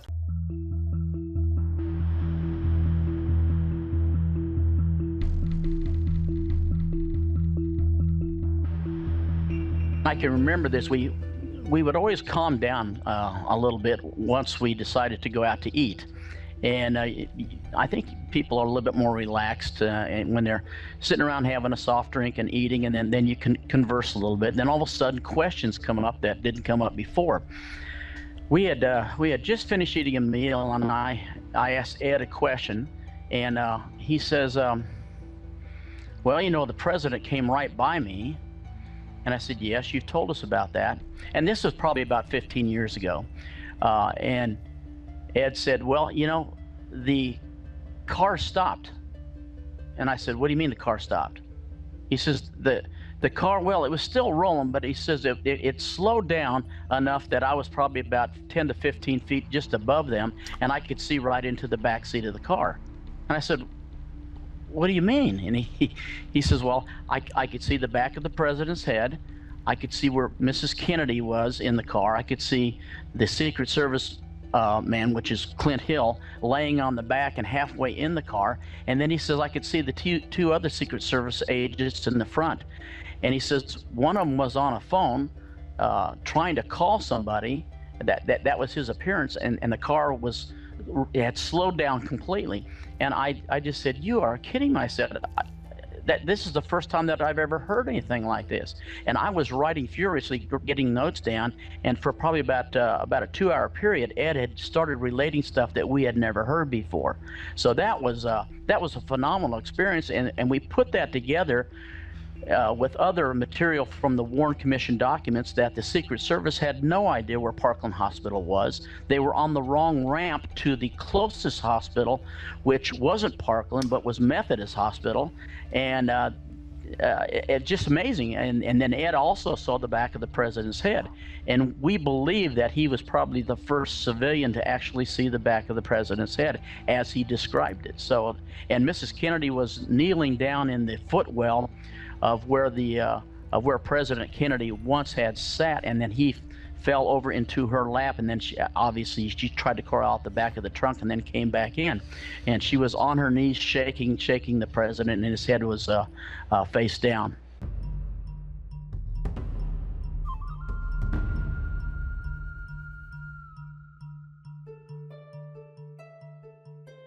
Ed got back to his car and tried to, his motive was to get behind the fence to see if he could find either one of those two men that he had seen earlier, the man with the rifle or the man that took the rifle out of Dealey Plaza. And of course, Ed couldn't get back there. He told us that it took him almost an hour to go 2 blocks because of the traffic congestion and the police were trying to seal off the area. So Ed continued on to his dentist. Funny part of that story is that when he got to his dentist's office, the radio was playing in the dentist's office. Of course, Ed couldn't hear it, but he had told the receptionist that he had seen President Kennedy assassinated, and of course his inability to communicate effectively, he had to write it on a piece of paper, and of course the people in the receptionist and her assistant had no idea what he was talking about. Well, he finally got into the dentist chair and he told his dentist that he had seen President Kennedy killed. Well, the dentist didn't believe him, went out and listened to the radio, and of course now the radio broadcasts that's all they talked about. And he came in and told Ed, he says, President Kennedy's been shot, and Ed said, I know, I saw that, I was there.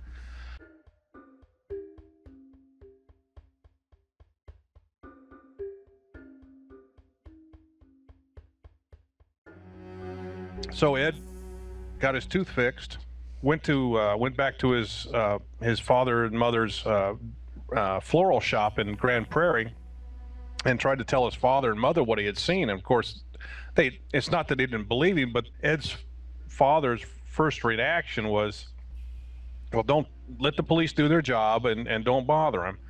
Well, Ed and his wife were celebrating their wedding anniversary on November 22nd, 1963, and they were going to go out. Ed asked his wife, you know, I want to tell you this story, but I want to show you where I was standing. So they went out on the highway and were able to see behind the picket fence and see the parking lot. And of course, Ed's father still didn't want him to contact law enforcement because he was fearful for his life, I think, because he was protecting his child. The sad part of Ed's story is that he never got a chance to tell anybody until 1967.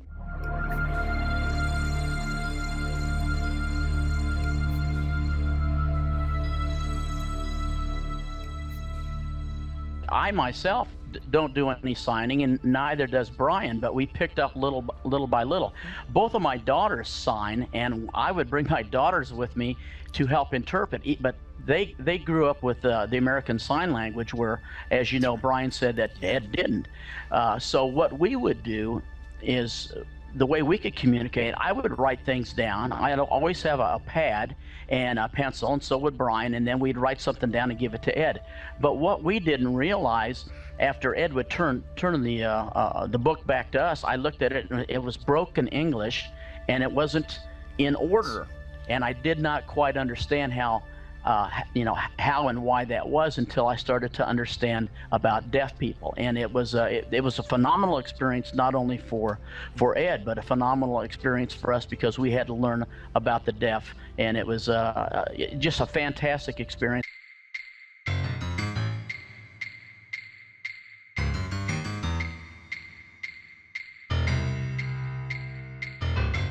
In 1967, he had told people at his place of business, that at Texas Instruments, what he had seen, and they kept pressuring him, you need to tell somebody what you saw. Well, 1967, the case was closed on the 24th of November when Oswald was shot. According to the government, that ends the case. We have no suspect, we have no crime. But Ed finally went to the FBI in Dallas and spoke to an agent and tried to explain to him what he had seen. Well, Ed had to rely on drawings of Dealey Plaza. Ed said they took him in a room with a mirror on one wall, and they said, "Don't worry about the mirror. There's nobody behind that. I'll take door number 2," kind of thing. He said, "I told the agent my story. I don't think he believed me, but he was very nice, and he took notes." Now, that's the key part: is the agent took notes, but they don't appear anywhere in the FBI's documents of the interview with Ed Hoffman. I mean, the field notes should have been in there with the original case file.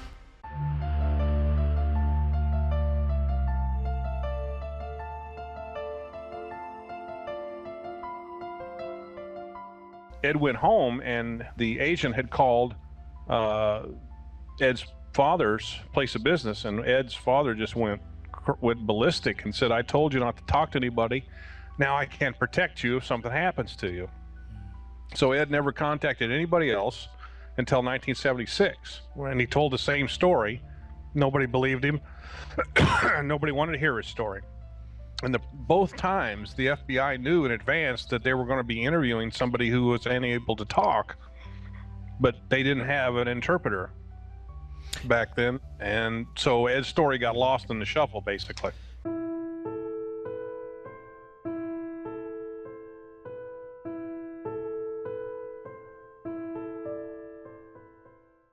And one of the most unique things that I think Brian and I had the opportunity to see is when we were with Ed for about 2 weeks preparing the first rough draft of the book. We actually took Ed all over Dealey Plaza where he was standing, and then we went back to his house, and I just asked him, I said, "Ed, would you please kind of go over exactly, go back in time and the same feeling when you came home to tell your dad, what did you actually do?" And he started to do the interpretation. I said, "No, Ed," I said, "I want you to come in as if I'm your dad, and I want you to try to tell me, what did you actually see?" And he finally got it, and that was the very first time for me, even as an educator, that I totally understood why some of the Dallas police and the Dallas detectives basically thought that he was ignorant, that he was the terminology deaf and dumb, because he was trying to talk. And as a deaf person, this person was trying to talk and he couldn't do it. And he just sounded absolutely, to them, probably just ignorant and stupid. And I just sat there dumbfounded, and I go, oh my God, I totally understand his passion, but he couldn't get it out.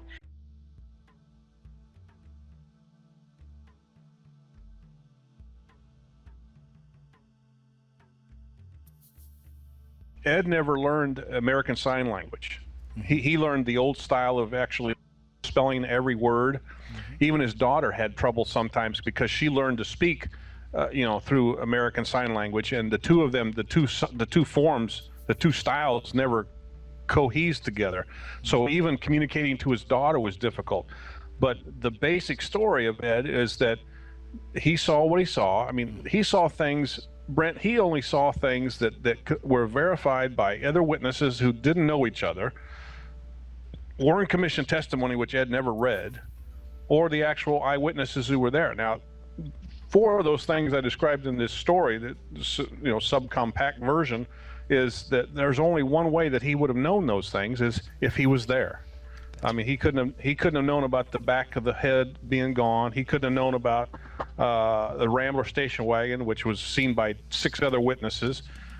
He couldn't have known about the man in the suit, because that man in the suit was later confronted by Officer Joe Marshall Smith of the Dallas Police Department, who showed Secret Service credentials. Ed saw that event. So I guess to answer your question, I think in my opinion, he's honest. He's very sincere. He knows what he saw. But law enforcement back then, the first time he contacts law enforcement in 1967, the case is closed, and law enforcement doesn't care. Certainly the FBI wouldn't want to open up a new can of worms. And in fact, we read Ed's FBI report. Ed said he never said it that way. And of course, with no interpreter, it's just a matter of the person receiving the information writes down what he thinks the person said.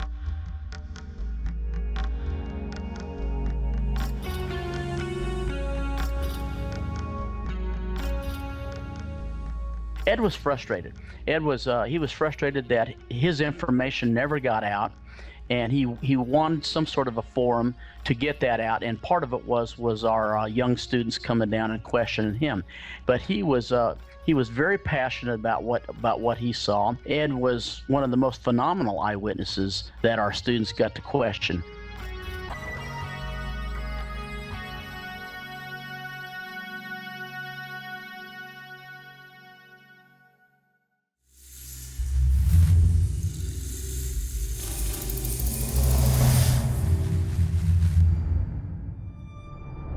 Crisis occurs. Are you recording all this? Is that okay? Of course. Well, what's the point of my telling you if I'm not recording? Good evening, my fellow citizens. This government, as promised, has maintained the closest surveillance of the Soviet military buildup on the island of Cuba. The purpose of these bases can be none other than to provide a nuclear strike capability against the Western Hemisphere. It shall be the policy of this nation to regard any nuclear missile launched from Cuba against any nation in the Western Hemisphere as an attack by the Soviet Union on the United States, requiring a full retaliatory response upon the Soviet Union.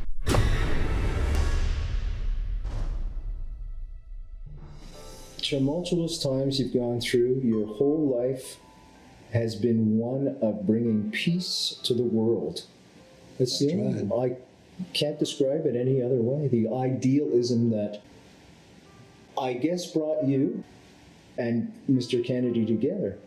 I think that was probably what he saw in you and what you saw in him, was that spark of idealism. I think you were absolutely right there. And not too many have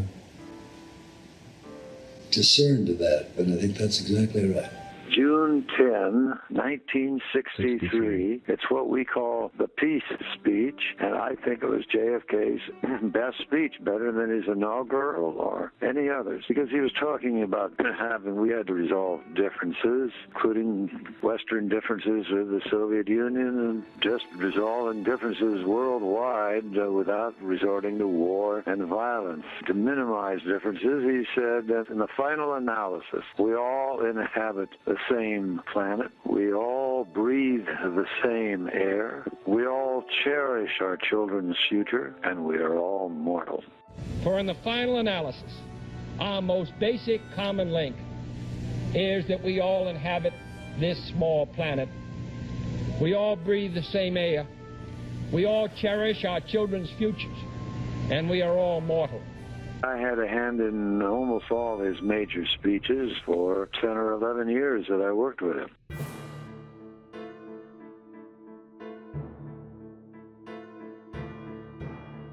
I, John Fitzgerald Kennedy, do solemnly swear that you will faithfully execute the office of President of the United States. That I will faithfully execute the office of President of the United States.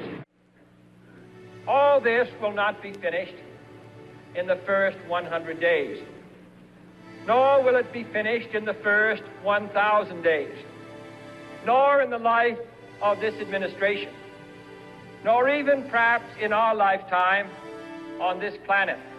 But let us begin.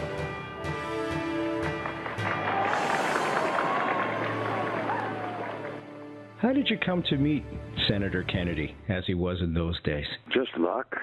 He had just been elected to the Senate. He didn't have a staff yet. I was in Washington working for a congressional committee that expired, and the chairman of that committee, wonderful economist from the University of Chicago named Senator Paul Douglas of Illinois, recommended me to Kennedy. Kennedy was elected in November '52, and he interviewed me for just a few minutes in January 1953.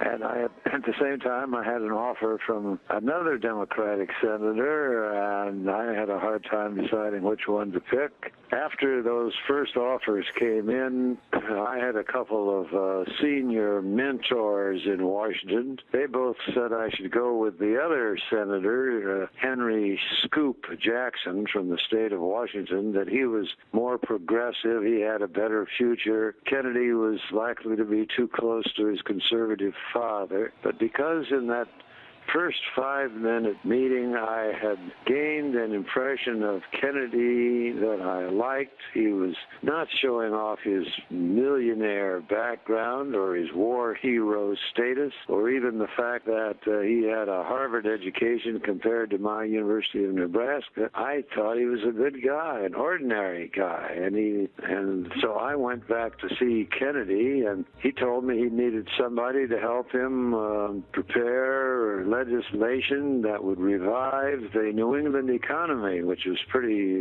sick at that point. I went to see Jackson, asked him what he wanted me for, and he said that Senator Douglas had told him I was one of the smartest lawyers he knew, and he said, I need somebody like that to get my name in the papers. Didn't take a lot of genius to figure out which of those two was better. Do you draw parallels between the anti-Catholic movement that was against Kennedy and the anti-African American movement that's against Obama? Yes, if anything, it was stronger against Kennedy because people thought that the Catholics exercised mind control and that a Catholic president would therefore be submissive to the Pope, that he would permit clergymen to tell their parishioners how to vote. They don't mind if Protestant ministers tell their congregations how to vote, but in those days, the fear of a Catholic in the White House, which today seems incomprehensible, nobody thinks about it, was very, very strong, and that is one of the reasons why I thought Obama could win in 2008 if a Catholic could win in 1960. And so they both faced formidable demographic obstacles, but both were young, both were articulate and eloquent, both had a good idea of how the United States looked from abroad, because both of them had spent time abroad. Obama when he was growing up, Kennedy when he was an ambassador's son. So I think Obama is more like John F. Kennedy than any president since. I believe in an America where the separation of church and state is absolute. But contrary to common newspaper usage, I am not the Catholic candidate for president. I am the Democratic Party's candidate for president, who happens also to be a Catholic. I'm an idealist and was raised by two idealistic parents, and Kennedy, in his way, was an idealist, as that American University address clearly showed. What kind of a peace do I mean, and what kind of a peace do we seek? Not a Pax Americana, enforced on the world by American weapons of war. Not the peace of the grave or the security of the slave. I am talking about genuine peace, the kind of peace that makes life on earth worth living, the kind that enables men and nations to grow and to hope and build a better life for their children. Not merely peace for Americans, but peace for all men and women.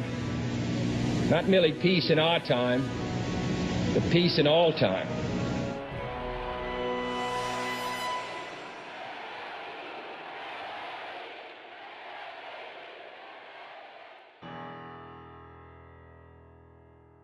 A crisis occurs. What is the first thing that goes through your head? Number one, pick the right team to advise you. People whose judgment you want, whose recommendations you want and can trust.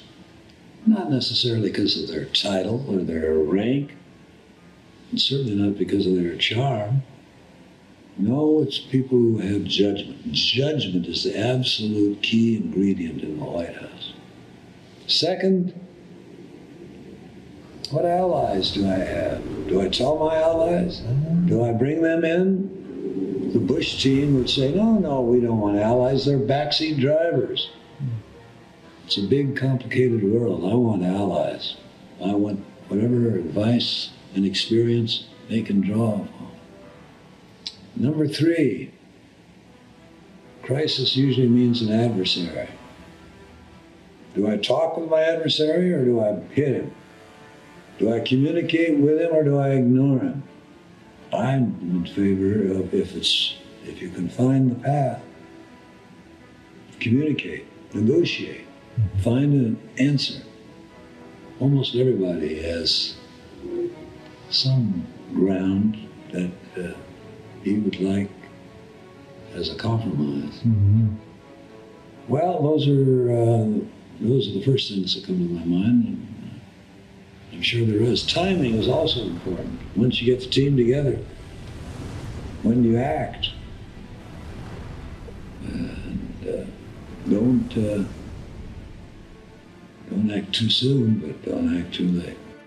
So let us begin anew, remembering on both sides that civility is not a sign of weakness, and sincerity is always subject to proof. Let us never negotiate out of fear, but let us never fear to negotiate.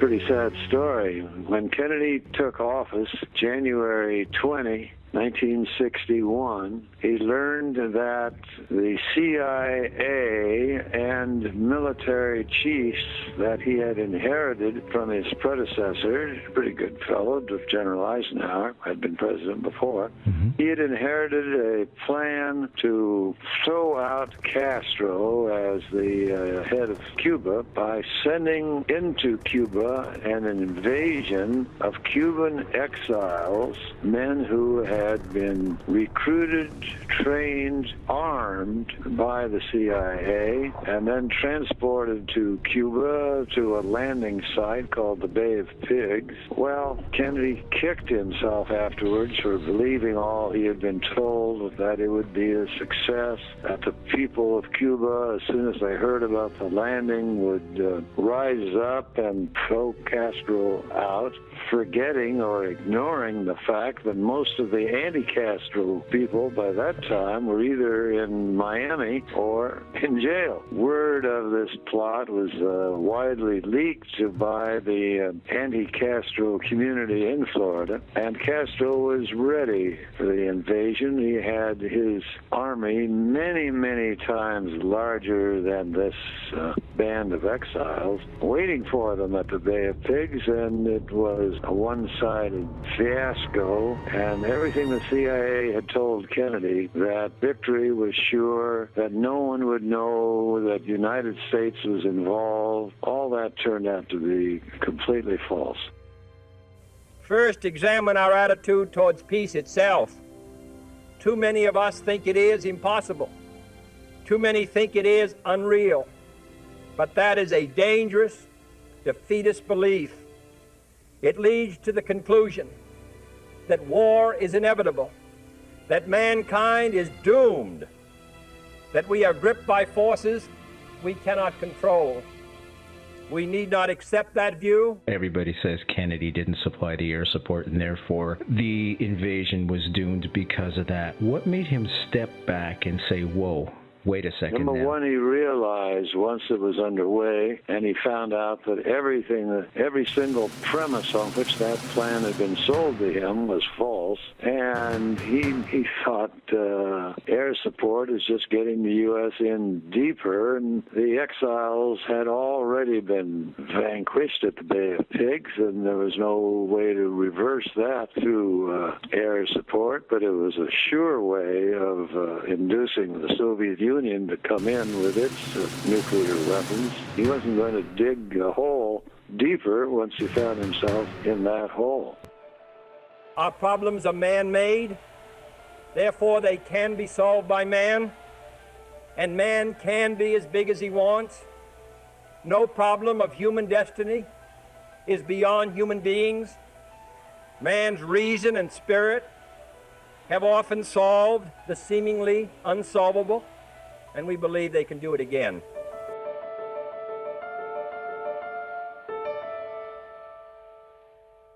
Did Kennedy trust the CIA? Not after the Bay of Pigs. I know he brought McCone in. Yes. Who was very conservative, but truthful, straight as an arrow, and very solid in preventing rogue agents running off with the family jewelry.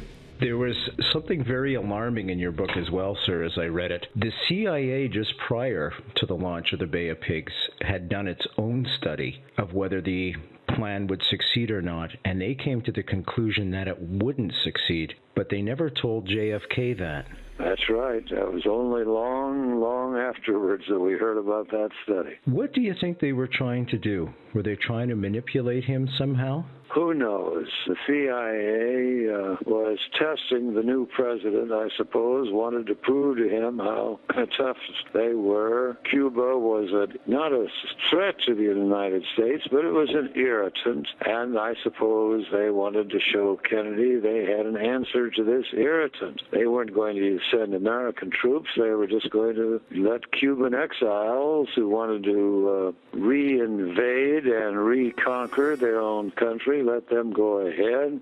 It may have sounded good to them on paper, but it was foolish from the beginning to think that this little band of exiles could defeat Castro's army. Many people speculate about the Bay of Pigs that they were trying to draw the United States into an all-out war against Cuba. Do you feel that? I think the Cuban exiles were. Not so sure the CIA was, although the CIA was so confident of victory, they might have been. But yes, the Cuban exiles thought that they could go back and take over the government, take over the country, get back their land that Castro had taken from them, get back their business enterprises that Castro had taken from them, and they wanted Kennedy to be drawn into a war that the United States would win, forgetting that Cuba was backed by the other nuclear power, the Soviet Union, and it would have been crazy for Kennedy to start a war with the Soviet Union's ally, Cuba.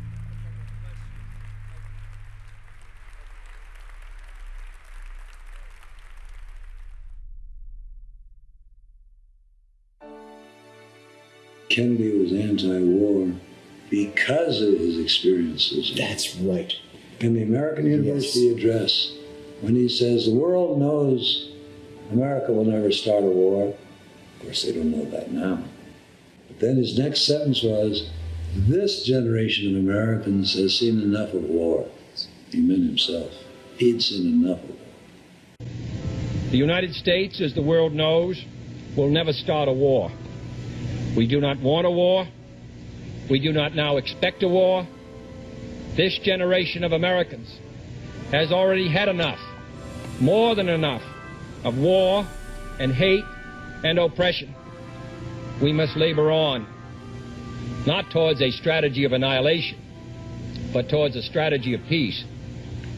He had been in war, injured. Two of his best friends on his boat were killed. His older brother had been killed in the European theater earlier, was not going to start a world war over Cuba or anything else.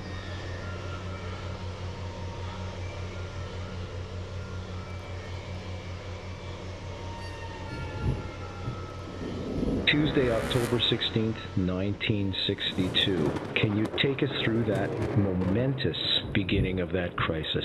I certainly can, because it's still as vivid in my mind as if it had happened yesterday. The Cuban Missile Crisis that historians still call the most dangerous 13 days in the history of mankind.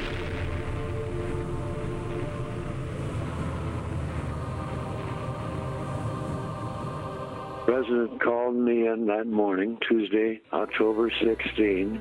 He told me that, to his astonishment and anger, because we'd all been lied to about it, Khrushchev had a back channel means of corresponding with Kennedy. He lied about what he was doing in Cuba. The Soviet ambassador, not a bad fellow, Anatoly Dobrynin, called both Bobby and me in on separate occasions to lie to us about what was going on in Cuba. And Kennedy said that these U-2 airplanes taking pictures 50,000 feet above Cuba, and it showed it was the beginnings, just the beginnings, but unmistakably the beginnings of Soviet missile sites.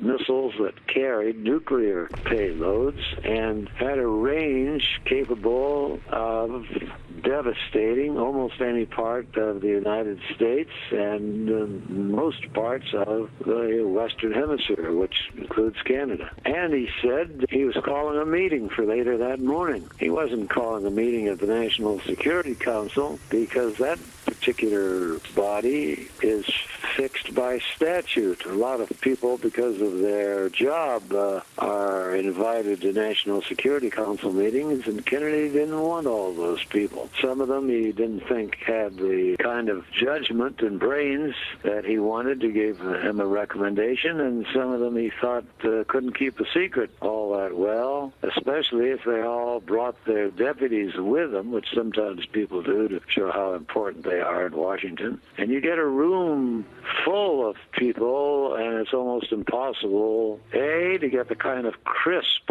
precise decision that Kennedy liked to make, and B, to keep a secret. And he did not want everybody in Washington to know about this, because then the Soviets, as he put it, would know that we know, and then they might take some preemptive action. They might use the missiles, or they might send Khrushchev to the United Nations meeting in New York at that time and have him try a little nuclear blackmail, show pictures of the missiles and say that unless the West backed out of West Berlin, that was the testing place of freedom in those days, that then he would use the missiles. So we had to keep it secret.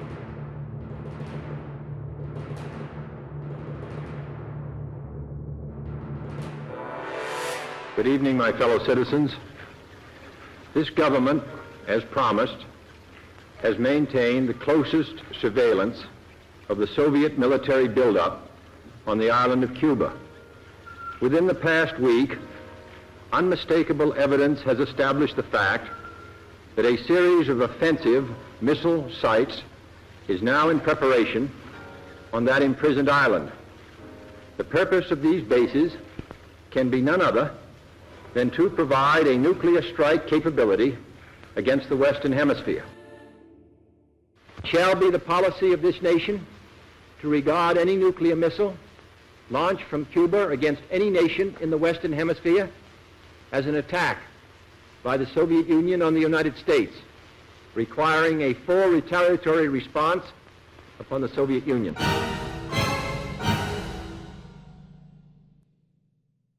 What is the best way to go about to pick those members of the team? Do you look for somebody with the same ideals as yourself? No, not necessarily. Somebody who has judgment. That's the key. Judgment usually comes from experience. Of course, I was pretty young, but he had had enough years with me to still have some confidence in my judgment. Because he knew I looked at the world and the country the way he did. I thought through his mind and saw through his eyes. So he was willing to put me on his Cuban Missile Crisis team, even though I had no real foreign policy experience at all. And the same was true of his brother Bobby. And the same was true of others in that team who were not on the National Security Council, but whose judgment he wanted. Did you feel that way about McNamara?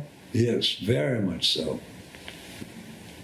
McNamara, has gotten a bad rap as being pro-war and being a cold fish. Neither one of those is true. He didn't want a big group, so he was inviting me and Bobby and a couple of others who were not official statutory members of the National Security Council to come to that first meeting later that morning. He wanted everybody there face to face to come up with a decision. And later that morning, we had a meeting, and he told us that he wanted us to present to him every single option he had. Military options, diplomatic options, combined military, diplomatic. What were the pros? What were the cons? And that was the beginning of 13 long, difficult, dangerous days. If there is a strike, I think we must assume we'll kill several hundred Soviet citizens. Having killed several hundred Soviet citizens, what kind of response does Khrushchev have open to them? A course of action where we strike without warning is like Pearl Harbor. It's the kind of conduct that one might expect of the Soviet Union. It is not conduct that one expects of the United States. If you go the blockade route, you can take more time.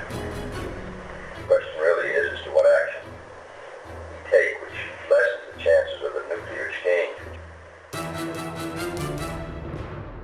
It was not until the 22nd of October, 6.5 days later, that he was ready to go on national television and let the world know, let the Soviet Union know, let all our allies know exactly what the group that he had assembled around that table, about a dozen of us, what we had decided on, and what our decision was not the first automatic response, which was bomb those missile sites, get rid of them.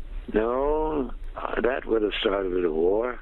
No, our decision, his decision, was to put the ball in Khrushchev's court, make him decide between annihilation for the world or possible humiliation for him. And that option, that's the second option that we chose, was in effect a blockade of destroyers around Cuba to keep out any further Russian shipments. We didn't call it a blockade because a blockade can be an act of war under international law also. We called it a quarantine against offensive weapons. He wasn't trying to keep medicine or food or gasoline or energy out of Cuba. He wasn't trying to punish the people of Cuba. He just wanted to make sure Khrushchev understood that we were determined to react and resist. To halt this offensive buildup, a strict quarantine on all offensive military equipment under shipment to Cuba is being initiated. All ships of any kind bound for Cuba, from whatever nation or port, where they're found to contain cargoes of offensive weapons, be turned back. You mentioned the quarantine, sir. Who was the person sitting around that table that brought that idea up? To me, it was a stroke of genius. Well, thanks. I don't get any credit for it. I think there were two people who do. Interestingly enough, the head of the CIA at that time had been a businessman, and he'd been in the shipping business, and he said, if you put up a blockade, act of war, then under most insurance codes, any ship from Europe traveling across the Caribbean is going to have to pay 3 or 4 times as much insurance on that cargo as they usually do, and they won't be very happy about that. And then the legal advisor to the State Department remembered that before World War II, when Nazi Germany was threatening Western Europe, Franklin Roosevelt had proclaimed what he called a quarantine of the aggressor. Basically, it was an embargo, as I recall. I don't recall, I was a baby. But that quarantine was a peaceful act, and later on, the State Department was able to get all of Latin America, the Organization of American States, to join with us in adopting and endorsing that quarantine. And that made it a regional security arrangement, and regional security arrangements are permitted under the United Nations Charter, and Kennedy wanted to abide by international law. The group that wanted the quarantine asked me to give him a speech so he would see what the components were, what it would look like. And yes, I did put in that speech eventually all the arguments, all the components of the response, including the talk about negotiations and recognition of the importance of peace, even an appeal to the people of Cuba to make clear that we were not trying to hurt them. And that did bring all the elements of everybody thinking around the table together. But I want to stress that it was John F. Kennedy who brought us all together and led the way. Our goal is not the victory of might, but the vindication of right. Not peace at the expense of freedom, but both peace and freedom here in this hemisphere. And we hope around the world, God willing, that goal will be achieved.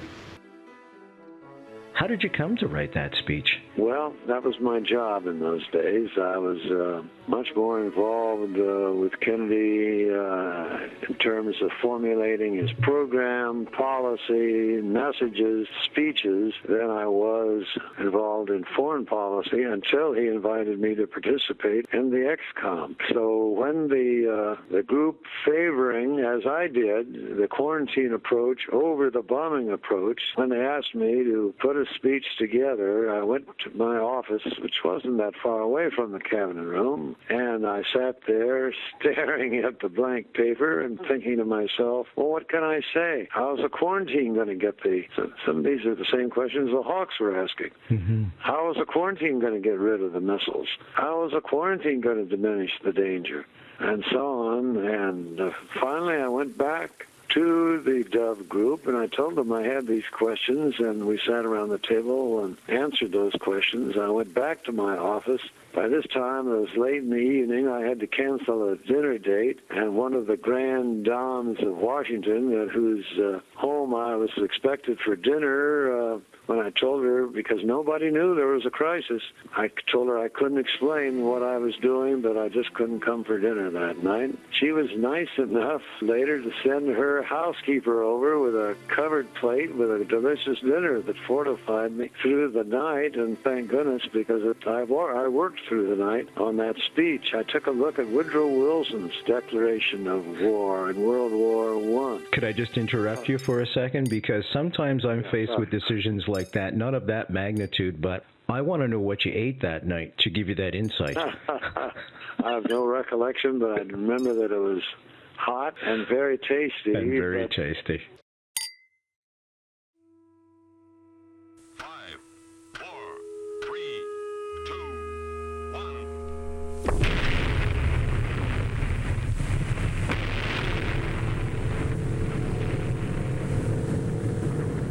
A much more difficult draft under much greater pressure, and that was the draft letter to Khrushchev on Saturday, October 27, the ultimate day of the crisis. And that letter I like to think it had a part in persuading Khrushchev that he had made a reckless gamble, as he called it later, and he pulled his missiles out. Can we talk about that letter then? Absolutely. Go right ahead. Okay. You had received conflicting letters from Khrushchev. The first letter you received was more or less him under great stress, and the CIA said written by himself. The second one looked like it had been not written by him, but by the Politburo. And that was more the military presidium. Almost like... You're absolutely right. That first letter came in Friday evening, October 26th, and yes, it was a bit emotional. It meandered all around. It was full of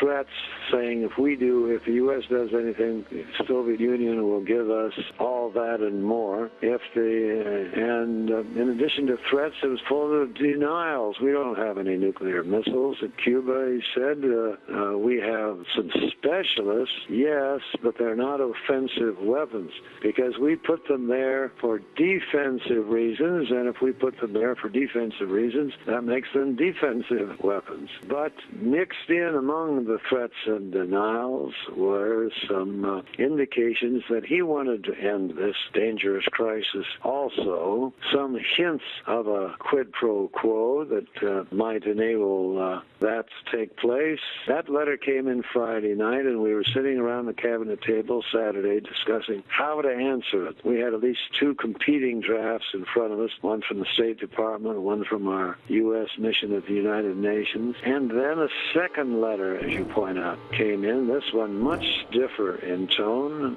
and the message of that second letter was, we're not taking anything out of Cuba unless NATO, which Canada's a member, unless NATO takes its missiles out of Turkey. Now, we all knew that the NATO missiles in Turkey were insult and a particular bone in the throat of Khrushchev and all the people of the Soviet Union when they took vacations on the Black Sea on the Ukrainian side. They could look up from their fun at the beach and see those missiles in Turkey pointed toward them. Hello? Yes, please. Oh, it's the General on there. I'll put it on, yes, sir. General, I just wanted to bring you up to date on this matter because I know of your concern about it. We got, Friday night, got a message from Khrushchev, which said that he would withdraw these missiles and technicians and so on, providing we did not plan to invade Cuba. We then got a message, that public one, the next morning, in which he said he would do that if we withdrew our missiles from Turkey. We then, as you know, issued a statement that we couldn't get into that deal. Had Kennedy not ordered those missiles out of Turkey? Yes, and he had been told the previous year that they were old, anachronistic, unreliable, and that what the United States really should do is move that portion of the regional deterrent into modern Polaris nuclear submarines under the Mediterranean. They were reliable, they were powerful, and best of all, nobody could see them, so they weren't provocative.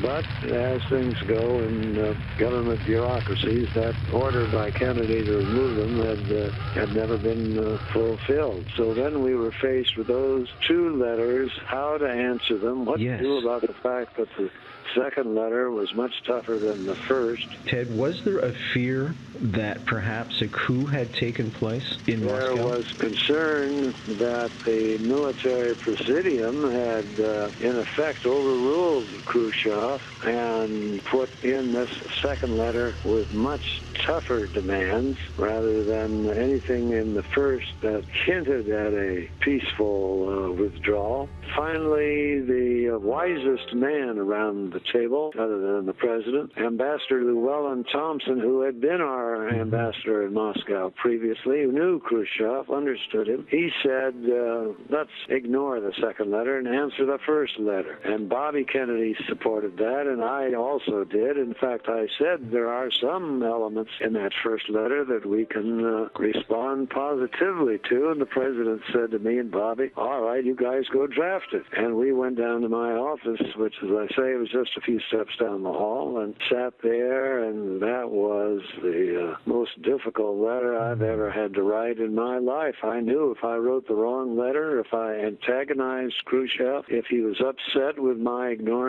our ignoring the second letter, who knows, he might just push a button and fire those missiles. In those days, the cabinet room in the White House was not a reinforced concrete bunker. Today, I'm told that it is. Those days it wasn't. We knew that all of us sitting around that table could be sitting there in our last day on Earth if we didn't solve this problem very, very quickly. So the pressure was on me, and it was made even more pressure by the president's brother sitting there staring over my shoulder at what I was trying to write. Can you take us into your thought process? You know, words can sometimes have a double meaning if they've got to be translated into Russian. The connotation of those words. This back-channel correspondence with Khrushchev had begun a year earlier, and Kennedy usually had me do first drafts of his letters to Khrushchev in that correspondence. Sitting there at that table, I remembered some advice from my high school debate teacher, Florence Jenkins, and she said sometimes you do better in a debate by trying to adopt or adapt part of your opponent's case. And so I sat there and I took two or three of those positive elements from Khrushchev's letter the night before, and I reworded them a little bit our way, and I would precede that by the phrase, as we understand your letter, you propose, and then a little later on, as we interpret your letter, you are proposing. And Khrushchev may have wondered, did I really propose that? Because I changed, for example, his positive elements could be described as A, B, C, and I reversed the order, making it C, B, A, to make sure that they did the things we wanted them to do before we did the things he wanted us to do. Maybe a little tricky, but it worked. That's brilliant.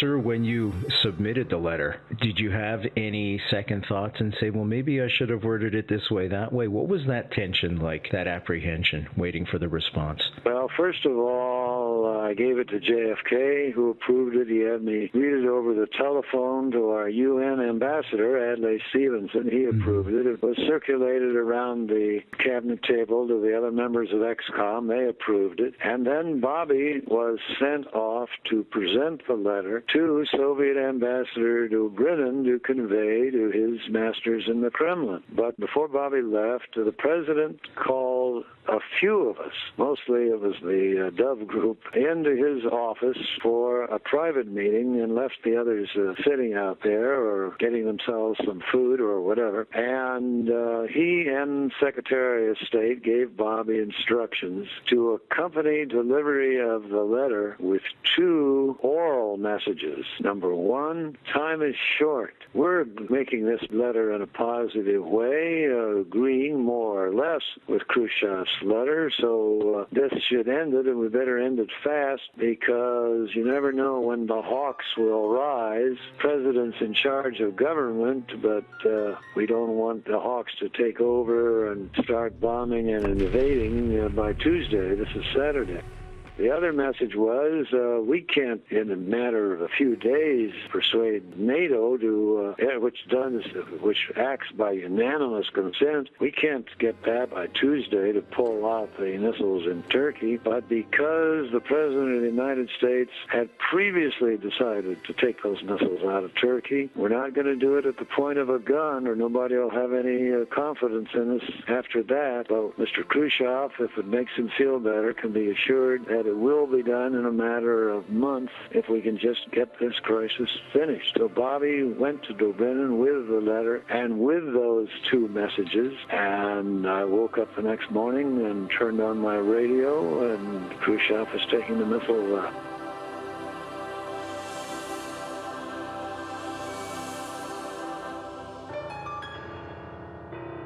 You knew General LeMay.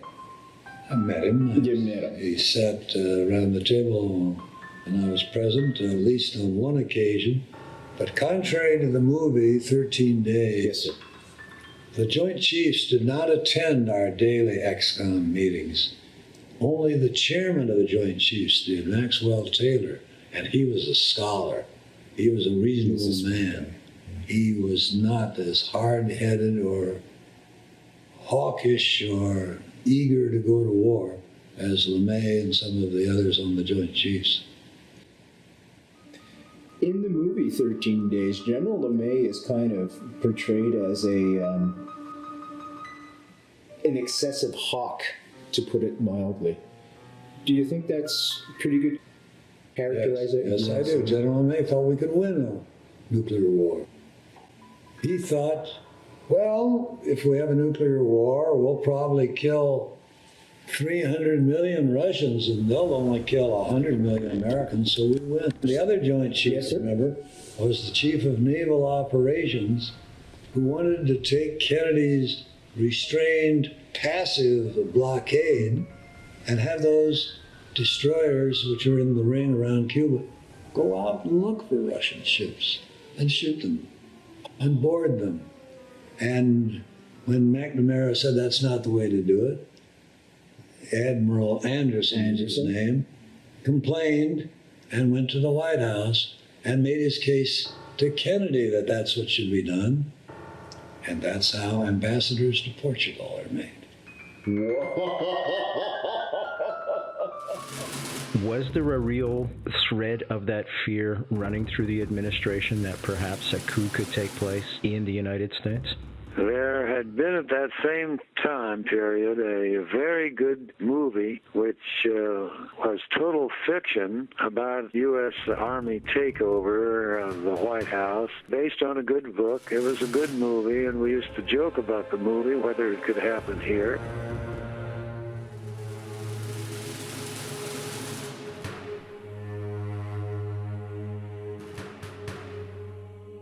It was no joke when the Joint Chiefs, before that first week was over, demanded a session with Kennedy. When the Joint Chiefs met with Kennedy, Curtis LeMay, a man who believed in nuclear war, because he thought even if we suffered hundreds of thousands or millions of deaths, the Russians would suffer even more. So that was Curtis LeMay. That's what he thought was victory in war. He lectured Kennedy on what he thought the quarantine, the combination of diplomacy and the blockade, was too weak a response, and the American people wouldn't like it. Can you imagine a military chief lecturing the President of the United States on what the American people think?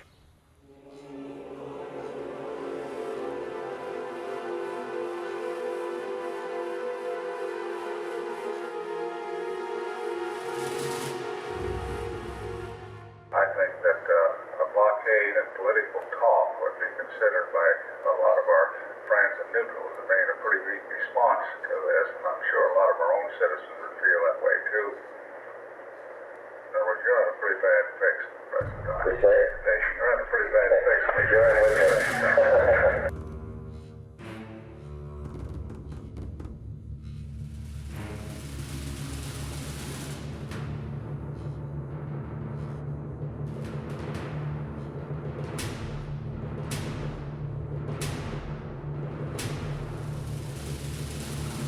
I don't share your view that if we knock off Cuba, they're going to knock off Berlin. If we don't do anything to Cuba, then they're going to push on Berlin, and push real hard, because they got us on the run. If we take military action against Cuba, what do you think their reprisal would be? I don't think they're going to make any reprisal. If we tell them that the Berlin situation is just like it's always been, if they make a move, we're going to fight. So I see no other solution. This is almost as bad as the appeasement of Munich. But I just don't see any other solution except direct military intervention right now. When Kennedy finally left that meeting and went out into the hall, he ran into me and he was upset, and he said to me, bear in mind, this is just the Friday the 19th. He said to me, he pointed to that room and said they're all getting things in worse shape, and he said to me, you and Bobby have got to get this finished soon.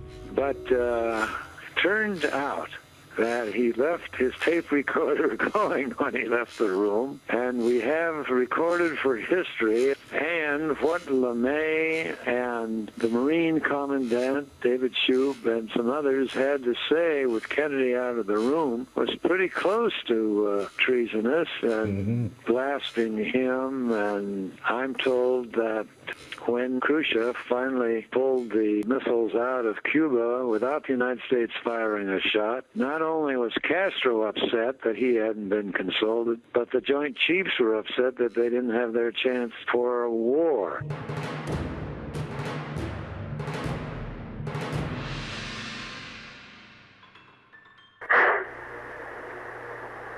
pulled the rug right out from Jesus Christ.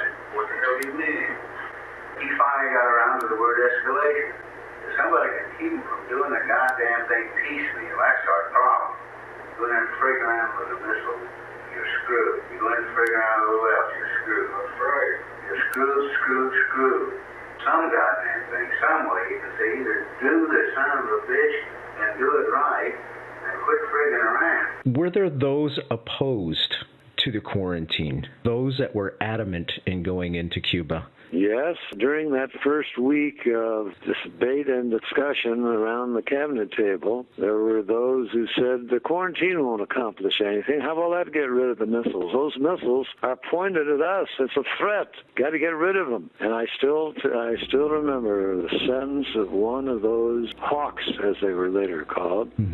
He said, Mr. President, you've got to go in there and take Cuba away from Castro. And there was a time before the 13 days ended when it began to look as though maybe they were right. The quarantine was proclaimed. The destroyers surrounded Cuba, but work on the missile sites continued. And then one of our U-2 overfly planes was shot down. And by the time on the 12th day, the Saturday, the 27th of October, it surely looked as though war was likely to come, and some of those hawks were saying, I told you so.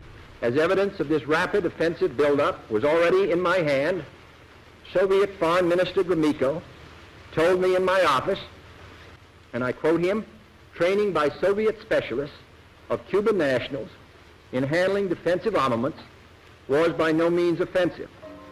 And that if it were otherwise, Mr. Gromyko went on, the Soviet government would never become involved in rendering such assistance, unquote. That statement also was false. Even Lyndon Johnson, who was vice president at the time, he slapped his hand down on the table and he said, well, I don't know. He said, all I know is that when I was a young man walking along a dusty road in Texas, if a rattlesnake reared up his poisonous head, the only answer was to take a stick and chop its head off. A little cool in the room after he said that. But John F. Kennedy was a strong and beloved president, and I don't think there was ever a serious chance that the civilian control of the military, which is a fundamental principle of American government, I don't think there was a serious chance of that being overturned at that time.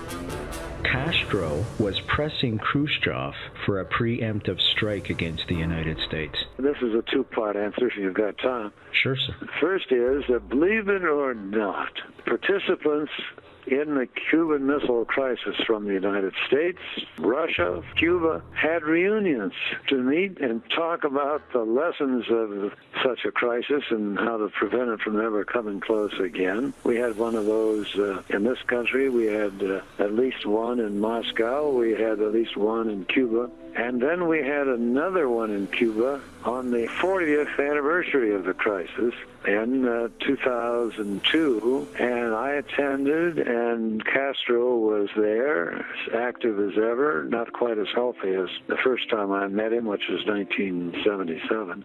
He invited the American delegation to lunch, and that was quite a friendly affair, a certain amount of banter and some toast. So I rose to give a toast. By that time, it had turned out that on that same Saturday, October 27, when we thought everything was dark and disastrous, Castro thought that it was too, and he called in the Soviet ambassador to Havana and dictated a letter to him that he wanted sent to Khrushchev, saying he, Castro, thought the Americans were about to attack, and he wanted Khrushchev to order those missiles fired and eliminate this scourge from the face of the earth. So at the lunch I rose to make a toast, and I chastised Castro for referring to us as the scourge of the earth and ordering us to be wiped out. Now that man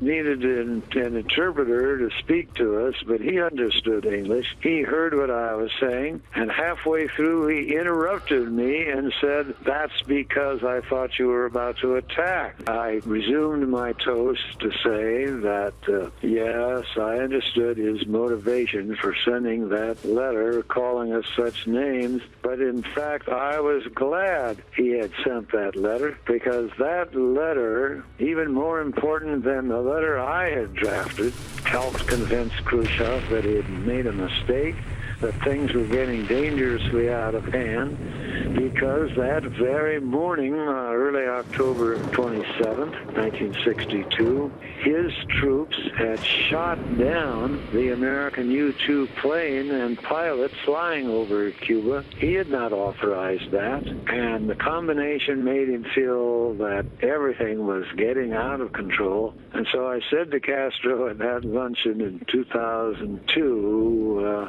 I'm glad you sent that letter. We all think of 9/11, but this was was bigger, I think, in many respects. Could have been bigger because we later found out that the additional Soviet troops that Khrushchev had put in Cuba to guard the missiles and otherwise had also been given authority to fire tactical nuclear weapons against any American attack, whether it came from air, sea, or land. And not only that, the authority to launch those nukes at us on their own. And had they launched nukes at us in those mad days, I say mad advisedly because of mutually assured destruction, MAD was the doctrine of the day, and had they fired nukes at us, we would have returned by firing nukes. Maybe tactical weapons came our way, we would have responded with tactical nukes.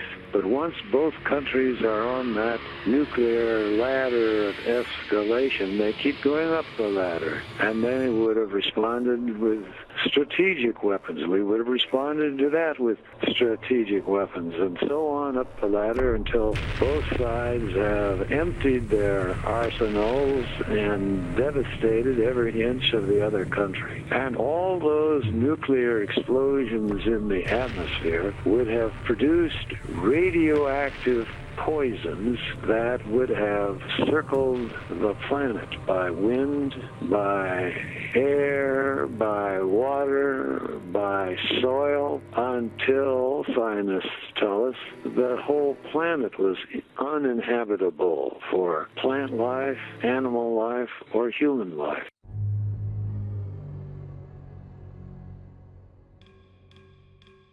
Ted, today's generation, for better or for worse, tends to get their history, if you will, from movies.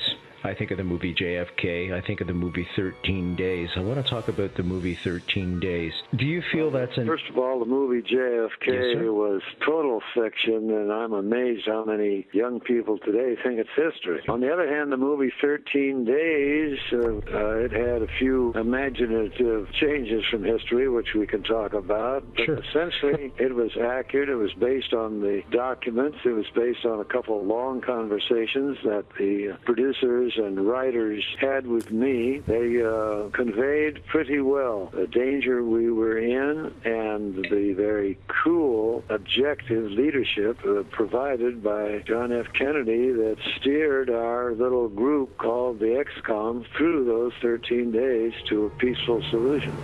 I'm immodest enough to report to you that the Carnegie Endowment for International Peace had the courage to have a showing of that movie in Moscow. And they flew Bob McNamara and me and one of the producers of the movie over for that showing, a press conference after the screening. And Bob McNamara opened the press conference by saying to the producer, "It's a fine movie, but you have one fundamental flaw." And the producer swallowed. He said, "Well, I'm sure there are many. Which one did you have in mind?" And Bob McNamara, bless his heart, said it wasn't Kenny O'Donnell who brought us all together, it was Ted Sorensen.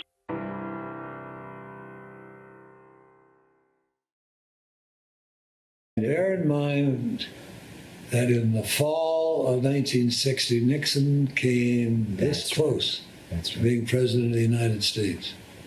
And 2 years later, in the fall of 1962, when the Cuban Missile Crisis was taking place, and the Russians put those nuclear long-range missiles aimed at the United States 90 miles from our shore, Nixon was running for governor of California, and he was defeated.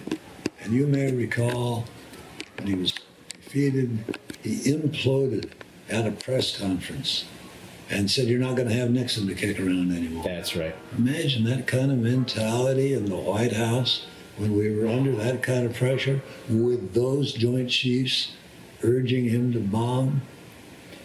You and I are here today, in my opinion. The world is here today because Nixon lost that election.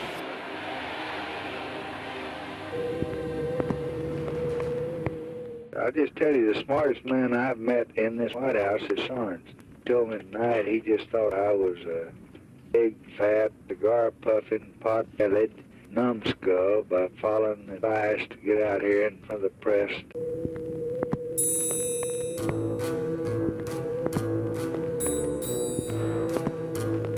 What were your impressions of Mr. Johnson? Was he a good vice president? Was he a perfect choice? Was he the fellow to step in? I'll say two things. Number one, I believe Kennedy would have retained him on the ticket for the second term. Okay. Number two, as my book makes clear, Kennedy, and especially Jackie, and to some extent me, the more we saw of him, the more flaws we discovered in him. Okay. That's good. That's enough. Sorensen said we're the biggest damn fools he's ever dealt with. Just a quick abide. Did JFK have second thoughts about keeping Johnson on as vice president in the upcoming second term, 64? No, because Kennedy by that time had proclaimed his support of civil rights and had sent to the Congress the most comprehensive civil rights legislative program since the days of slavery. And the South was against the program and against Kennedy, and Kennedy felt that he had to keep Johnson, his token Southerner, so to speak, his hand of friendship, his link to the South. So I think it would have been the same team. I wish you'd talk to Sorensen about this before we do it.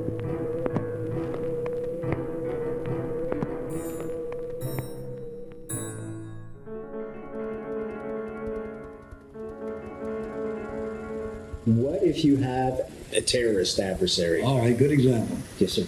Khrushchev ultimately was agreeable to this exchange of correspondence and in effect, a negotiated compromise because he had a whole country, culture, civilization to protect. A man like Osama bin Laden, who operates out of a cave, doesn't have a country or a culture to protect. Deterrence requires the use of reason to somebody on the other side who thinks logically. A fanatic, whether ideological, religious, or other fanatic, isn't likely to think logically. He thinks, if I blow myself up and blow up 10 people on the other side with me, good, I'll go to paradise. Very tough to reason with that, very tough to get deterrence, containment, the policies that worked in those days, to work with that kind of thinking. My hope is that we will discover over time, if we don't blow ourselves up first, in Islam, as in Eastern Europe, there are moderates, there are modernists in their thinking. They can be approached. They should be encouraged. They may have to be protected. But reach out to them and start building some friends on the other side of that wall. Back channel negotiations, if possible. Exactly. Reach out and try and find somebody. Kennedy, as I think I mentioned in my book, asked his ambassador to India, Ken Galbraith, talk to the Indian High Command, which had good contacts with the North Vietnamese. See if they might be interested in some kind of standstill agreement. Neither one attacked or pushed the other out while they talked to see if there could be some compromise, negotiated agreement. He was also trying very, very hard to do something with Castro. Exactly. Through back channel, and Castro was very receptive. I think so. Kennedy thought maybe Castro could become another Tito. Tito didn't have to end communism in Yugoslavia. He just had to break with the Kremlin and become an independent decision maker. Kennedy thought maybe Castro could become that way. 9/11. I want to touch on 9/11 right away. Your speculation on how President Kennedy would have handled 9/11? Well, what you don't know about me, Brent, is that I had a stroke that year back in 2001, and it pretty well eliminated my eyesight, which is why it took me a long time to write that book. Couldn't handwrite it anymore. I dictated it. I was in bed here at home at that time, and I heard about the first plane crashing into one of the Twin Towers, and I thought, that's a terrible, terrible accident. It happened once before, many years ago. A plane crashed into the Empire State Building. But when I heard about the second one, I knew it was no accident. That it was an act of terrorism, and that the United States was going to be a very different country if we started imitating what other countries under siege do, which is usually to crack down on civil liberties, crack down on free speech, crack down on immigration, and I regretted that. And George W. Bush made a speech which was, I suppose the speechwriters thought was called for, very nationalistic, chauvinistic, militaristic, vowing revenge, which a long time ago Thomas Jefferson said is the cheapest emotion there is. All the world was on our side after the attack on 9/11. Sympathy reports poured in. People at the United Nations and in the Western Alliance vowed that they would help in any way they could. But in less than a month, all of that disappeared, and in a matter of several months, the world had turned against us because President Bush, unlike President Kennedy, defied the United Nations. He defied international law. He ignored the alliance. He unilaterally invaded Iraq. At the same time, the United States went into war against Afghanistan. There was at least a logical justification for that. The Taliban running Afghanistan at the time had harbored and sheltered bin Laden and his al-Qaeda organization, in fact, given them positions in the security apparatus and police of the country where they tyrannized the local Afghan population who didn't like the Taliban, and they certainly didn't like al-Qaeda, but the United States bombed their homes and villages anyway, so the Afghan people turned against us too. No effort was made to find out whether there were moderate adherents to the Islamic faith, modernists in Islam who had a different belief, who did not support suicide bombing and all of that. Kennedy reached out to leaders in Poland and elsewhere behind the Iron Curtain, and in his correspondence with Khrushchev tried to encourage peaceful solutions. Do you feel JFK would have handled it differently, more diplomatically? I think he would have. I mean, after all, Islam is a distinguished classic religion. It has over 1 billion adherents in this planet, and I'm certain that Kennedy would have looked for a way to find someone with whom some understanding of a better world might be reached. The Peace Corps gives us a chance to show a side of our country which is too often submerged. Our desire to live in peace, our desire to be of help. They are demonstrating their interest in people who may live on the other side of the globe, who may live in poverty and misery, but who, because of the presence of the Peace Corps, live in hope. There can be no greater service to our country, and no source of pride more real than to be a member of the Peace Corps of the United States. I hope that you will join. Sir, if you were in charge right now, how would you deal with terrorism?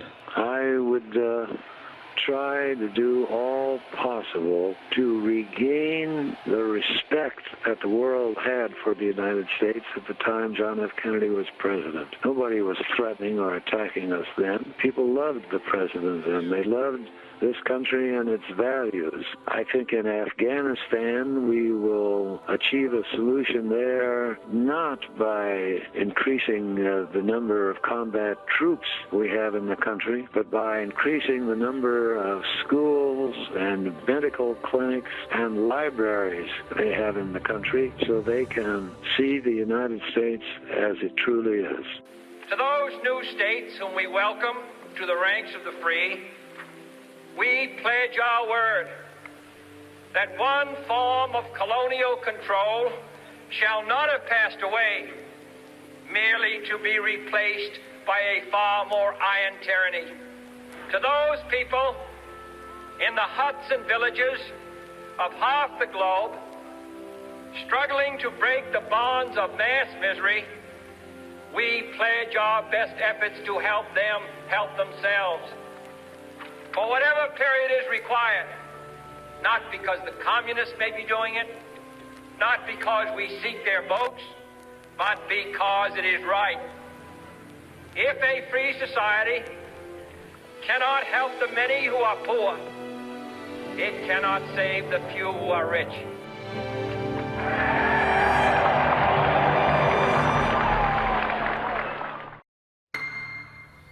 Did you ever have any aspirations, sir, to become president?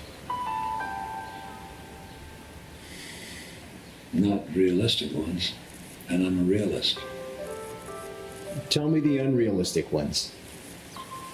No, having worked as closely with JFK as I did, having been involved in his policies and decisions as much as I was, I thought that if I were only more electable, which I'm not, that public office, high or low, might be satisfying.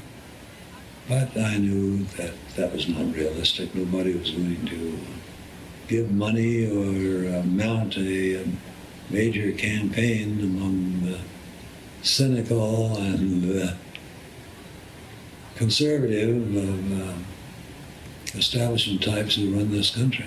Just as Kennedy knew that with his interest in foreign policy and peace and his determination to avoid a nuclear war, he couldn't do it as one member of a 100-member United States Senate. He wanted to be able to do more. I wanted to be able to do more, particularly after I left the White House when I was nobody except doing some writing and lawyering, and I thought maybe I could run for office and do more. But I was not a very good candidate. Couldn't raise money. Does money play a big part? I mean, it does in Canada as well, don't get me wrong. It in the U.S., it plays a much larger role than it does in Canada. Yeah. How do you feel about that, then? It's an outrage. It's legalized bribery. An office holder has power, influence, authority. A rich businessman has none of that, but he has money, and he wants to do something for his business, so there's a little quid pro quo. That's called bribery in any other country in the world. What do you think is a better system? Better system would be, number one, to have the television, which is owned, the airwaves are owned by the people, should be freely available to nominees of major parties, serious candidates. They wouldn't have to pay millions and millions for television presentations, whether it's the candidate himself or a commercial on his behalf or someone speaking on his behalf. The same could also be done with with mail campaigns. You take out the cost of television and the cost of mail campaigns, and small donations from ordinary citizens could finance a campaign for office. It wouldn't be the special interests with the big bucks. When you know how to talk to government, you know how to talk to most governments. And pretty soon, almost all that I was doing involved foreign governments The highlights were I represented Anwar Sadat at the time that he decided to go to Jerusalem. I represented, or at least I advised, Nelson Mandela when he came out of prison and ran for president of South Africa. Of all the foreign leaders I've met, and I've met dozens of them, he was the most impressive. Was it his persona? Was there a charisma about him? There was, but in addition to that, he had a calm, statesmanlike, unselfish view that reminded me in many ways of JFK. When Nelson Mandela came to my law office for a meeting of a group I set up to contribute funding for voter education in South Africa, he held an impromptu press conference there after our board meeting was over, and the members of the press peppered him with questions about the fact that he and the South African white president at that time, who was one of those who had him in prison, de Klerk, that he and Mandela and de Klerk were both sharing the Liberty Bell Prize they give in Philadelphia. And so just about the first question he got was a softball. How do you feel about the fact that de Klerk, part of the regime that kept you in prison for 27 years, is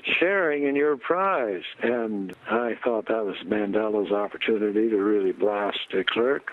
But no, he said, well, that's a decision for the people of Philadelphia. For the time being, Mr. de Klerk and I need each other. After that period ends, we'll go our separate ways.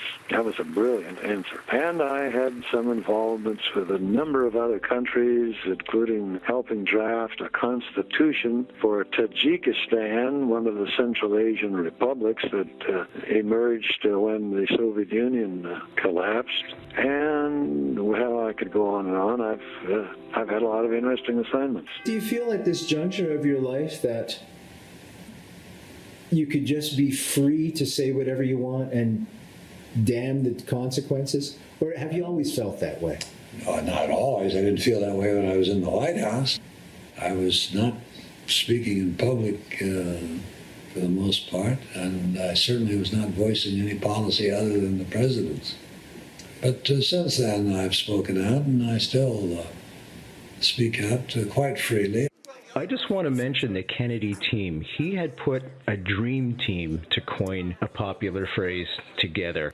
Certainly, you had been with him for a while. Then he brings in McNamara and Bobby, his brother. There was others as well. There was Kenny O'Donnell, Dave Powers, etc., etc. Just look at the history afterwards, which is that unlike most other American administrations, not one member of the Kennedy team was ever subsequently indicted for some kind of lobbying corruption. Not one member of that Kennedy team ever wrote a book attacking or criticizing Kennedy and his decisions.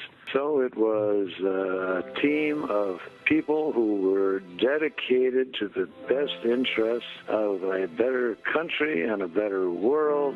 They believed in Kennedy. He was loyal to them, and they were loyal to him. It was an unusual group of very able, committed people. I know that the song Camelot about mythical King Arthur is the song and the myth that was applied, but we weren't a mythical group. We were just ordinary flesh and blood human beings, but it was a very special time because we had a very special leader.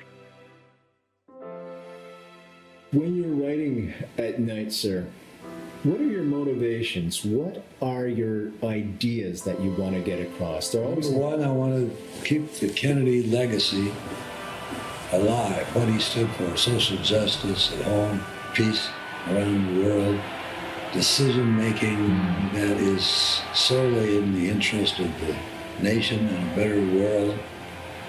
And I want to have a voice and all that. Have you any aspirations to go back into politics in some sense? No. None at all. You don't? No, and when the press asks me, I point out what Kennedy said in his inaugural address. The torch has been passed to a new generation. To a new generation of Americans. Let the word go forth from this time and place to friend and foe alike that the torch has been passed to a new generation of Americans born in this century, tempered by war, disciplined by a hard and bitter peace, proud of our ancient heritage, and unwilling to witness or permit the slow undoing of those human rights to which this nation has always been committed and to which we are committed today at home and around the world.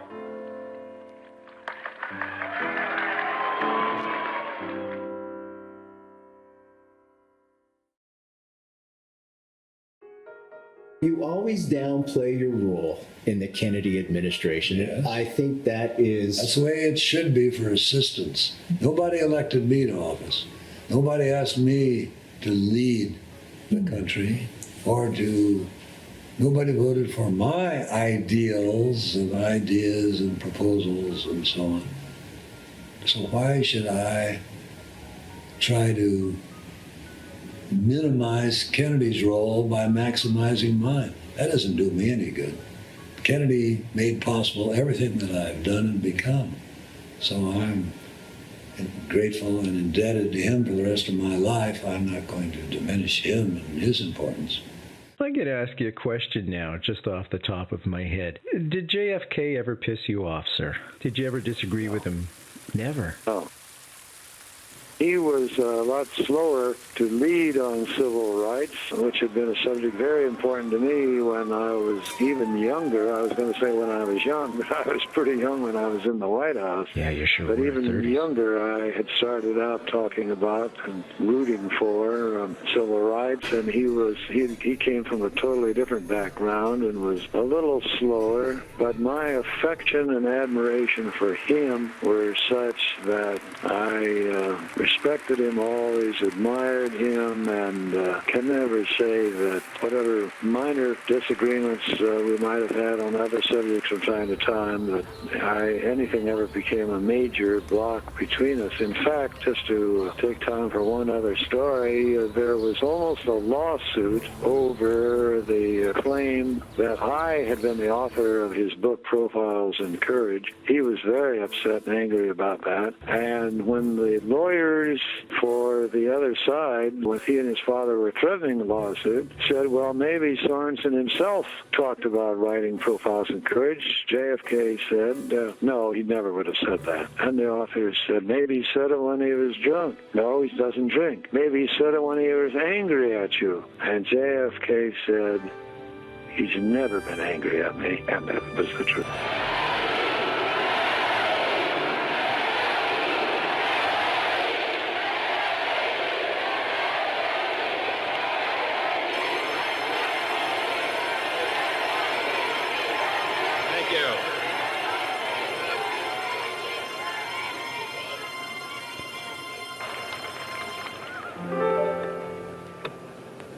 There are many people in the world who really don't understand, or say they don't, what is the great issue between the free world and the communist world. Let them come to Berlin.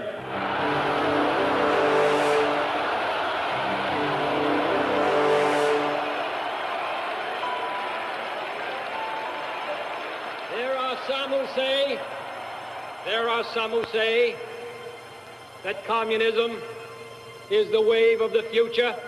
Let them come to Berlin.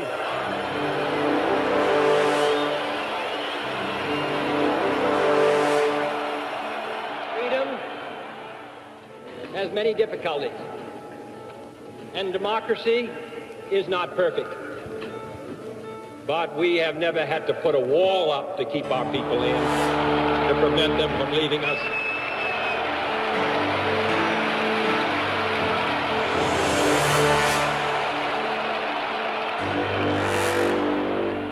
Freedom is indivisible. And when one man is enslaved, all are not free. All free men, wherever they may live. are citizens of Berlin. And therefore, as a free man, I take pride in the words, Ich bin ein Berliner.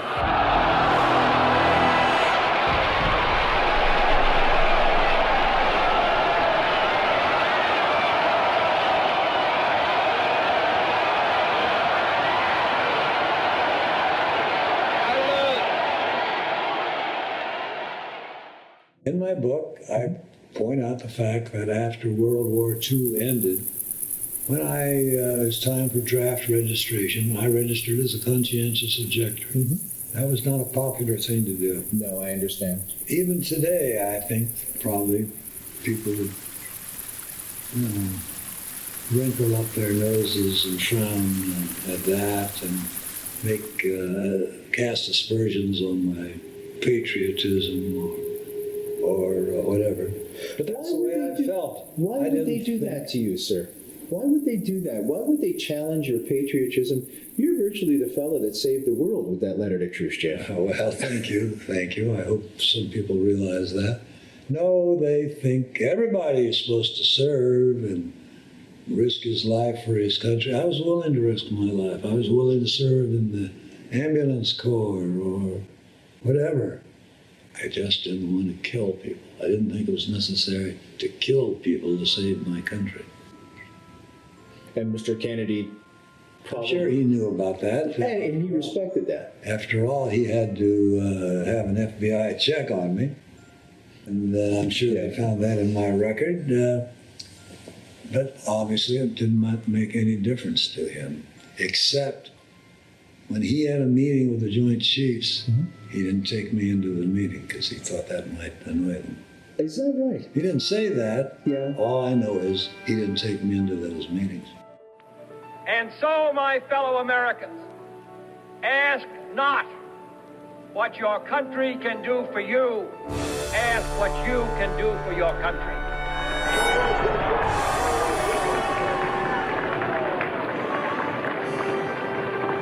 My fellow citizens of the world, ask not what America will do for you, but what together we can do for the freedom of man.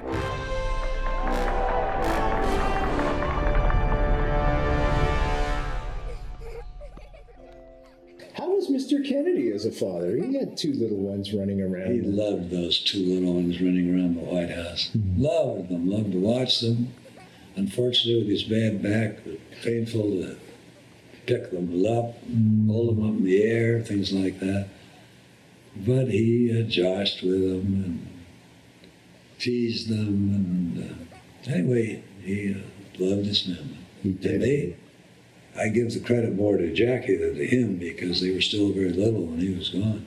Yeah, that's right. But they turned out both to be wonderful young people, even though it was a time when growing up in the United States, tough for a lot of young people. Can we talk about Jackie just for a few minutes? A little bit. Okay. Your fondest memories?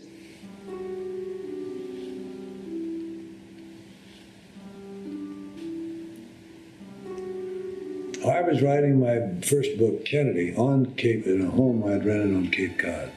She was still living in the family home. I would drop over and see her and the children once in a while, not often. I didn't want to intrude. She called me one day, and it was her birthday, and she had nobody. And she wanted to know if I would come to dinner. I said, of course.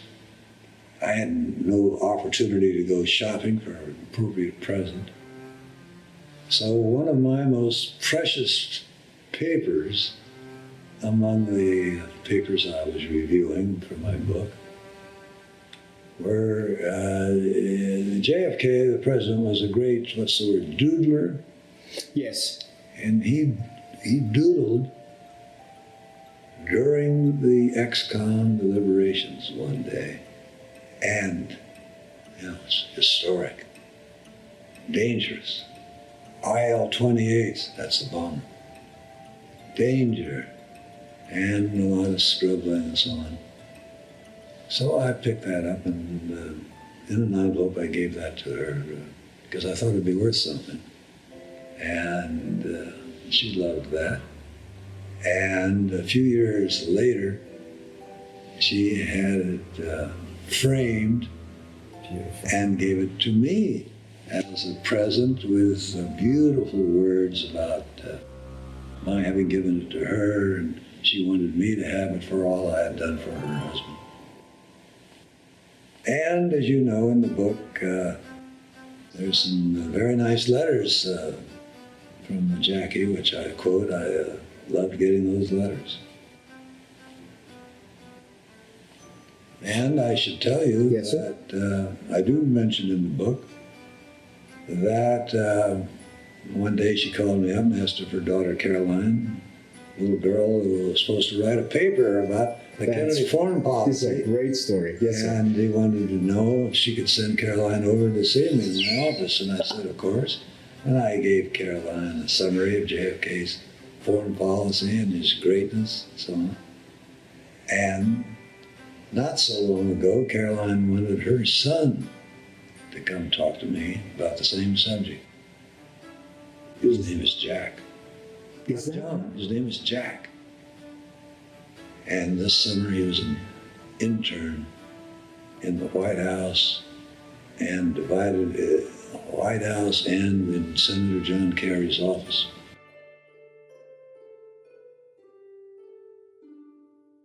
My 11 years with Kennedy, I spent all the time with my kids that I could. I made sure I tucked my boys into bed at night when I got home. I was sure that when they got older, I would take time off from the office to go see their Little League baseball games. And I tried to have summer weekends with things let up at the office with them. But I didn't spend all the time with them that I wish I could have. Yeah. They must be very proud of you. Well, they are, and they all turned out to be wonderful young men. The three young men, and then that was a previous wife, and my wife today, and I have a wonderful daughter. Congratulations. She's teaching, she was a prosecutor, and now she's teaching law at law school. Human rights, international human rights.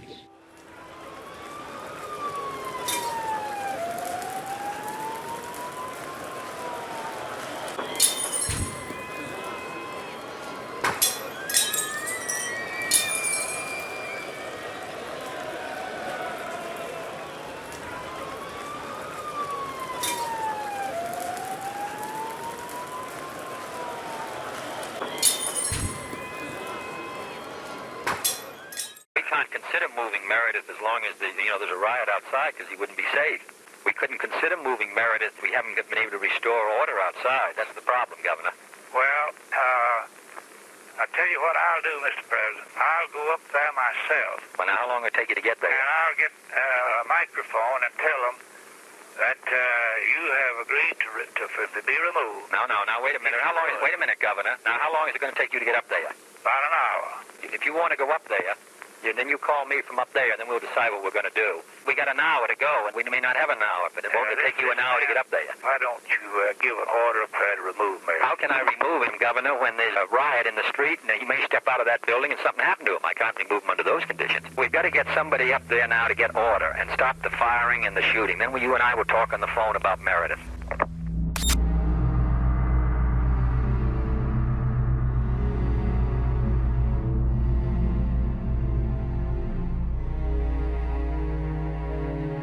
1963, when we had not only civil rights legislation in front of the Congress. That's right.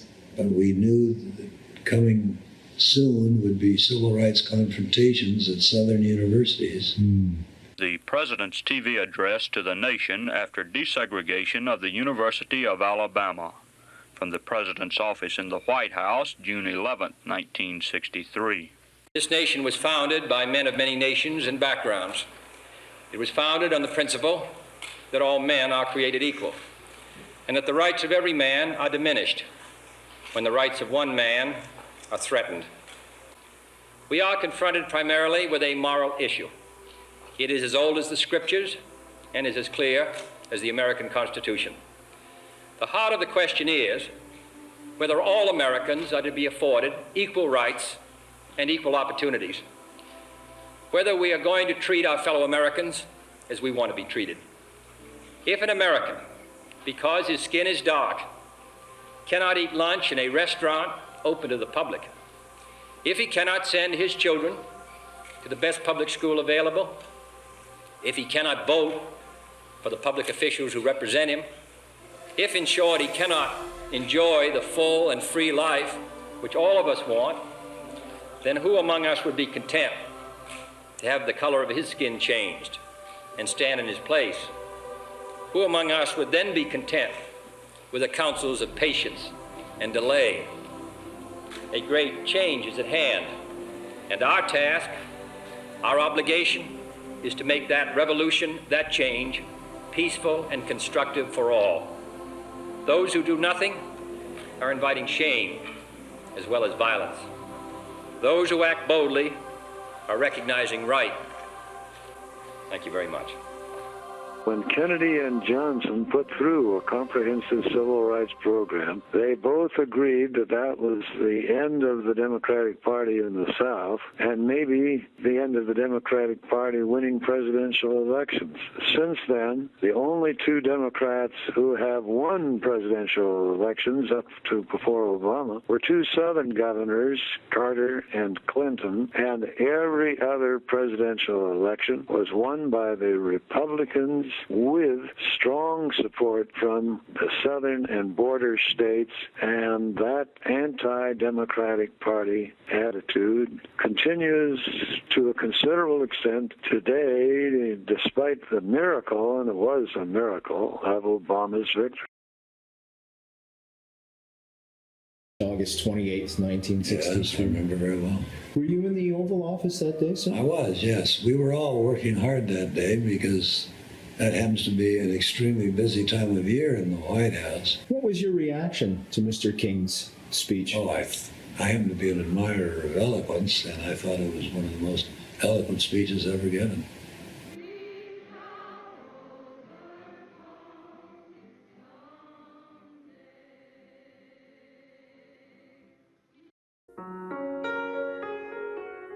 Bobby and I started out as somewhat suspicious rivals for JFK's time and attention during his days as a senator and later as a candidate. But once Bobby became the 1960 campaign chairman, I think he recognized that I had some special values to his brother. He recognized that when he was Attorney General and I was in the White House with his brother. Was there an outrage from the public or from his opposition when he brought Bobby in as Attorney General? Yes, and I suppose if I were to look at it objectively today, I said it's probably not a good idea for any president, even John Kennedy, to appoint his own brother, even Bobby Kennedy, as Attorney General. The Attorney General is supposed to be, under the Constitution, a check on presidential power. He's supposed to be an independent source of law and order in a country that believes in rule by law. And I suppose if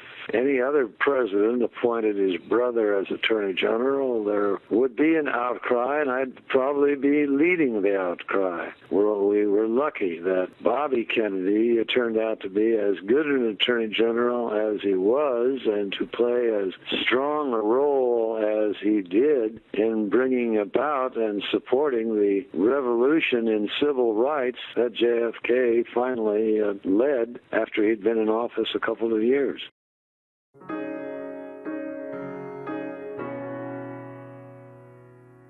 And after his brother's death, both Bobby and I recognized that for each of us it had been a shattering blow and treated each other accordingly. I wrote my first book, the book Kennedy, that you mentioned, on Cape Cod, and often saw Bobby, who would return there for weekends. And then when he ran for the Senate in New York, he asked me to go to New York and campaign for him, which I did. When he became a senator, he occasionally called on me for advice.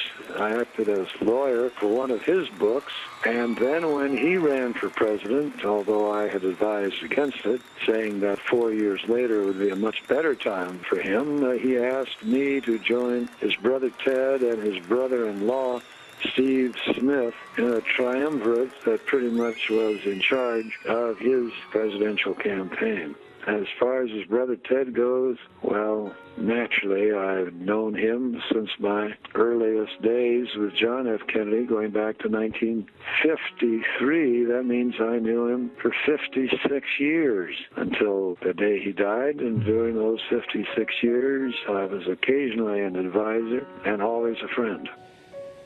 Did Bobby's policies differ a lot from JFK's, or was he carrying the torch forward? Initially, they differed quite a bit. Bobby was closer to their father, who was conservative and a little more militant, and Bobby worked for Joseph R. McCarthy when he first went to Washington. But Bobby, as Attorney General, was completely supportive of JFK's policies, particularly on civil rights, which was in Bobby's jurisdiction. And in the years after, Bobby continued as a United States Senator to forward JFK's policies on civil rights and on peace instead of constant resort to war and military force. And that's why Bobby would have found a way out of Vietnam, which JFK was on the verge of doing when he was killed. What we need in the United States is not hatred. What we need in the United States is not violence and lawlessness, but is love and wisdom and compassion toward one another.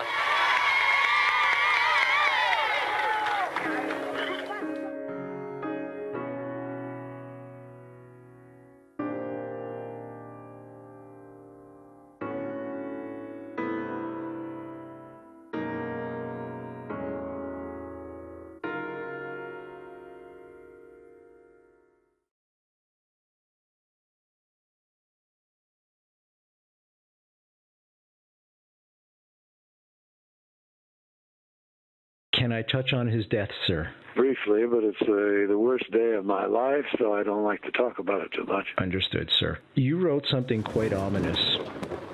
Basically, upon reflection, you find it hard to believe now that perhaps some of Kennedy's enemies were not behind the assassination. Have I got that correct? Well, something like that, because I don't know.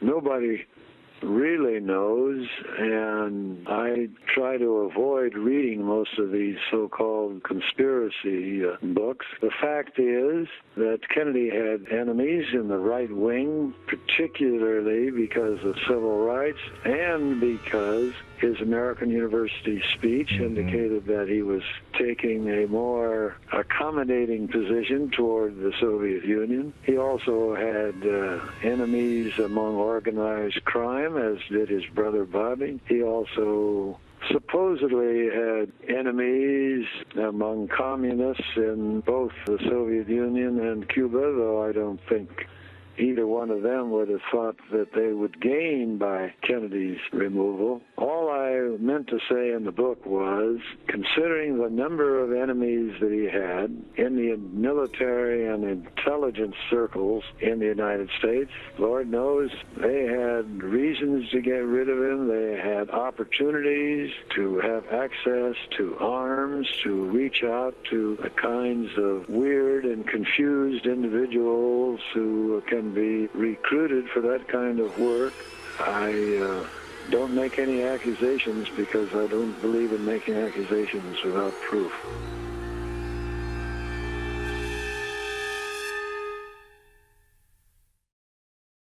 This country, as I said in the big forum, this country was changed in all kinds of harmful ways, both domestically and internationally, by the loss of John F. Kennedy.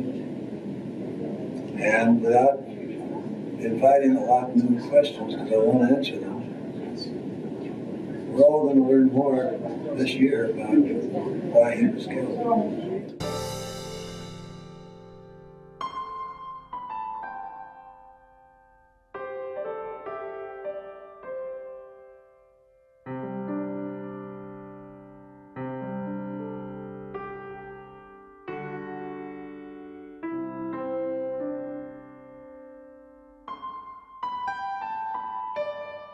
In my book, Consular, which is addressed primarily to university students anywhere in the world, that don't give up hope in democracy and freedom, don't give up hope in the fact that someone can overcome the kinds of hurdles that John F. Kennedy overcame in terms of his illness as a child and the handicap of his religion as a candidate, and even when the sky looked darkest when Soviets had nuclear missiles in Cuba, but because he worked hard, he focused that analytical brain of his on whatever problem he confronted. He didn't put any personal or political or other prejudice in front of what was best for a more peaceful, just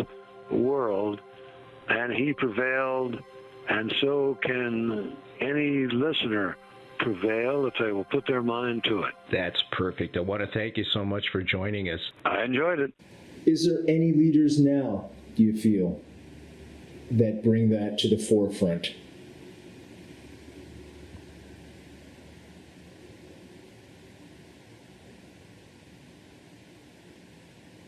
Oh, that's a long hesitation, sir.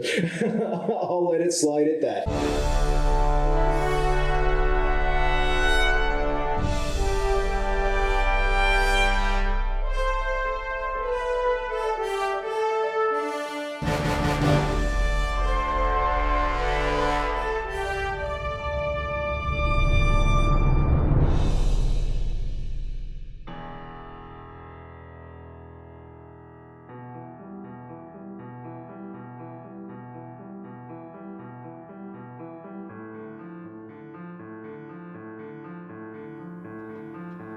JFK and I, in 1956, when he first became a national figure and we were traveling to every state, we had been in Idaho, and we were flying from Idaho to Nevada in a little one-engine plane, and the local county chairman was the pilot. When the county chairman says he'll take you, you don't say no when you're trying to get a favor in Idaho. And as he flew started his descent into Reno, Nevada, the plane turned upside down. And JFK, I was sitting in the front with the pilot. I turned around, looked at JFK. He looked at me. It was a kind of a, my God, look. The pilot straightened out, righted the plane, righted itself. He went past the airport, made a turn, came back, and he apologized, saying he'd been getting a little tired. And I don't know anything about flying airplanes, much less aerodynamics, but he said that you're supposed to come in against the wind, and he came in with the wind, and that's what caused that momentary shock. Boy, that's a bit of a metaphor for what was to come. Well, it might have, I think we'd already been through quite a bit together, and he knew more was to come, and it sure did.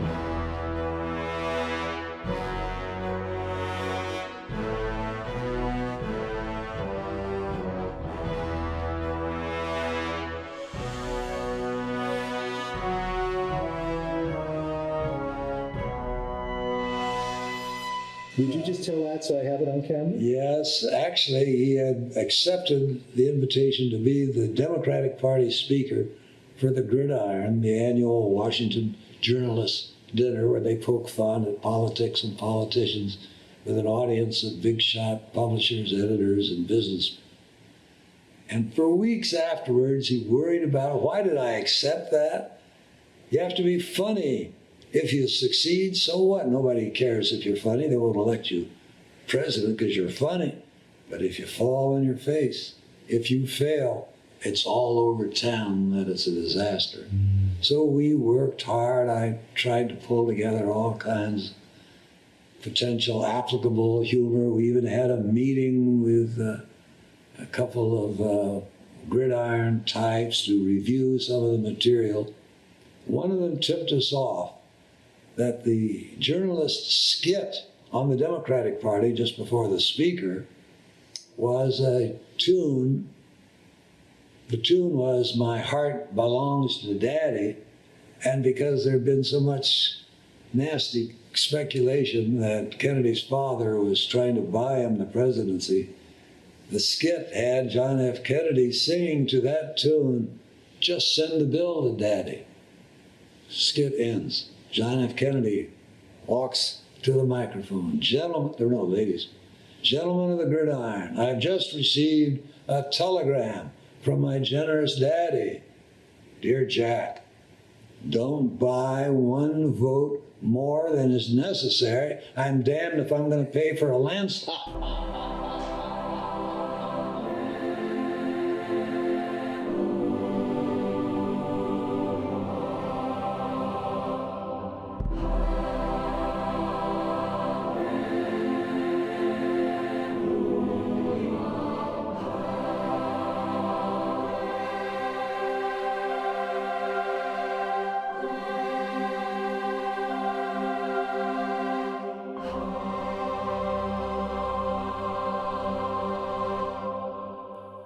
But it was a busy time.